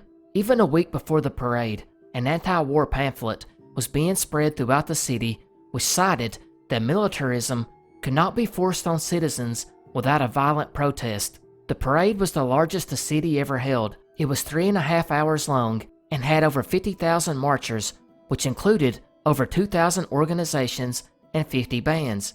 And about half an hour into the parade, at 2:06 p.m., an explosion would sound. 10 bystanders were killed and 40 were wounded. One included a young girl who lost her legs. It was the worst terrorist act in San Francisco. First responders were already in the area and rushed to the scene. Once things settled down, an investigation began, and it was quickly determined that a cast steel pipe filled with explosives had detonated on the west side of Stewart Street, about 450 feet from the ferry building. Before capping the pipe containing the explosive, thought to be TNT or dynamite, the bomb maker had filled the pipe with metal slugs designed to act as shrapnel, increasing the bomb's lethality. Witnesses were questioned and gave all kinds of differing replies on where they thought the bomb had been set. Some said they seen a man leaving a suitcase against the corner of a building, while others said they seen a bomb being hurled or dropped off a roof of a nearby building. Authorities initially looked at several of the well-known radicals and anarchists in the city. Among them was a Russian-American man named Alexander Berkman, who was a well-known leader of the anarchist movement. He had, over 20 years prior, tried to assassinate businessman Henry Clay Frick, which he failed to do, and served 14 years in prison for trying. He had just moved back to San Francisco after being implicated in another bombing conspiracy, that of the Lexington Avenue bombing in New York City. And this guy must have really leaned into the reputation, because he had even started a semi-monthly anarchist periodical called The Blast. But after the bombing, he would abandon the journal and move back to New York. The San Francisco DA tried to have him extradited back, but was unsuccessful. Detectives still investigated, however, and eventually arrested two radical labor leaders, Thomas Mooney and his assistant, Warren Billings. Billings had been convicted previously for carrying dynamite on a passenger train, and Mooney had been arrested but never convicted for conspiring to dynamite power lines during a company strike. And Mooney in particular was hated by the conservative leaders of local unions, who believed he was a dangerous troublemaker that only made their goal more difficult. The two would go to trial, and it was pointed out specifically both men knew how to handle dynamite, and Billings in particular was familiar with clockwork timing mechanisms and had even become a watch repairman. Police held Mooney without counsel for 6 days, in which they interrogated him, even after invoking his right to counsel 41 times. Even at the grand jury proceedings, they were not provided with lawyers and were not allowed to clean up or shave. Of course, the grand jury returned an indictment, and it went to trial. The prosecution alleged Mooney planted the bomb in a suitcase with a clock as a timing mechanism. However, the DA and police completely dismissed several witnesses who testified that Mooney and Billings did not fit the descriptions of the men they thought had placed the bomb. They also ignored anyone whose descriptions of the events that day went against Mooney being the guilty party. The two would eventually hire a well-known criminal attorney, but it didn't matter. They were both convicted and sentenced to death. However, 2 years later, a commission was set up by President Woodrow Wilson to look into it, and there was no clear evidence linking the men, and their sentences were commuted to life in prison. Mooney's case led to campaigns to free him, and it even became an international affair, with publications all around the world writing about the injustice. Even as more evidence came out of perjury and false testimony at the trial become overwhelming, the efforts to pardon the men were blocked for 20 years until the California governor, Colbert Olson, pardoned both. Since then, the real bomber, or bombers, have never been determined. Many still think it was someone from the anarchist movement, and there's several other people besides Mooney and Billings that could have done it. Others have speculated it could have been an agent provocateur who was hoping to just totally derail the union movement. Others still think Alexander Berkman, who we discussed before, yet he almost certainly did not know how to deal with bombs, but he could have been involved in the planning. Another group was the Galleanists, a group of radical anarchists who followed Luigi Galleani, in particular Mario Buda, who we covered on the Wall Street bombing mystery in an earlier video. Buda fit at least one witness physical description of the bomber, and the Galleanists were known to use time bombs consisting of cast steel or iron pipes with dynamite and metal slugs or other types of shrapnel to increase maiming and casualties.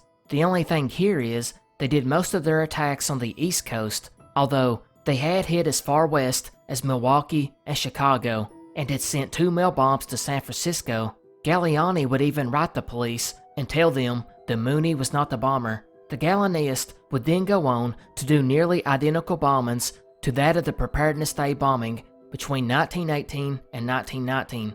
One of these was the Wall Street bombing we covered before. Finally is a man named Selston Eklund, a well-known San Francisco radical orator and passionate anarchist, and was believed to have strong ties to the anarchist community. But he died in 1927 after he was shot by police when he attempted to light the fuse of a large dynamite bomb at St. Peter's and Paul Catholic Church in San Francisco. He finally succumbed to his wounds later, but never revealed anything about the Preparedness Day bombing if he was involved.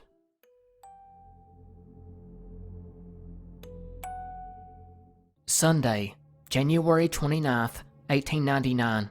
The quiet little village, Rowton, Cheshire, England. A woman known only as Mrs. Day would attend church as usual with 2 other people, that of Mrs. K and N. Day, who I assume is her husband. But unlike other Sunday mornings, Mrs. Day's stepdaughter, Rosa Day, decided to stay home, and it was about 11 a.m. that morning. She would state she intended to go out skating. Her brother had already left earlier that morning to go skate as well, going to a nearby pond with his friends from the neighborhood, where he expected to see his sister Rosa at any moment. However, she never arrived. Later that day, her stepmother would return back from church to find that Rosa was not home and her hat and skates were all missing. After checking with her brother, she now realized that Rosa never showed up at the pond, and nobody actually seen her even leave the home. Her stepmother would immediately launch a search for her with other family and friends. They visited places in the district they thought she might have went to, but none of this led to anything. As the afternoon wore on and no clues came about, a bigger search party was organized, and they searched the fields and ponds in the area without finding a clue. Now that it was dark, they would have to give up the search, but it started again the following morning. This time, dragging operations were conducted in several ponds, which continued on Tuesday. By Wednesday, a boat was brought in to better check out the ponds. Then, a quarry was searched. Afterwards, another canal was dragged. Thursday, the police widened the search to no avail, but just as everyone was losing hope, Rosa surprisingly showed back up Thursday night, and her reappearance was just as strange as her disappearance. Shortly before 10 p.m., one of the maids would step outside when she noticed a lady's hat on the ground. This startled the young lady, and she ran back inside to relay the information. As others rushed out into the yard, they would find Rosa lying unconscious. She was immediately brought inside, where medical aid was requested, and a Dr. Taylor and a Dr. Griffin would arrive shortly after. And shockingly, Rosa had been beaten brutally. Once the doctors got her stabilized, they would begin to ask her questions about what had happened. Rosa would say that after 11 a.m., she would walk out to a pond in their own field where she intended to skate, but she felt the ice was unsafe, so she went half a mile further up to another pond because she did not want to go to the one where her brother was at because they were playing hockey. She sat down at the side of the pond and began to put her skates on when some man suddenly come up behind her and blindfolded her. He stated he wanted money, but Rosa left her purse behind, so he would tie her hands behind her back and got physical with her and said, "If you scream, I'll shoot you." Doctors deduced it was at this point that Rosa ended up with a huge wound on her forehead. It almost covered her entire brow and was penetrated to the bone. And unsurprisingly, it was also at this point that Rosa remembered very little. She did remember being taken to some kind of shed. When she recovered, she found herself in a loft until Thursday, alternating between semi-consciousness and unconsciousness. She had no idea if she was being watched or not, but by Thursday, she made a small hole in the roof, climbed up, and dropped to the ground outside. She finally made it to a stream she knew and followed it back home. She would fall a few times on the way due to exhaustion, and finally fainted in her own yard to be found by the maid. In addition to the head wound, she sustained many bruises along with her face, which had been greatly swollen, while her scarf had been tainted with blood. The police responded, and as you may have guessed, the community was outraged and wanted blood. Officers combed the countryside, and detectives believed the motive was nothing more than murder, and the suspect probably assumed she would die soon after he left her in the loft. Thankfully, Rosa began to recover, but newspapers immediately began to compare her case to an infamous one in 1753, when a maid, Elizabeth Canning, claimed to have been kidnapped and held against her will in a hayloft for a month. She returned in a, quote, deplorable condition, and would claim 2 other women were behind her abduction. Now this story goes pretty deep, and it's a mystery on its own, but basically, it led to this divide in public opinion where half the people believed Elizabeth was really abducted, and the other half believed she made the whole thing up. And now, papers were comparing Rosa's story to it. Detectives still investigated though, yet they found nothing that could explain it. Once Rosa completely recovered, she would be interviewed again. She claimed the assailant was a dark man with a big lower lip, about 30 years old, and dressed as a laborer, and even compared him to a woman she knew, which she intended to be an insult because she added he was a horrid-looking man. She further stated he asked her for money and her watch, but she had neither. However, she had been wearing her gold brooch, which he did not bother stealing, yet her skates were missing. Detectives would actually rule out robbery because of this. Another weird point was the shed she claimed to have been kept at.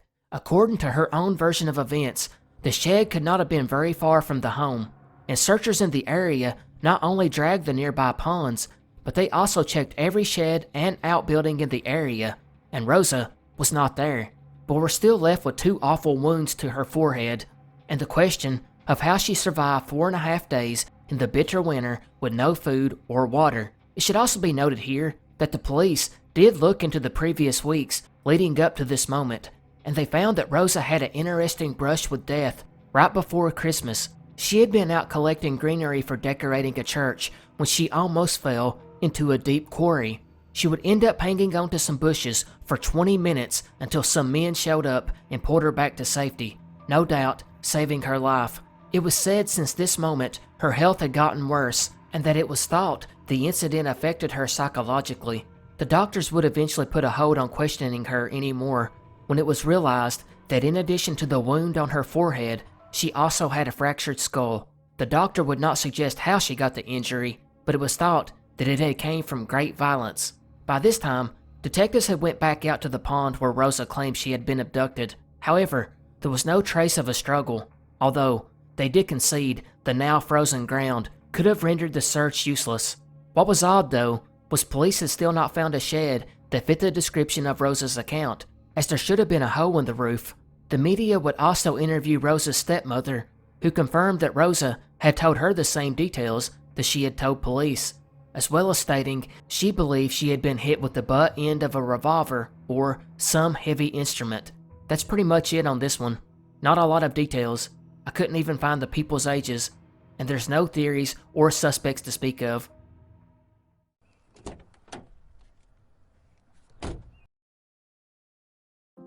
December 10th, 2009, 30-year-old Stephen Kocher would leave his home in St. George, Utah, and drove nearly 300 miles north to Salt Lake City, where he stopped and bought some gas with a debit card. He would then travel another 125 miles to West Wendover, Nevada, where he again pulled off to refuel.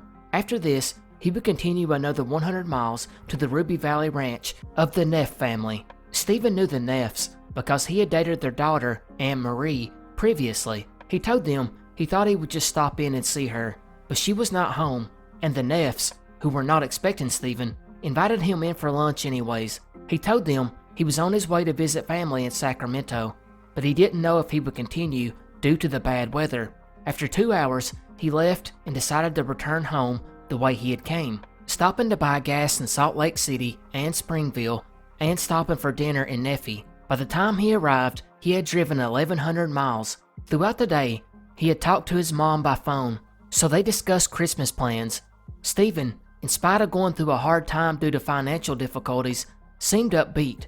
He had been having trouble getting a job, but was optimistic he would get one soon.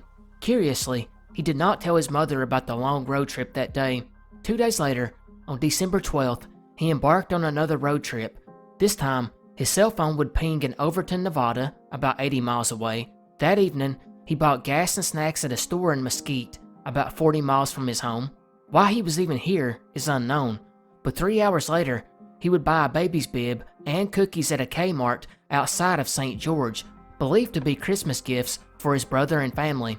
Around 10 that night, the neighbor would see him return to his apartment, and half an hour later, Stephen left again, and it's unsure if he ever came back that night. By the next morning, a church acquaintance, Greg Webb, would call Steve and ask him if he could lead the 11 a.m. service in his absence.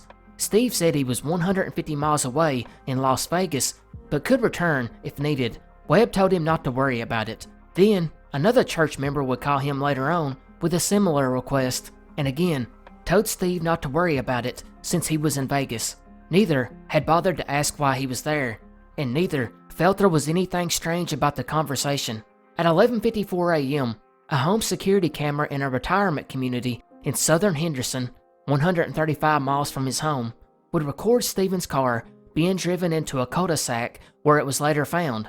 6 minutes later, a figure dressed in a white shirt and slacks, believed by his family to be Stephen, walked in the opposite direction down the sidewalk in front, carrying what appeared to be a folder or portfolio. Shortly afterwards, another security camera in a garage adjacent caught his reflection as he walked north. This was the last time Stephen was seen.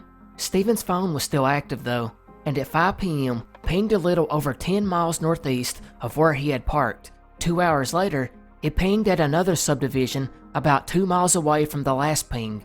The next morning, his phone pinged 2 miles further north. Stephen would then receive a text from his landlord, and then an hour later, he was used to check Stephen's voicemail, but it pinged here for the next 2 days, and it was never used again, suggesting the phone battery eventually died.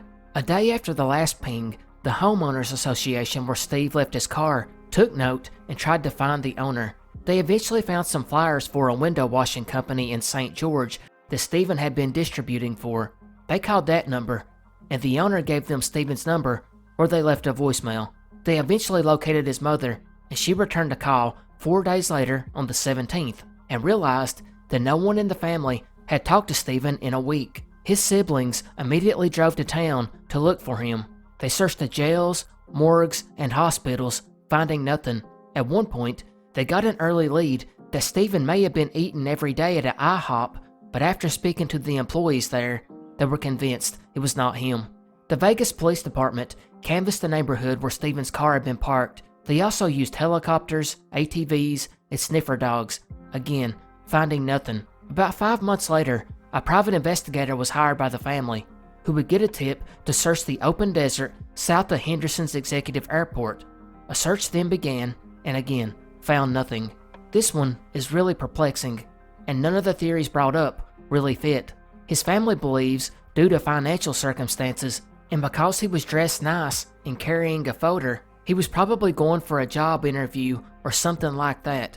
But he parked in such an odd location, although when he got out of his vehicle, he was walking like he was going towards a destination and did not seem confused. Suicide had been proposed, but Stephen's family and friends have all stated they do not believe he would do that, especially considering how upbeat he had been in prior days. Also, the contents in his car suggested he was going to be returning home, such as the Christmas gifts as well as job applications. Some speculate that his recent unusual and unexplained travel in the days leading up to his disappearance suggested he was involved in some sort of illicit activity. In fact, a private eye for the family would basically assert this several years later, and in 2022, he would even talk to one of the people that lived in the area where Stephen had left his car. This man, who had not spoke publicly about what he witnessed in the 13 years since, would reveal something pretty interesting to the private eye. He stated that between 11:54 a.m. and noon, Stephen would ring their doorbell and express the need for money. Then, he would walk to the other side of the street that did not have a walkway before the man would shut the door and never see him again. The private investigator believed that Stephen was delivering something illegal to one of the homes in the area and knocked on the wrong door, asking for the money. Whoever he was really supposed to do this illicit transaction with witnessed Stephen making the mistake of going to the wrong home, and for this, he killed him. Then, whoever this was, took his body and buried him in the Las Vegas Valley. However, police have interviewed the neighbors and have not named any of them suspects or persons of interest, and a drug dog was taken to sniff over the car and did not alert on anything. Also, checks into Stephen's financial history and phone records turned up nothing odd, although some point to the number of texts and timing of the text from his landlord and wonder how he was involved. Neither did a search of Stephen's computer and internet browsing history reveal anything. They even looked into his borrowing history from a local library and found nothing. Stephen also kept a diary that, again, there was nothing alarming found in it. Also, his family did not consider the travel to be unusual anyways. He had actually been researching family history in that area, and he often went on tours of cemeteries looking for ancestors' graves, as it gave him something to do during his underemployment. Finally, some people believe the man in the footage is not even Stephen, making things even more mysterious.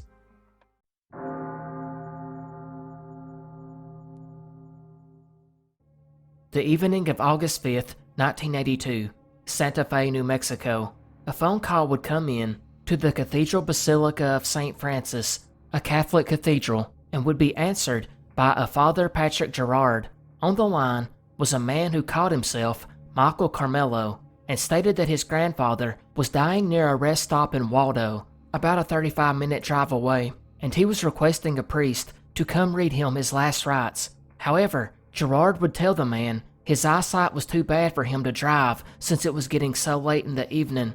He asked the man to call back in a few minutes, to which he did. By this time, a 58-year-old, Father Renato Rivera, a Catholic priest of the Franciscan order, would answer and told the caller that he would head on out to perform the last rites, to which the caller replied he would be waiting in his blue pickup truck, and Father Rivera never returned. It would be 2 days later when, sadly, his body was found several miles from the rest stop, lying in a muddy field next to the interstate exit in Waldo. He had apparently been shot in the stomach and strangled with wire, maybe from a coat hanger. His car was found in Grants, about 2 hours west of Waldo, and had an empty tank of gas.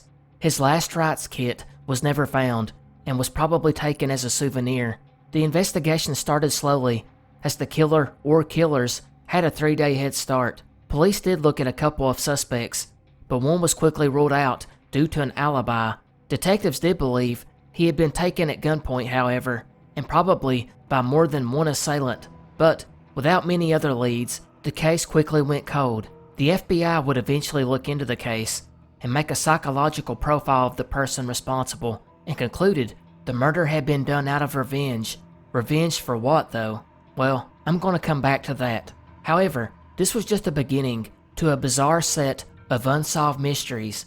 So to continue, we must go forward 2 years and about 1,200 miles away, when 58-year-old Reverend Father John Kerrigan, who had served as a priest in Plains, Montana, would be transferred to the Sacred Heart Catholic Church in Ronan, Montana, about an hour's drive east, which he arrived to on July 18, 1984. But strangely, just 3 days later, Kerrigan would fail to report to his 6:30 a.m. Mass, which of course alarmed the others, and no one from Ronan or Plains had heard from Kerrigan, so a missing persons report was filed just 2 days later. Detectives were able to quickly establish that Kerrigan had last been seen on July 20th, just 2 days after he got to town, when he was seen leaving a bakery in downtown Ronan.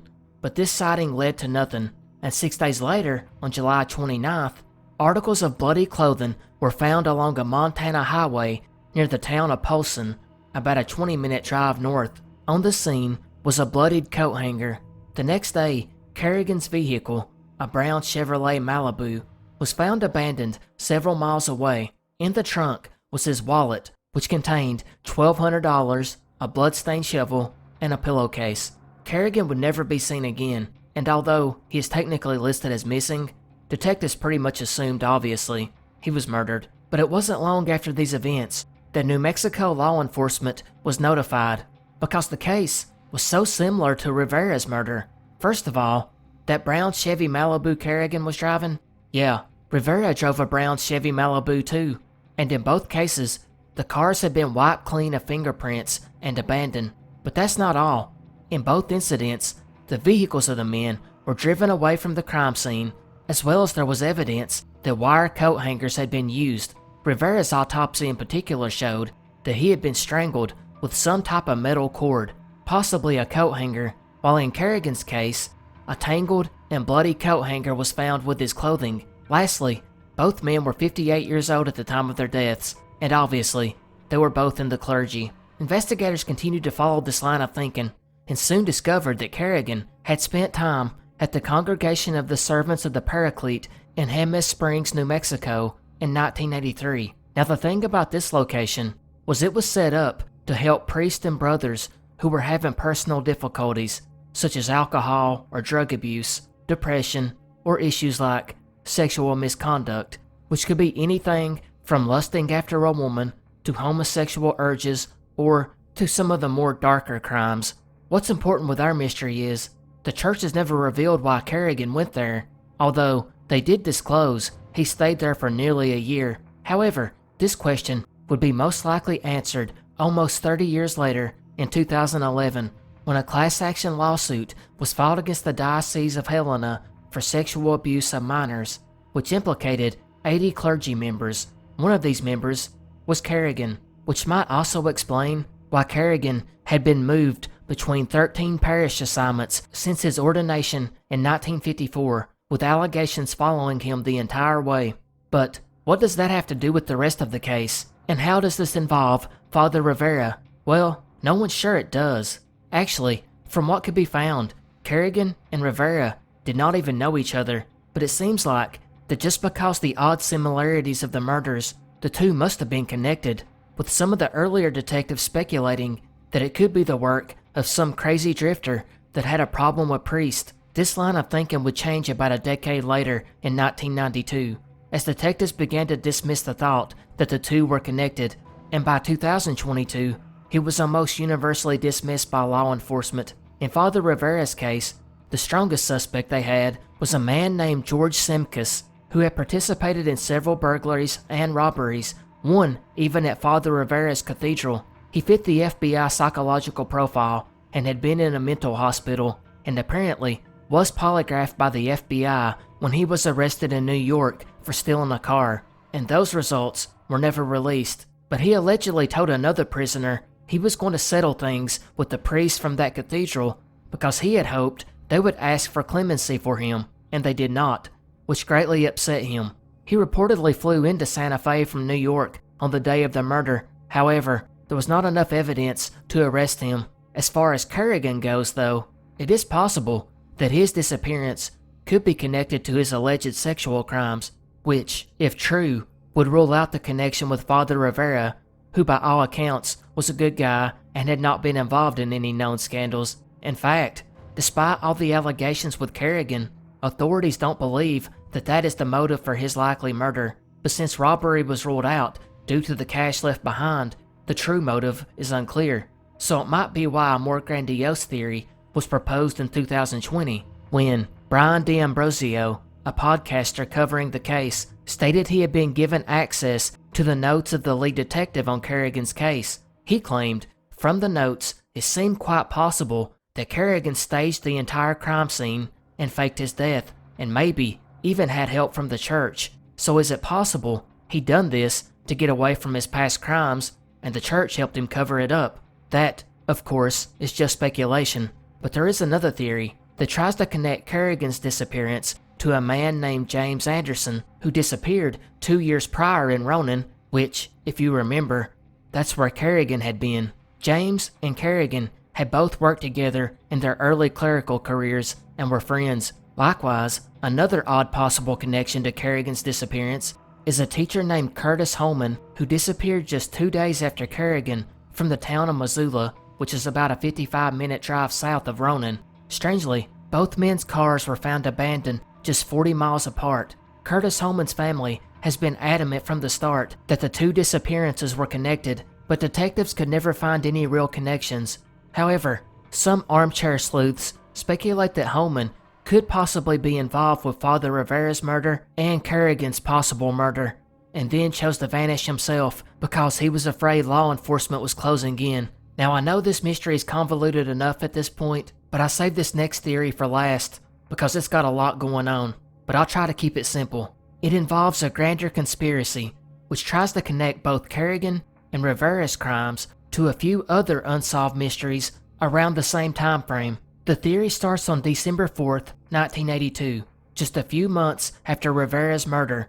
A heavyset man dressed in Western-style clothing with a bolo tie and a distinctive belt buckle would enter Boise's Sacred Heart Catholic Church in Idaho, presumably to confess, but instead, he would just up and swallow cyanide capsules right there and died on the floor, leaving a note signed William L. Toomey. However, this was a fake identity, but police were able to trace down a business in Boston, Massachusetts with that name, which actually manufactured ceremonial garments worn by priests. However, they could find no connection between the business and the man, and this man has never been identified. This would be followed up by Father Ben Carrier, who was found dead in a Yuma, Arizona motel on November 10th, 1982. He had been bound and had died from asphyxiation. This case is also unsolved, although two white males who might have been hitchhikers were viewed as persons of interest. One was described as carrying a cane with a skull on the top. Detectives could never come up with a theory either, other than Carrier had a reputation for helping the homeless and down and out, so it might have been connected to that. Then, in 1983, Father Patrick Ryan was found murdered in Odessa, Texas. He was found nude and bound in a motel room. It was a particularly gruesome murder. He had been savagely beaten and was left with a long superficial slice wound across his buttocks. The lone suspect, James Reyes, a Native American, was wrongly convicted for his murder and exonerated decades later. According to Reyes, who was much younger than Father Ryan, the priest introduced himself as John, and the two began a sexual relationship over the next few weeks. Father Ryan would give Reyes a ride to go pick up his car, and on the way picked up another young man. They then dropped Reyes off, and the two left together, where Father Ryan was eventually found dead 200 miles away. Now, I told you about this big grand conspiracy because it comes back to one theory that I mentioned first, which is what early detectives thought about some psycho that was just killing random priests. Yeah, it could be possible. Remember when I mentioned that the FBI psychological assessment on the killer of Father Rivera concluded that the murder was done out of revenge? Well, it wasn't revenge against Father Rivera. Instead, it was against the Catholic Church as a whole. Then, to bring this back to the beginning, there's even a theory that Father Rivera and Father Ryan were murdered by William Toomey, the man who committed suicide in Boise.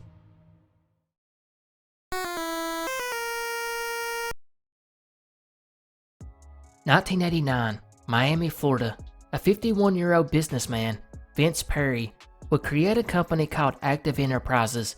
Perry had seen several ideas over the years, both good and bad, but it was his child that he would take inspiration from later on, because one day he would happen to see his son playing a bootleg game that had been made in Taiwan that had over 40 video games on it. Perry stated that all the kids in the neighborhood came over to play it, and he, being tired of spending $50 and $60 on Sega and SNES games, was immediately hit with an idea. Why not make his own game that contained over 50 games on it, 52 to be exact? So Perry would begin brainstorming on the project, and was soon meeting with the owner of a studio.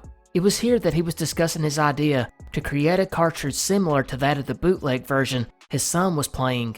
About that time, a sound engineer named Mario Gonzalez would overhear the conversation and tell Perry that him and his buddies, Javier Perez and Albert Hernandez, were into making video games. The three had fooled around and created a Tetris clone named Megatris. Perry, who didn't really know much about video gaming, was impressed and immediately hired the three, along with a person who remained anonymous to this day, to create the game.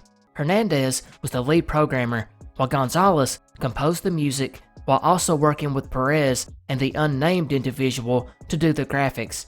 Perry would then showcase the game, called Action 52, at an electronics show, and then claimed he had raised $5 million from private backers, and the developers, who, if you don't remember, were just four random people, pretty much just out of high school, with very little experience, except for tinkering on a Tetris clone, were given 3 months to complete 52 games, which is insane as it sounds.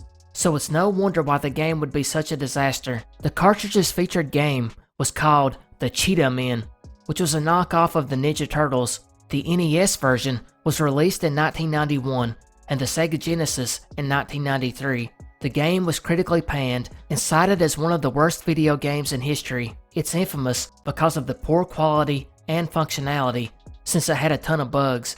But the mystery here is of the lost media type, because Active Enterprises was set to release their own console called Action Game Master.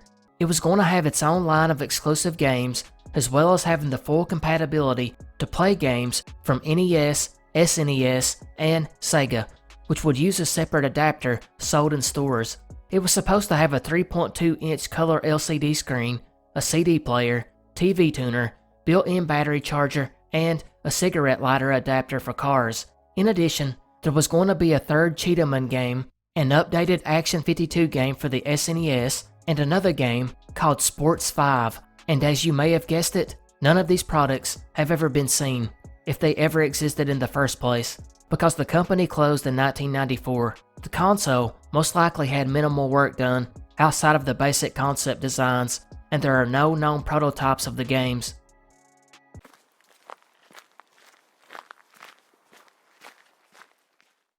Halloween, 2005. Just southeast of Garden City, in the rural part of Blount County, Alabama, hunters would come across a startling find, which may have led to their scariest Halloween yet, because as they walked along some railroad tracks, they would come across the skeletal remains of an individual. Obviously, the hunters would make a call to authorities, who came over to recover the remains and see what else they could find. Little could they know, this was going to lead to one of the most confusing unidentified person cases in Alabama history. To start, detectives canvassed the scene and found a .22 revolver with 5 spent cartridges and 1 bullet that remained chambered. However, since the remains were so decomposed, detectives were not sure if the man had died from the gunshots, although it was probably likely. The remains did show evidence of a once fractured collarbone that had healed. In addition, the person seemed to have had some type of lower back condition. He was listed as being 5'5" to 5'8" and between 33 and 45 years old, most likely deceased for a few weeks up to a year, and the individual had numerous dental restorations done. Police then searched the remains in hopes of finding this person's ID and found nothing, but they did catch what they thought was going to be a break, because nearby was a woman's driver's license, so obviously police must have assumed this will be an easy case. They would go back to the station and begin the process of tracking down the lady that owned the driver's license. They would call her, and sure enough, she stated that the remains must be the man who was her common-law husband. He had just left her a year prior in 2004, and on his way out, he snatched her license. Now, I don't know why he did that, and it's not really elaborated on, but she did confirm the man's name was Chad Patrick Singleton, and his birthday was April 1st, 1972. So case closed, right? Well, no, because you see, when police began looking into the background of Chad, they soon found out he had died in 1995, some 10 years before this person's remains were found near the railroad tracks. And as you may imagine, this opened up the case to a few more questions. If the real Chad was already deceased, then who was this? Secondly, why did this man want to change identities? Was he wanted? Did he even know Chad? Well, detectives would try to get to the bottom of these questions, and they soon found out the imposter Chad's wife, yeah, she was just as in the dark as the police were. She had no idea the man she had been with, and had even had a common-law marriage with, was living under a fake identity, but she did turn over a couple of pictures she had taken of him, which is where we get these from. With such a good photo of the man, one would think the identity would be easily made, and there have been a few guesses. One of the lesser believed ones, to me anyways, is a man named Jason Atkins, who vanished from Huntington, West Virginia on January 18, 1999. He disappeared when his brother's boat capsized on the Ohio River. His brother was rescued, but Jason was never seen again. And while that might seem like an obvious case of drowning, detectives weren't so sure. They actually thought, considering his body was never found, it was possible he faked his death and left to start a new life. But why? Well, he was behind on child support payments. To me, this one is a stretch, but there are a couple more. First was that of David Britt Sargent, who disappeared on May 30th, 1999. He was 18 at the time, which would put him out of the age range when the body was found, but he was the same height range at 5'7", and even crazier, he was only about a 35-minute drive from the area where imposter Chad was found. He also had similar eyebrows, ears, and hairline. According to reports, David had been camping on his mom's property in Blount County, again, where the skeletal remains were found, and he just vanished. His car was found abandoned on a country road later on, but again, the age is a little bit off, so that's why I saved the most likely match for last, that of Herman Matthew Gamble. Just looks-wise, he is probably the closest match, but again, there are a few issues. Gamble disappeared at the age of 25 in 2004 and was 5'7", so a few years off the coroner's estimated age, but right within the height range. And he also disappeared in McCalla, Alabama, about a 55-minute drive south of where the remains were found. But here's the issue with this one. Gamble vanished on June 16, 2004, a little bit over a year before the body was found, and just a few months before he allegedly left his common-law wife, which brings up the whole problem with this case, the common-law marriage. Laws on this vary across states that allow it. Alabama itself done away with it in 2017, but if you had a common law marriage beforehand, it was still legal. And since this happened in the early 2000s, it's possible they did have a common law marriage, but many people incorrectly think that just living together for 10 years makes a common law marriage, but that's not exactly true, at least in Alabama. It could be a very short time. It just depends on if you bought a home together, had a joint bank account, shared a last name, filed joint taxes, etc., etc. So it's possible this woman wasn't even with him all that long, which has led to the theory that it's possible this man was married to another woman somewhere else, hence why he used a fake name, and it could be why he up and left her. Of course, it doesn't explain why he took her driver's license, but getting back to Herman Gamble, he was last seen working security at a bar, and he simply left the establishment and was never seen again. He left behind all of his belongings, as well as his insulin, and drove off. There was no sign of foul play, but it could be possible he left and something happened to him that night, and he was taken to Blount County, where he was murdered that June. But that doesn't fit the wife's timeline, and it's important to note, he was known at Herman at this job, while his wife knew him as Chad. So does this mean we can safely rule him out? Who knows? The mystery gets even more confusing when, as many have pointed out, there is almost zero information that a real Chad Singleton ever lived. This is one of the most convoluted missing person cases I've ever covered, and I hope there is a resolution soon.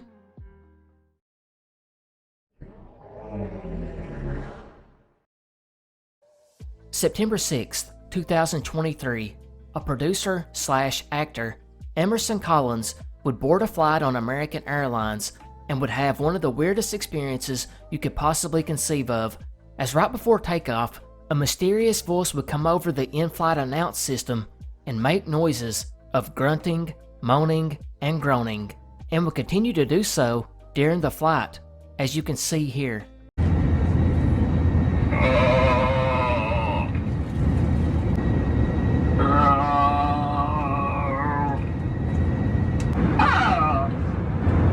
After a few moments of this, the airline attendant would then come over the intercom stating that the crew was trying to run down the source of the sounds. And if you're thinking, hey, that's strange, but this guy's an actor and a producer, and he would have an easy enough time doctoring the footage to make it appear that this sound is actually coming from the intercom. Well, that would be a possibility, if not for the fact that several other people also reported this happening as well, because the following accounts are just a few from various online sources. One, a John NYC, would post that he believed someone had hacked into the PA and was making moaning and screaming sounds. Another man, Bradley P. Allen, would claim that he heard moans of someone in extreme pain, noting that it happened 3 to 4 times during the flight, and that the crew told them that it had happened before, but they had no idea why.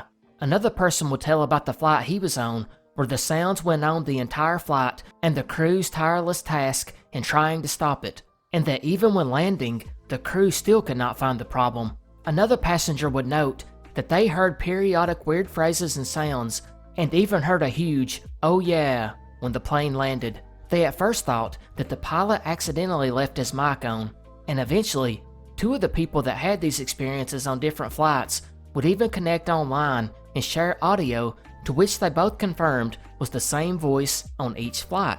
But what did the actual airline say about this?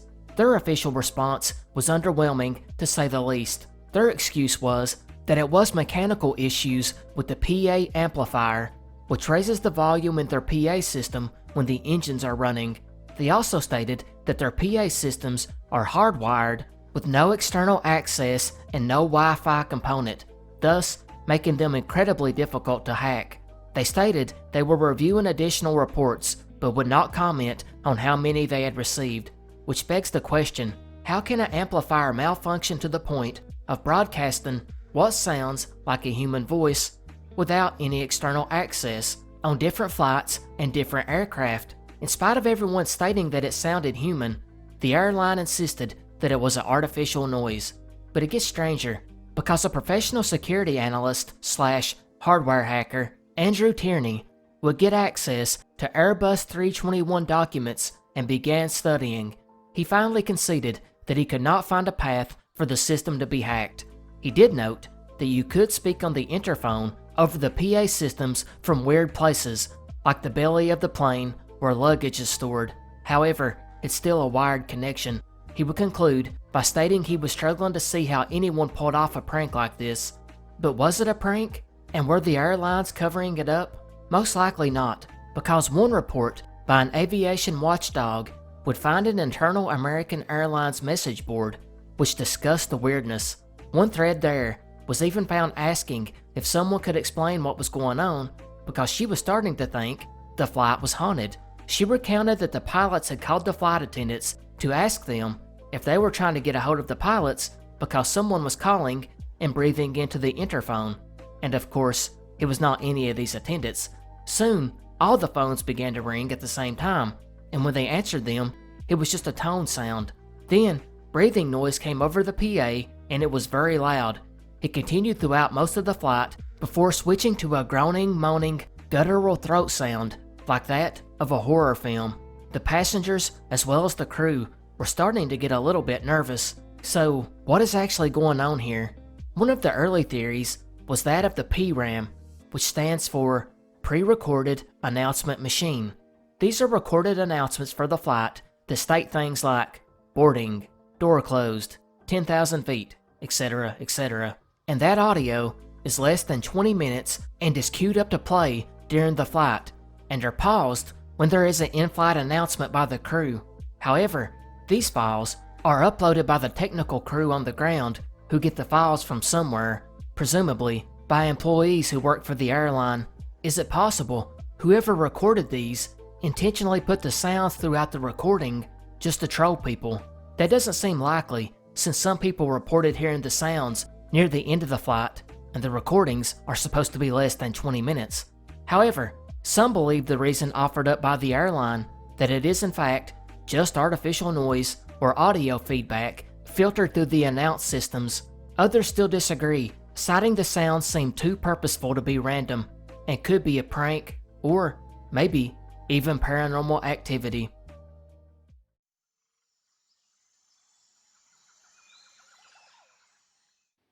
In the time creating content for this channel, we have covered several cryptid topics, and cryptozoology as a whole is mired in controversy, as many skeptics and scholars cite that it's nothing more than a pseudoscience. However, cryptozoology by definition is the study of unknown, legendary, or extinct animals, and since new animals are discovered every year, it gives a little wiggle room for cryptid proponents, since some of these sightings could very well be animals that just haven't been documented yet.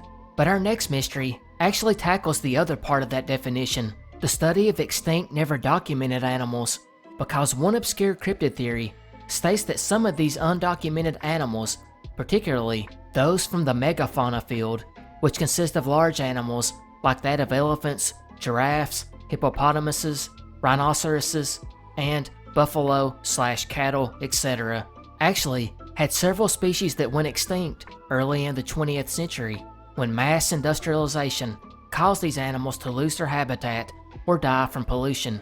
The theory basically states that these large animals in the late 1800s and early 1900s were severely endangered and quickly disappearing, but were sighted and described several times only to go extinct shortly afterwards, before they could be officially cataloged. A prime example of this theory is called Managua, which is a cryptid that was reported to have lived in southern Brazil and maybe Uruguay, Nicaragua, and Bolivia. It was said to be a serpentine or worm-like creature with hard black scales and horns that lived underground, where its tunneling caused much destruction. According to the accounts of people who actually seen it, it was around 3 foot thick and 80 feet long, and the tunnels it left was 3 to 10 feet wide. It had a pig-like snout, thick bony armored scales, and movable horns on its head. It had no legs, and the old account cited that it resembled earthworms more than anything else, except it had a visible mouth, while the later sightings compared it more to a snake. It was also amphibious and preyed on livestock, which it would pull down beneath the water. It also had a loud roar, which could be heard from far away, but the description of the creature is not actually that important to us. It's the documented sightings. It was first reported in the 1840s and was reported up until around 1900, when the sightings completely stopped. One of these earliest accounts came from Paraguay, when Albino Jose dos Santos, who was traveling through the area, heard stories from the locals that a minoko had caught itself in a narrow cleft of rock and died. Later that year, the area would be hit with a period of rains, and as João J. Duos heard what he thought was rain, although the sky was clear and sunny. So the next morning, when he went out, he found a piece of land on the other side of a hill where a wide tunnel had been dug that showed a creature had went through the area and then entered into a stream. It would be 3 years later that Albino Jose dos Santos would go through to search this area and found the tunnel still there. He documented them as being made by two animals that were between 6 and 10 feet thick. Moving to the 1860s, we would have one of the most prominent figures in the Santa Catarina area of Brazil, a man named Emil Oderbrecht, an engineer/cartographer who immigrated from Germany, where he would be instrumental on opening roads and demarcating lots leading to the development of several cities. He was one of the first Europeans to pass through several regions of the area, and it's him that would report in the uplands of Santa Catarina that his progress was impeded on a swampy plain by a series of trenches that ran along a stream. The trenches were too wide to step across, leaving him to have to jump over them. There would be several other sightings between 1860 and 1899, but we don't need to explore every one of those, because our mystery is not if the minoko was real. It was just an example of this obscure theory, which brings us back to, is it possible that several megafauna sightings documented in this time period were animals on the brink of extinction and were never scientifically cataloged, leading to the animal becoming known as a cryptid? Well, of course, the argument against this one is, there have been several extinct animals from long, long ago, like dinosaurs, where evidence was found of their existence, yet animals just over a century ago that have went extinct supposedly left no remains that have been found, which is hard to believe. Of course, the counter-argument to that is, it's estimated that we still haven't found 86% of the species that are currently living, so just imagine how many have been lost to time.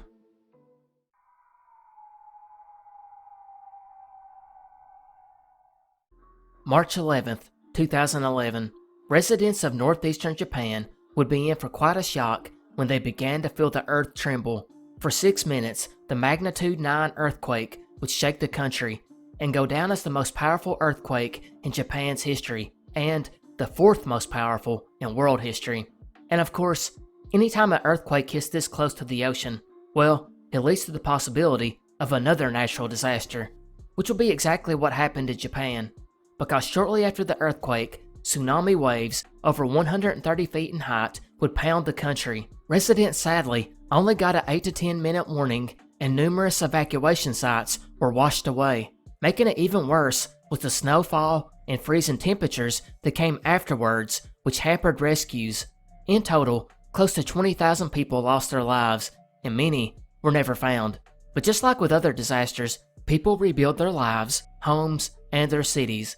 And since 2011, that is what has happened here. However, it's during this time frame of rebuilding that a strange paranormal mystery would occur, because a university sociology student who was doing research as a part of her thesis would interview 100 taxi drivers who had driven during the disaster and simply ask them, had they seen anything unusual in the aftermath of the earthquake and tsunami. Now, a lot of these taxi drivers would just straight up refuse to even talk to her, but 7 of them did get in touch and relayed some strange incidents.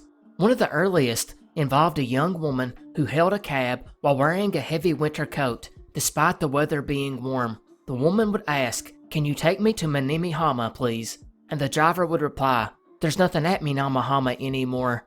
And after a few awkward moments, the woman would question, "Have I died?" This would lead to the taxi driver turning around to see the passenger was no longer there. Another incident involved a young man asking to be taken to Ioriyama Mountain, and when the taxi arrived, the man had vanished, while another incident would record that a passenger asked to be taken to a residential address, but when the driver arrived, the home had been flattened, leading to the taxi driver to question, "Are you sure this is the right place?" And like the others, the passenger had vanished. Some of the other stories often involved passengers who were headless, had missing limbs, or were cut completely in half, and most of the time, they were predominantly young people.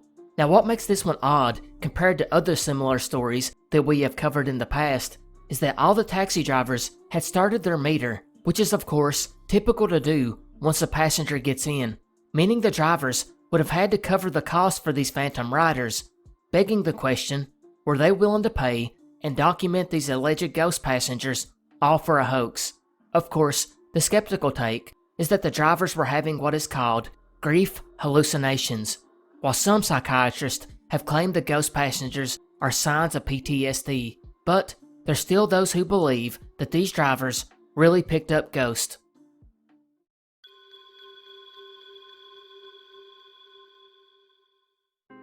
November 9th, 1981, 34-year-old Patricia Hesse of small-town Rutland in Vermont would head to the local mall where she would pick up and purchase a $200 fur coat, which is about the equivalent of $700 in today's money. It's from here she would return home where she would begin to make dinner.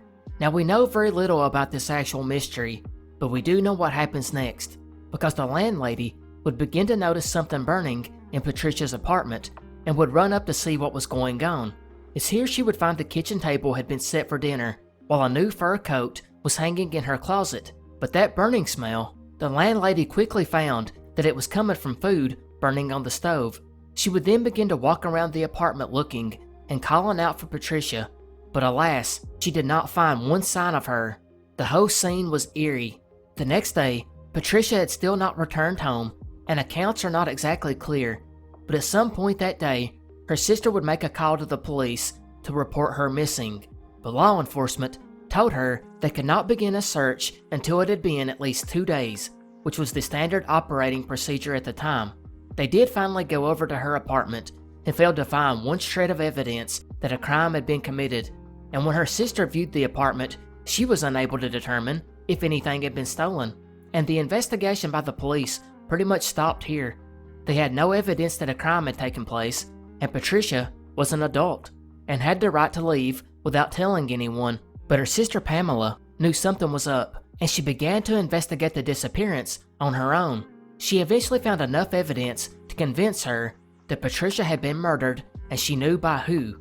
She would take this evidence to the police, but stated that even she knew she did not have enough to take it to court, while law enforcement would simply go over the evidence and tell her they had seen nothing that pointed to foul play. Sadly, the case barely got any media attention, and there's not been an update in decades. Her sister Pamela would die in 2005 in an automobile accident, leaving no one to continue the search for Patricia. Now, as I said, this case has almost zero publicly available on it, but there is one odd key that is sometimes overlooked. Apparently, it's believed by police, as well as her sister, that Patricia had potentially been wearing a trench coat when she vanished. Now, is this because it was missing from her residence, or because she had been seen wearing one at the mall? Well, the record isn't clear on that, but of course, it brings up the question, why would she be wearing a trench coat while cooking? Well, obviously, she most likely wasn't, which has led to conjecture she may have walked out of her home voluntarily, and I'm assuming since she left food cooking on the stove, she must have intended to only be gone for a short minute. Maybe she even planned to walk to a neighbor's to borrow some type of food or spice or something like that. Or maybe she even ran out to get something from her car. Whatever the case, since there was no signs of a struggle inside the apartment and her coat was missing, she most likely left voluntarily and something happened then. But the original investigators seemed convinced that there was no foul play, and since Patricia's mother had died 3 years earlier, her father 6 years earlier, along with her brother who had died over a decade before, and a boyfriend who had committed suicide just 10 years earlier, whom Patricia still grieved for, well, it stands to reason that the police may have thought Patricia had committed suicide, although the fact that a body was never found was odd, or the fact that she decided to do this during the middle of cooking a meal. Then, there was the other strange part of this mystery. Apparently, Patricia had not been employed in years and worked only sporadically, leaving many to wonder how was she taking care of her bills, plus buying a $200 fur coat. It is possible she could have gotten some kind of inheritance from her parents, but many wonder if it was an unknown lover who was giving her the money. Maybe she was a mistress to a wealthy married man, and he was afraid she was about to tell his wife. Of course, there's also the theory that she was involved in sex work, and maybe she had planned to meet a client that night. Then you got the theory that she was robbed or abducted after intending to step out of the apartment for a brief period of time.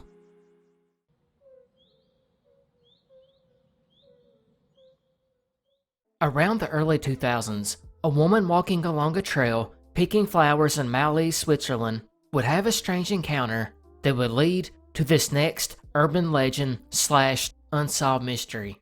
The woman would be stunned to see this tall humanoid being dressed in what she described as a bowler suit, with a cloak and gas mask which covered his entire head. Apparently, he was just as startled to see her as she was him, and quickly walked off into the woods. But this would not be the last sighting, because over the next decade, this individual would be spotted numerous times in the forest near the village, where he is almost always described as wearing a dark bowler suit with a greenish camouflage cloak, and of course, wearing the gas mask which covers his entire head.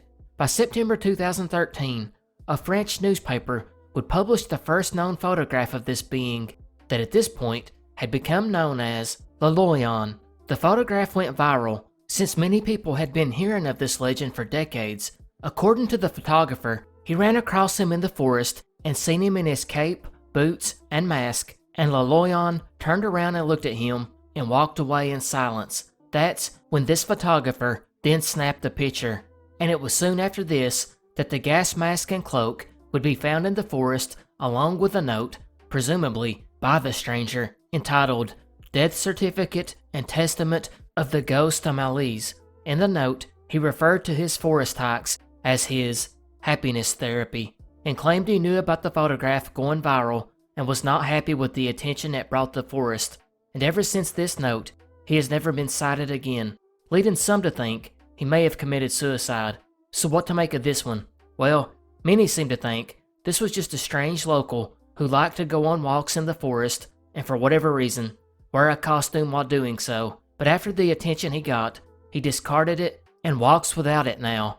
Of course, others think that it might have been a mentally ill person, or someone who had some kind of skin issues on his face, or maybe even someone practicing survival techniques, while some still think the whole thing is an urban legend.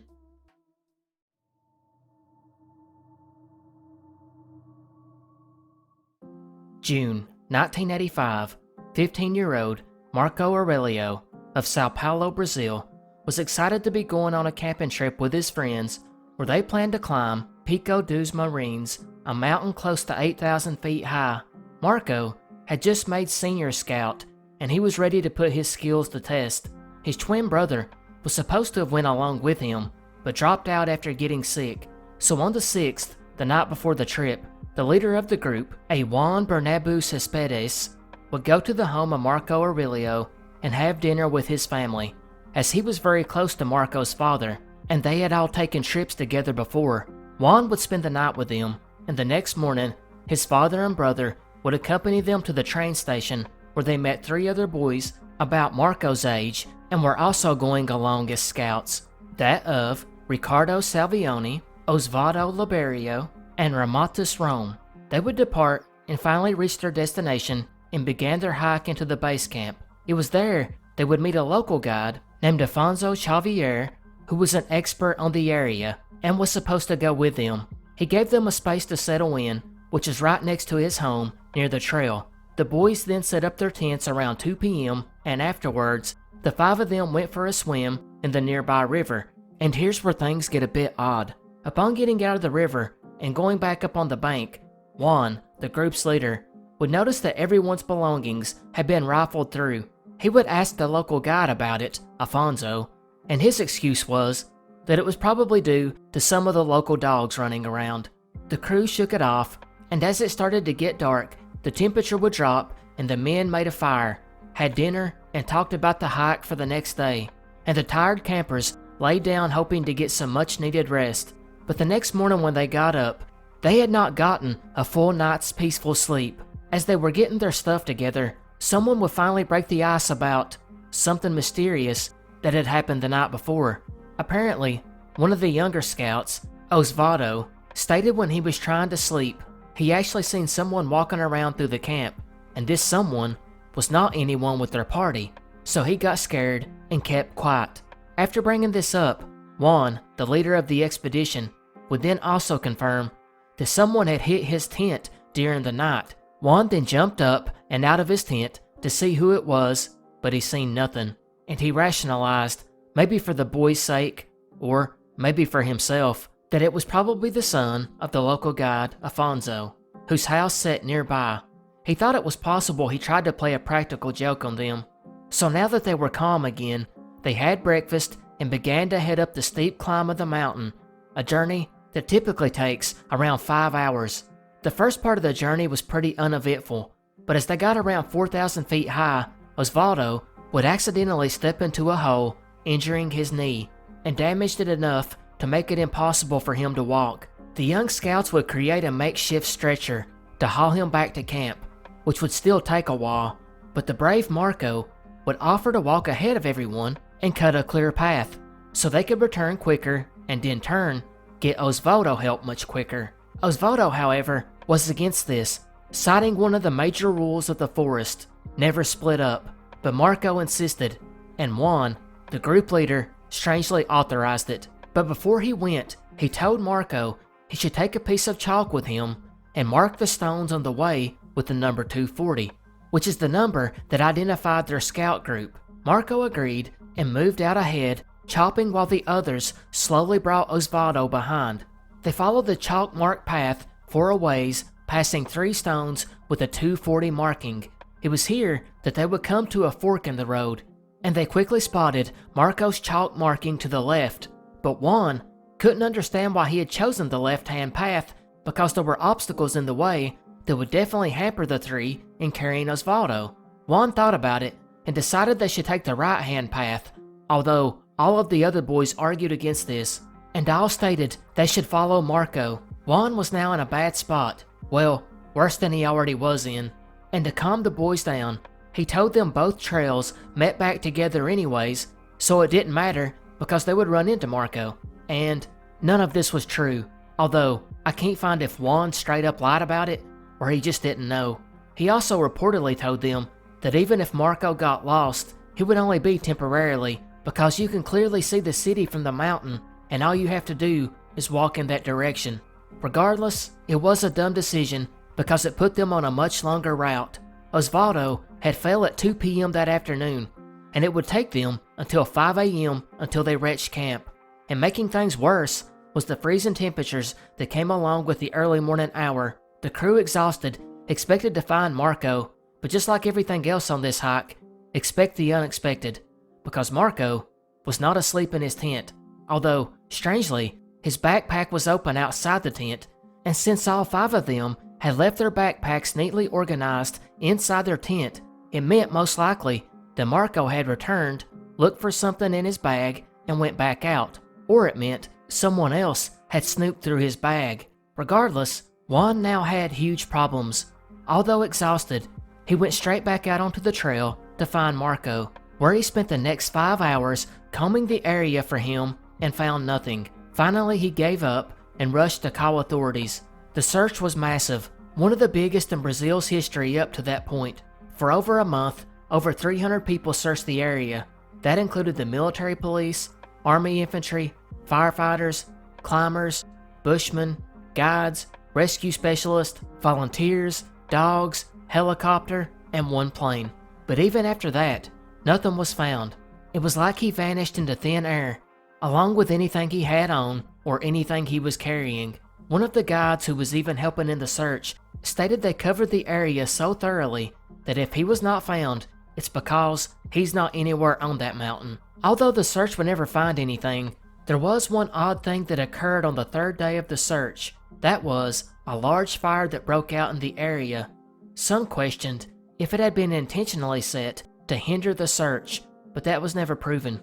So, what happened? Well, theories vary, but of course, much of the finger-pointing went to the leader and only adult, Juan. How could a scout leader with so much experience on the trails do something as dumb as leaving a teenager to hike into a place he did not know? Well, detectives thought he was not that dumb, and they actually found some inconsistencies in his interrogation, although Juan claimed he was tortured, so that could be where they came from. But there has been speculation that Marco's disappearance was sexually motivated, and that Juan had abused and then killed him. But to me, that just creates a lot of other problems. None of the other boys reported this, and all of them told the same story. Osvaldo got hurt, they made a stretcher to carry him on, then Juan instructed Marco to make marks on the stones as he went ahead. So if this alleged abuse was going on, it doesn't seem like it was happening on this trip at least. But there are some other things that stand out. Remember Afonso, the specialized guide that lived right next to the trail? Well, he was supposed to accompany them to the top of the mountain, but when it came time, Juan dismissed him. When asked about this, Juan told the police that he had heard Afonso didn't have time to accompany them.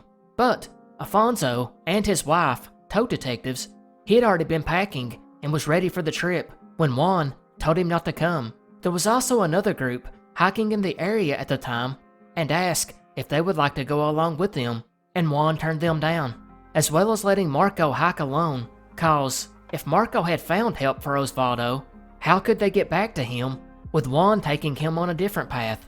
But maybe the biggest red flag was when they made it back to camp at 2 a.m. Why didn't Juan go to Afonso, whose house literally sat 160 feet off the trail, and ask, "Hey, have you seen Marco?" Or, "Can you come help me look for him?" Instead of doing that, he immediately turned around and went back out onto the trail by himself, where he would be for a long 5 hours before he returned back, claiming he found no sign of Marco. That was very suspicious.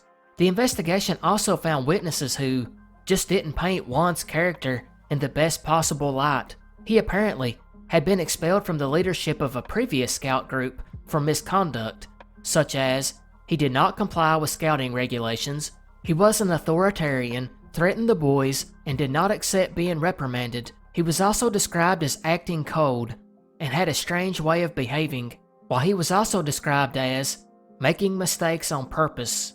But at the end of the day, there just wasn't any hard physical proof that he had done anything malicious, and police couldn't arrest him.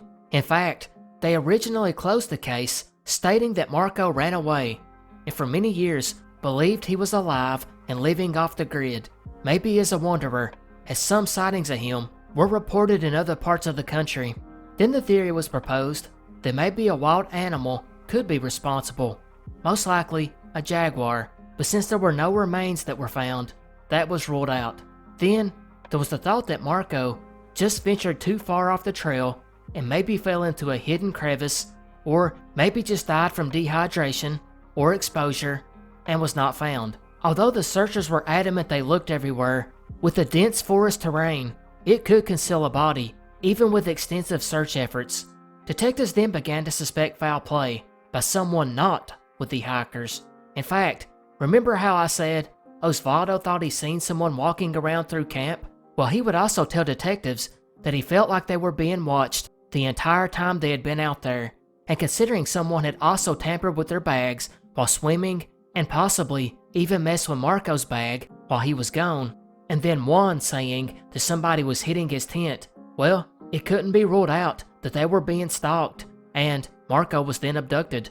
Actually, one 10-year-old boy would come forward and state he seen Marco inside a truck with a license plate from a city about a 2-hour drive away. He stated the driver was disabled and the passenger was an Asian woman. Amazingly, the license plate number he gave actually corresponded with the real vehicle in the city, but when police checked, they found they were nowhere near the area the day Marco disappeared.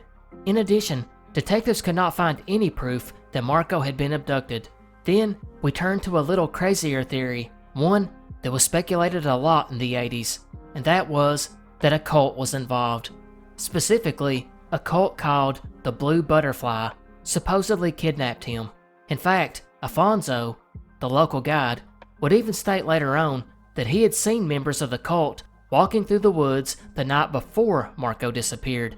Detectives again ran down this lead and found nothing.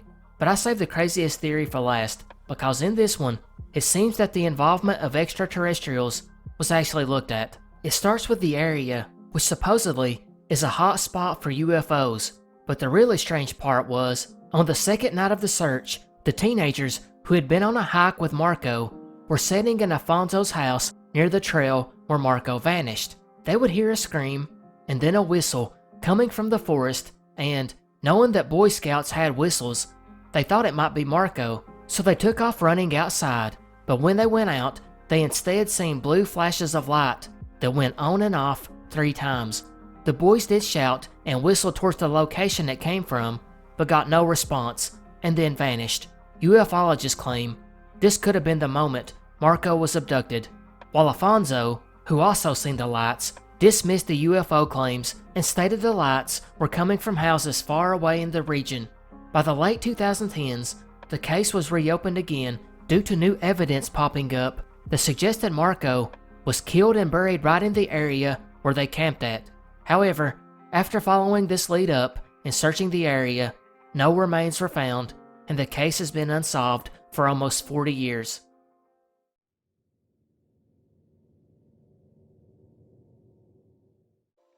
March 4th, 1998, 11-year-old Juan Pedro Teixeira Mendonça of Lousada, Portugal, would grab his bicycle at 2 p.m. and go by his mother's office, which was just across the street from their home, and ask her if he could tag along with his 21-year-old truck driving friend, Afonso Diaz. His mother was a bit uncomfortable with the age gap, so she told him no and to go play in the field behind the office where a horse racing track was. A few hours later, at 5:30 p.m., Juan Pedro's parents would get a phone call that would shake their world up. Upon answering the phone, they would be greeted by Juan Pedro's tutor, who told them he never showed up for his 5 p.m. appointment, and he thought it was strange because he had never missed a session before.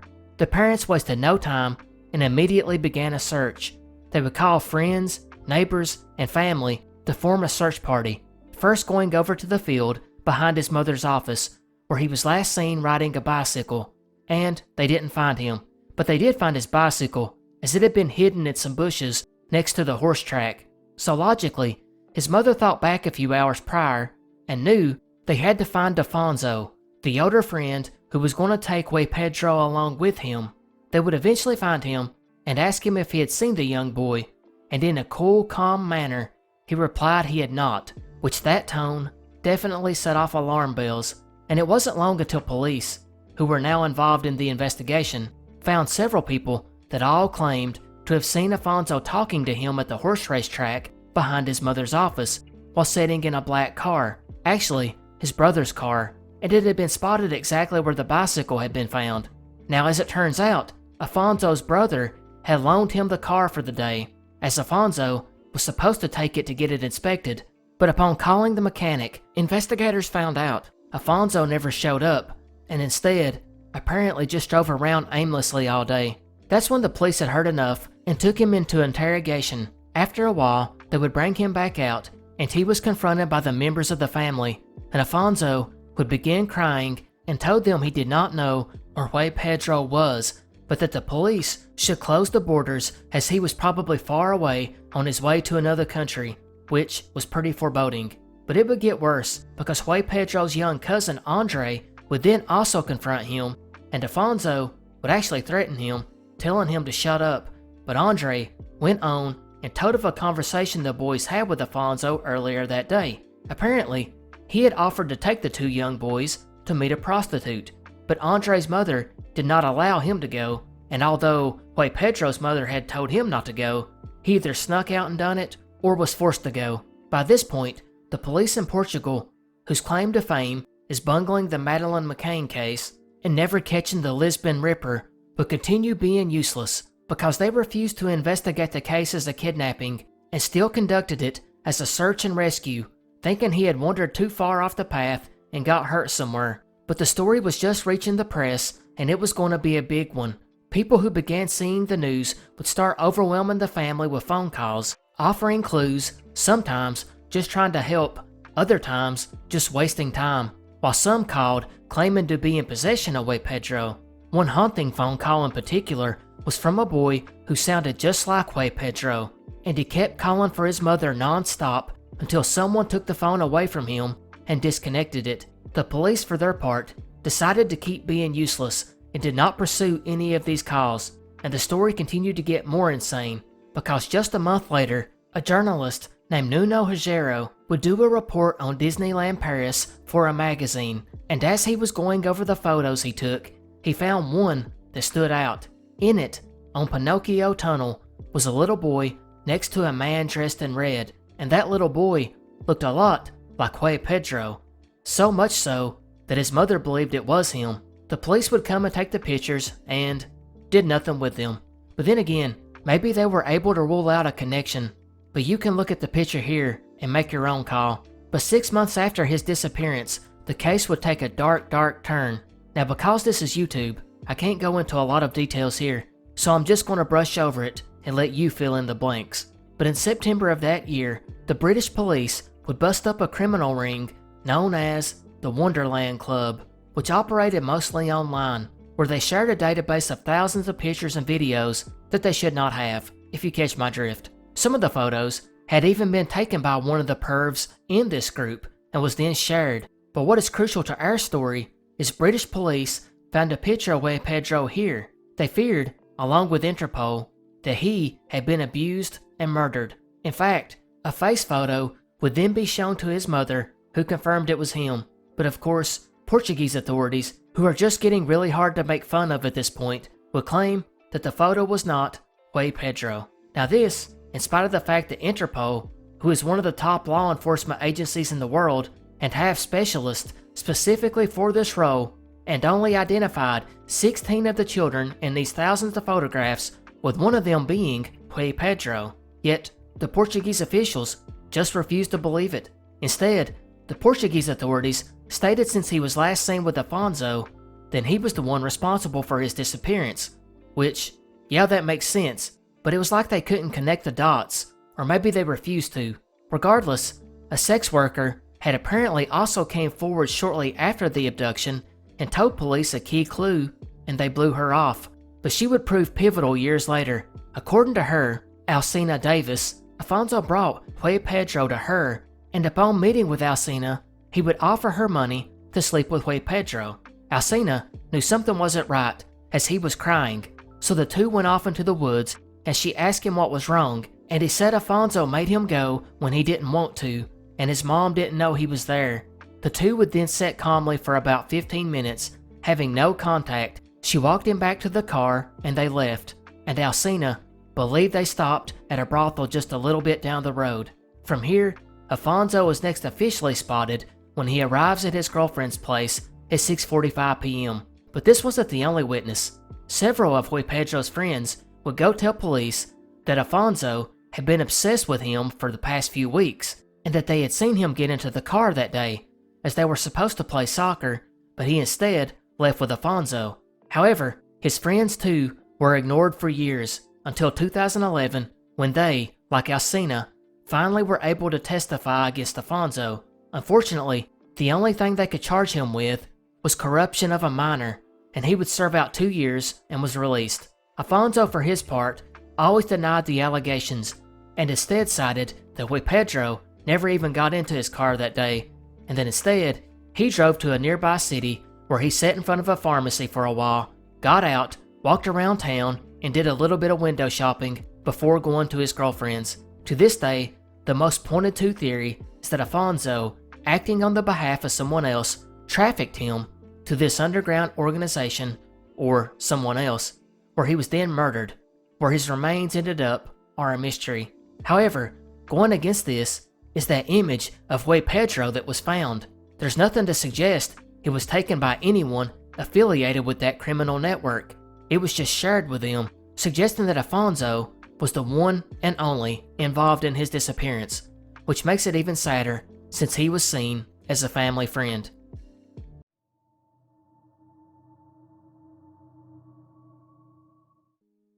February 17th, 2004, Yokkaichi, Japan. A 68-year-old man would go to a nearby shopping center to pick up some things and withdraw money from an ATM.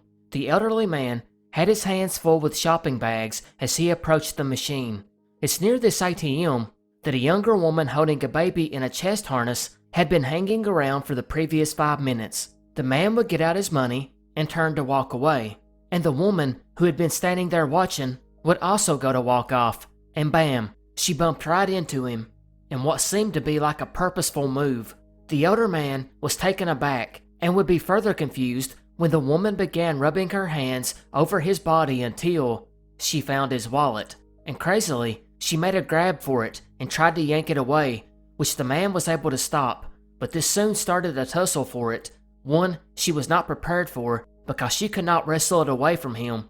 But this would not stop her, because she quickly grabbed him by the collar and began to scream thief, and you can probably imagine the people turning around to see this old man wrestling over some money with a young woman and baby. Well, you can guess who they thought the thief was. Soon, 3 bystanders, intending to do good, would tackle the man to the floor where they held him as someone called the police. Luckily for them, 2 officers were already on the scene over a shoplifter. They rushed over and kept the man on the ground while handcuffing him despite his protest.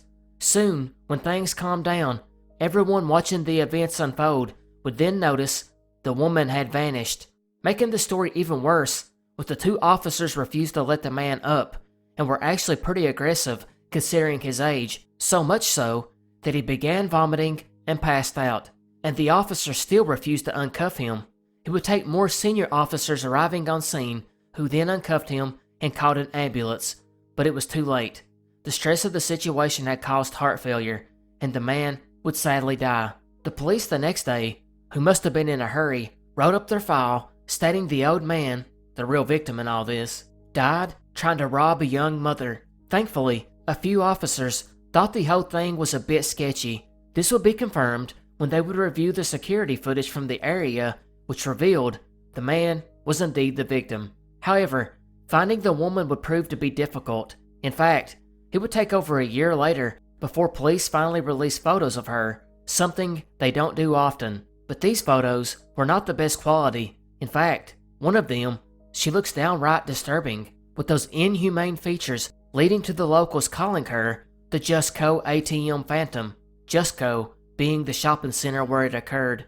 Of course, waiting that long to release the photo helped very little, as it was unlikely anyone in the area that day was going to remember her, but the police gave a description that she was about 25 to 30 years old, with the baby being 2 to 3 years old. She was most likely Japanese and had a face that was described as unusual. One of the other oddities was the credit cards left at the scene, which she had touched, yet left no fingerprints. But maybe craziest of all, according to the reports, she was not picked up on any cameras as she exited the store. It would take 7 years for the police to officially absolve the man of the crime, and eventually, the courts awarded his family for the injustice. But they never actually put a lot of effort into finding the woman, and her identity remains a mystery to this day, although the statute of limitations have also lapsed.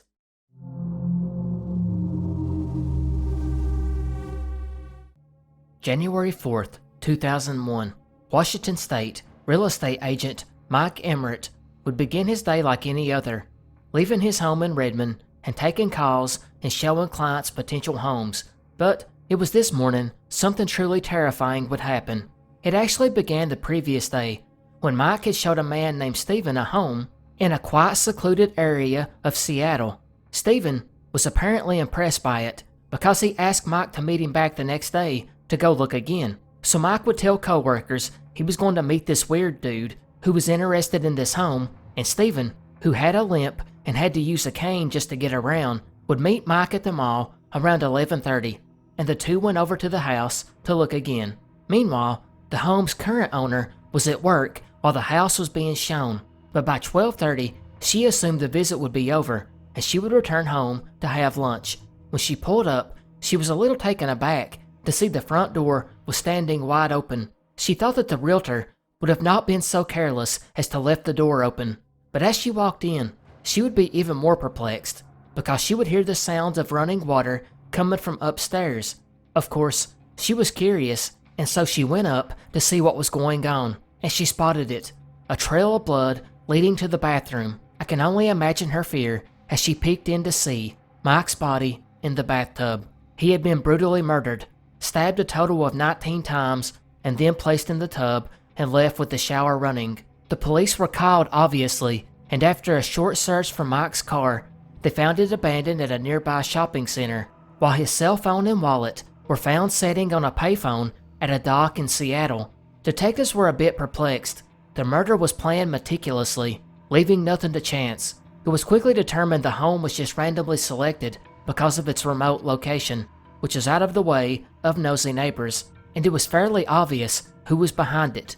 Stephen, the man on the cane. But how did this man on the cane, who could barely walk, overpower Mike? Well, that's just it. Detectives pretty much assumed the bum leg was all a ruse, so Mike would never feel threatened. Furthermore, police believed it was quite possible that the cane was one of those that had a knife or small sword within it, which was used as the murder weapon. But why did this happen?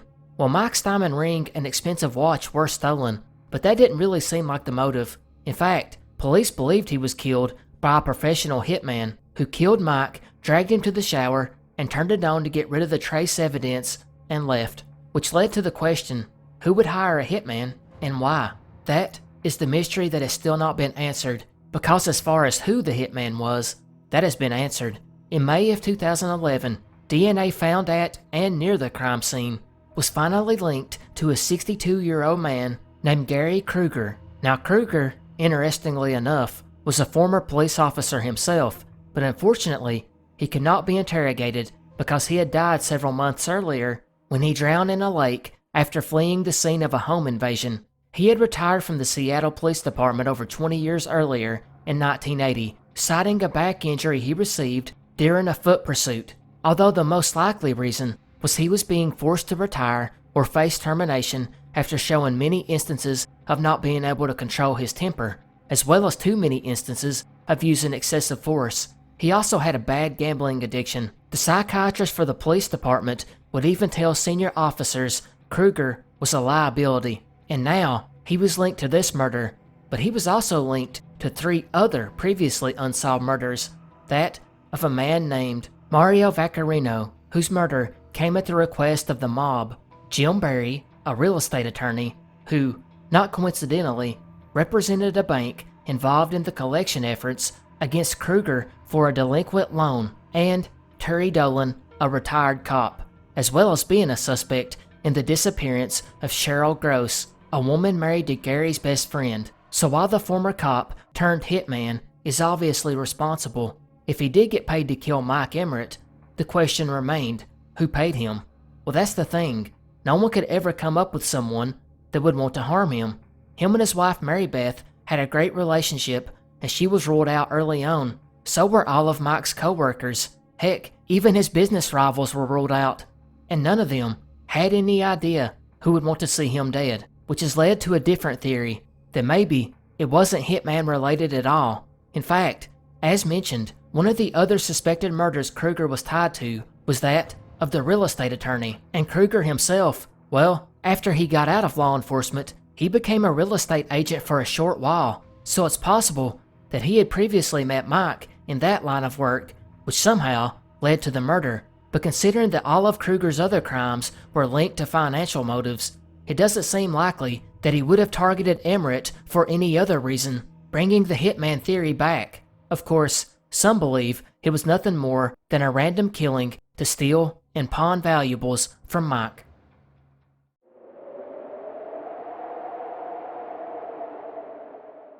On June 9th, 1912, on a cloudy, cold, damp Sunday evening, Josiah Moore, who went by the name Joe, and his wife, Sarah, took their 4 children, Herman, 11, Catherine, 10, Boyd, 7, and Paul, 5, to the local Presbyterian church. The young family would be accompanied by the neighbors' children, Lena, 12, and Anna, 8, who were planning on spending the night with the family. The service would end, and the members stayed around to mingle until 9:30 p.m. The family would then leave and make the 3 short block walk home, and before going to bed, the family decided to sit down for cookies and milk, and then called it a night. By 5 a.m. the next morning, 63-year-old neighbor Mary Peckham would get out of bed and go hang her laundry, and on this overcast, humid summer morning, she would notice The Moore's home was awfully quiet, which was unusual since Joe would usually already be in the backyard caring for the horses at that time, and Sarah typically had the children up before sunrise, yet absolute silence came from their home. By 8 a.m., her concern would grow as the family were still not moving about. She would walk over to check on the Moores, but her knock would go unanswered. She would then try to open the door, only to realize that it was locked. This, along with the shades and curtains being shut, increased her worry, and she would go back home to call Joe's brother, Ross. Ross, who was a local druggist in town, had a spare key to his brother's home, so he told Mary that he was on his way. He would arrive and go up to the home and would begin to peck on the windows and knock on the door, yet no response. He decided to go in. As he walked in, he didn't notice anything out of place just yet, but as he walked downstairs, he would see blood-covered white sheets that had been pulled over the two little girls who had spent the night, Lena and Ina. One of them was a third of the way down the bed with her arm sticking out from the covers. He would rush back out and ask Mary to go call the local marshal, Hank Horton. Horton would arrive to see a distraught Ross sitting on the porch. Ross would look at him and say, "Something is terribly wrong in there." It was around 8:30 at this point. As the marshal made his way in, he would look around the home, and he spotted the partially clean murder weapon, which was an axe that Joe typically left in the coal shed. It had been left leaning against the wall of the downstairs bedroom, where the visiting girls, Lena and Ina Stillinger, were sleeping. Underneath the bed was a white dress that the killer had used to wipe his hands. The victims' murders were all identical, all in their beds, heads covered with bedcloths, all had their skulls battered between 20 to 30 times with the blunt end of an axe. The ceilings had gouge marks that came from the upswing of the axe. Only Lena had a defensive wound on her, which was quite a surprise considering the amount of noise he must have made.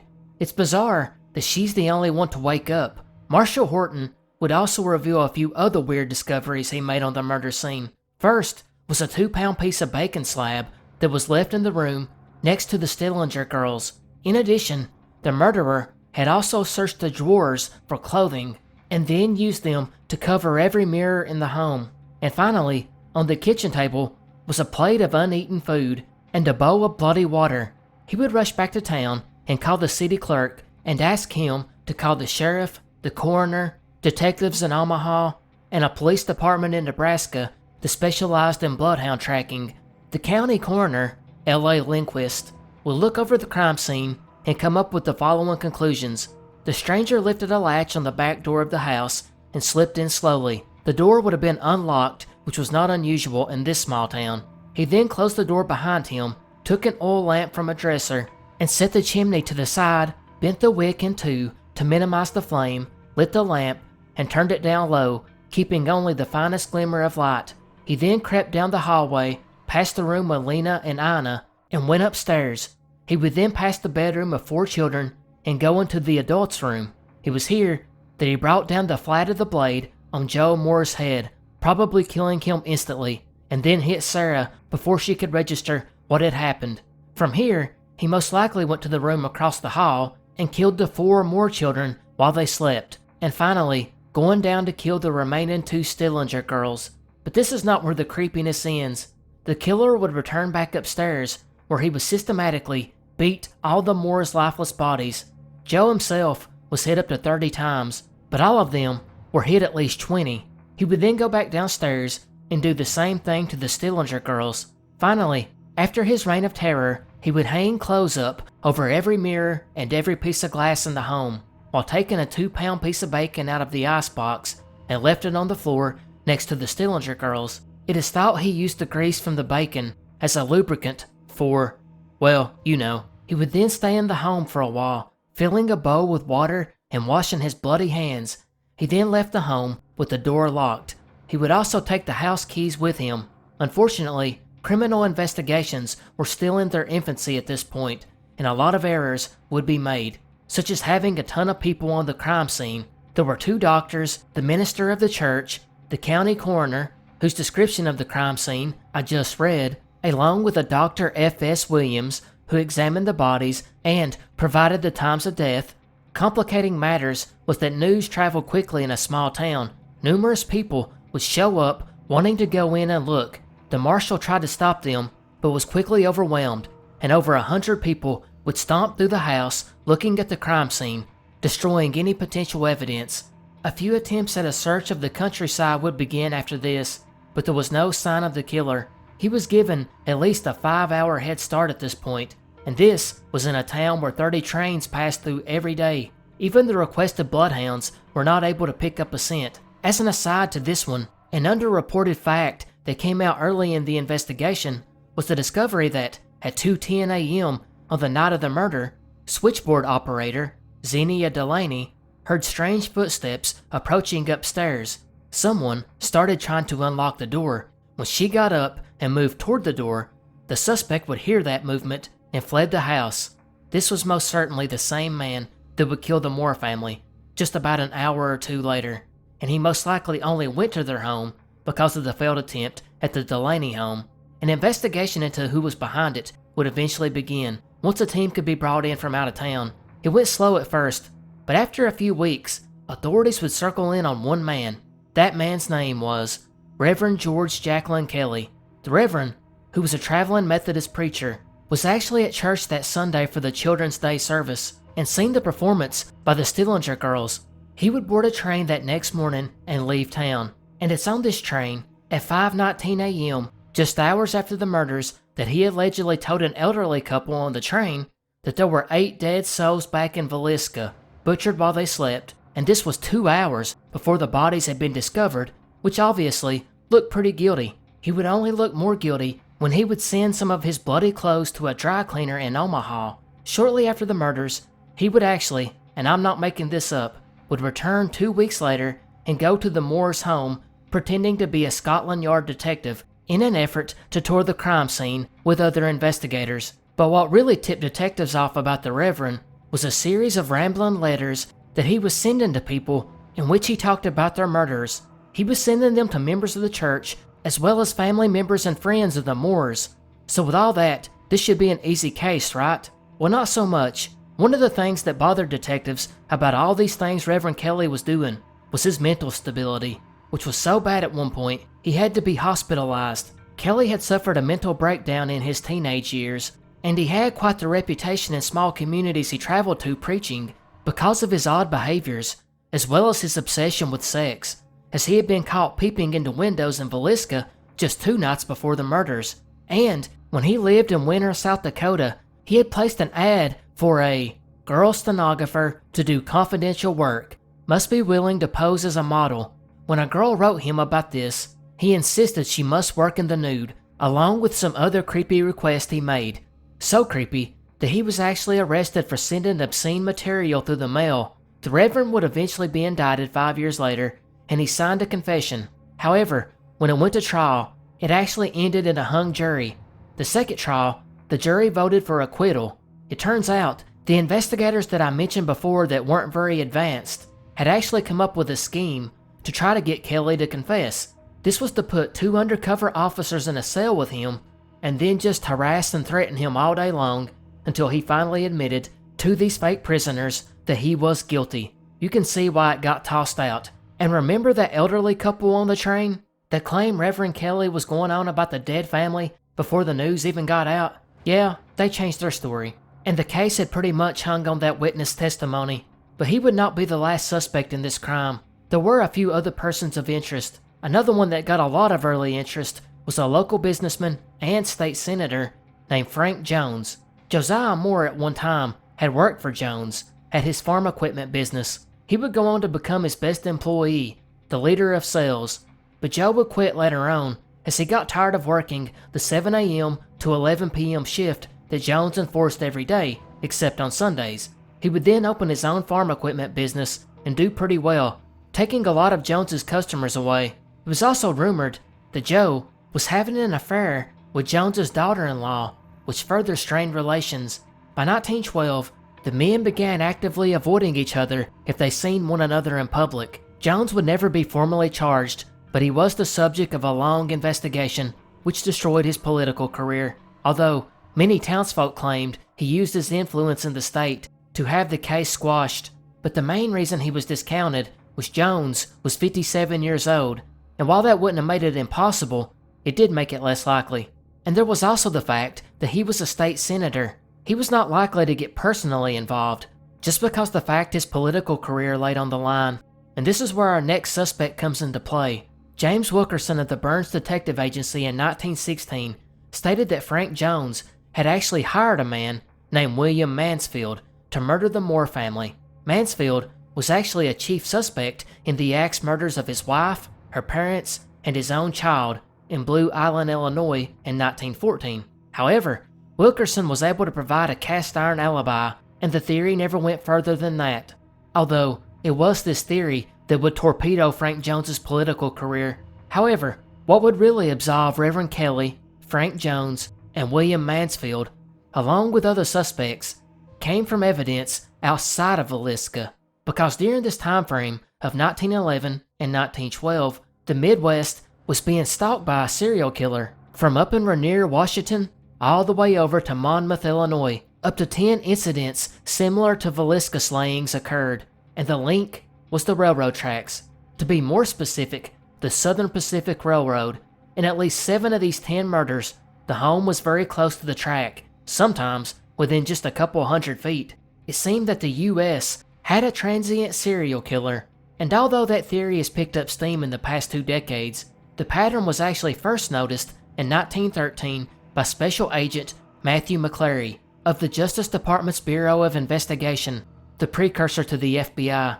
37 victims, 30 of which consisted of 7 whole families, spread out over 10 different crime scenes in 7 different states. 2 happened in Illinois, Iowa, and Kansas, 1 in Missouri, Colorado, Oregon, and Washington. As far as similarities in the murders, McClary pointed out there were many. For one, all of the murders except for 2 were committed with the blunt side of an axe, most likely to keep the blade from getting stuck in the victim, and all of the murders were against victims who were asleep in their bed. In 8 out of 10 murders, the weapon was abandoned at the scene of the crime, and 7 out of 10, the railroad tracks were very close, maybe a couple hundred yards. In 5 of the cases, the killer then proceeded to hang around the home for a while. Again, the same as the Villisca case.